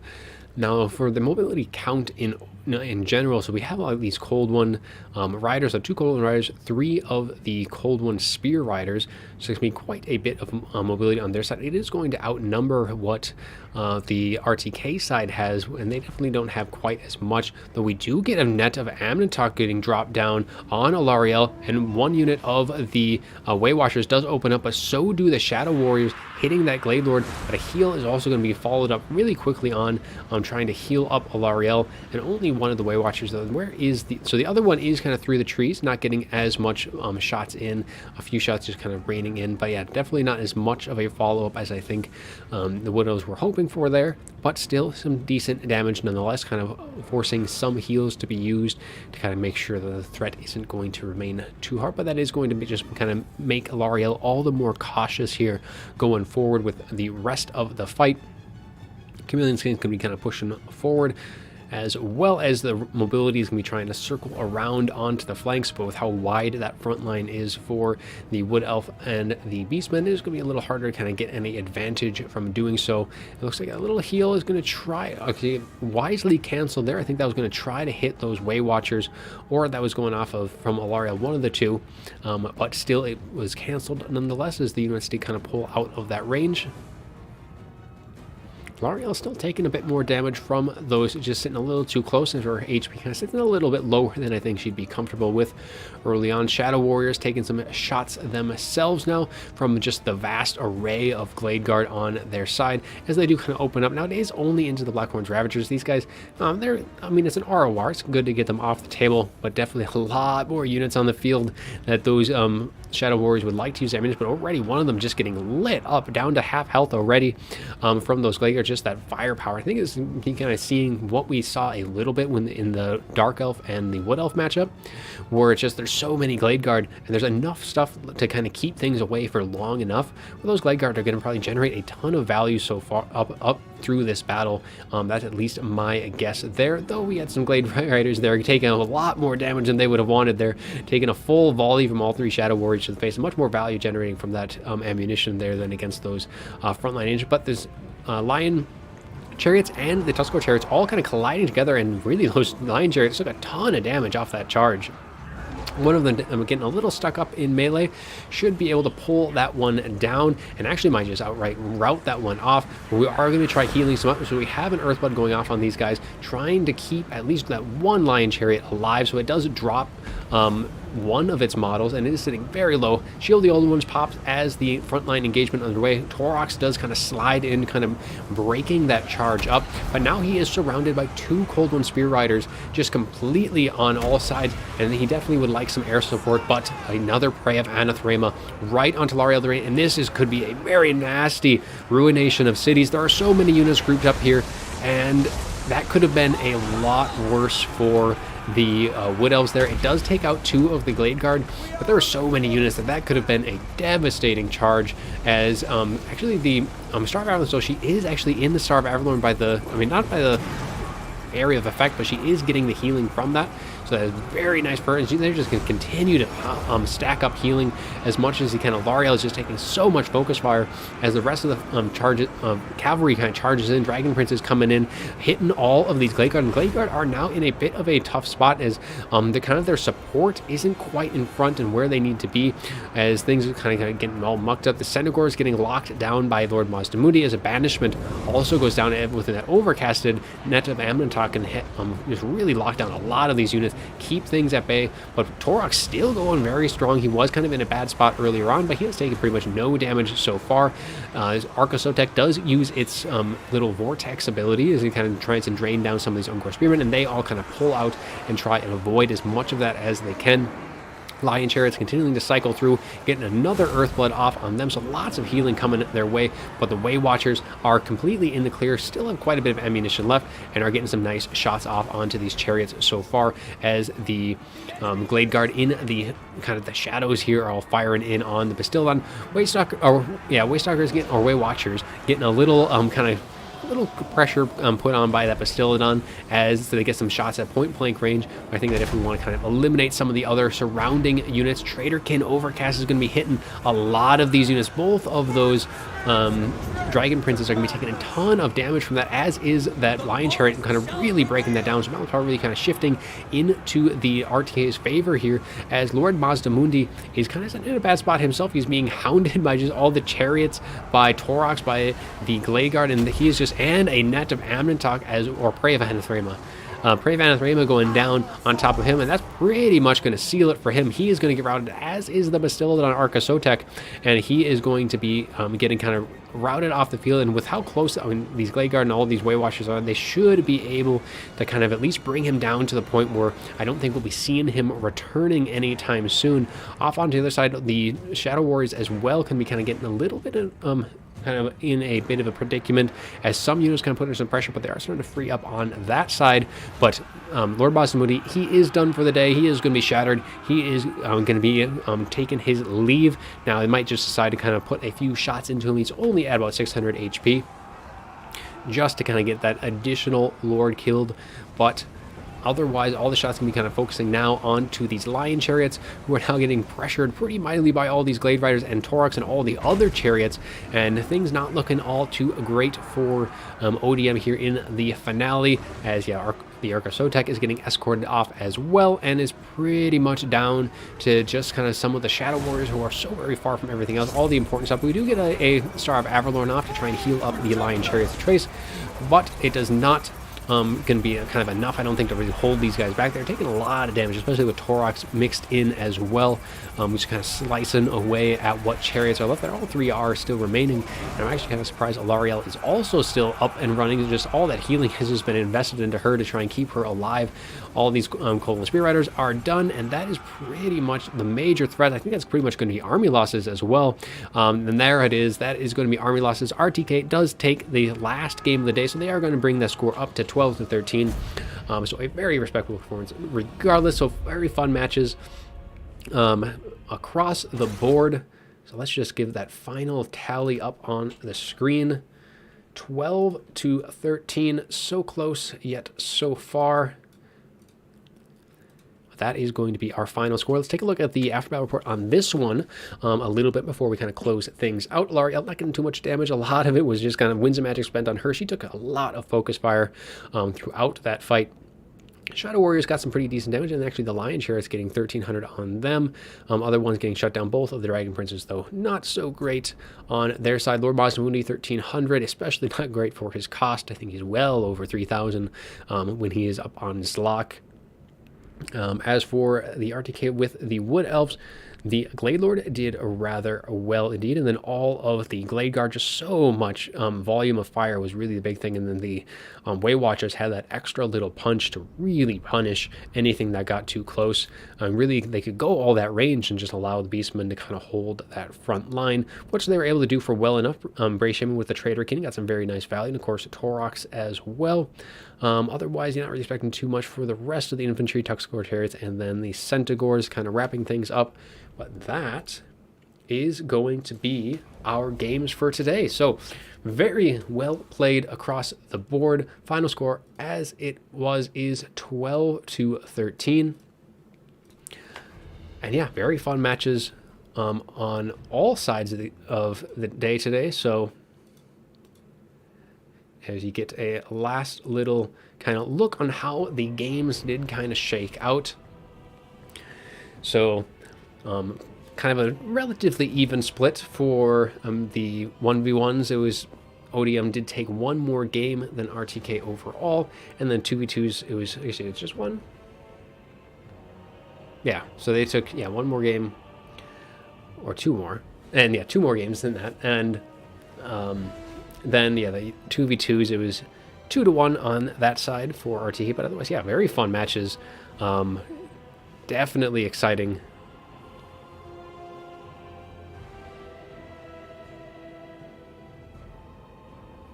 Yep, Beastmaster, exactly. Like that one, that first game, if you haven't seen that one was a ridiculous ending. Well, not just an ending, it was like almost an ending. It was 30 points left. That was it. It was 30 points was all Nurgle needed. But yeah, thank you guys all for joining today. I hope everyone enjoyed the games. It was good to kind of do a event at this scale again, so it was good to do that. Yeah, thanks again. Yeah, thanks for everyone who joined today and who played. It was fun playing as well, even though that was a silent cast. But yeah, fun all around. So hope you guys all enjoyed. And if I don't see anything in the next couple of seconds, we're going to close things out for today. So yeah, thanks for joining. Hope you all enjoyed. And as always,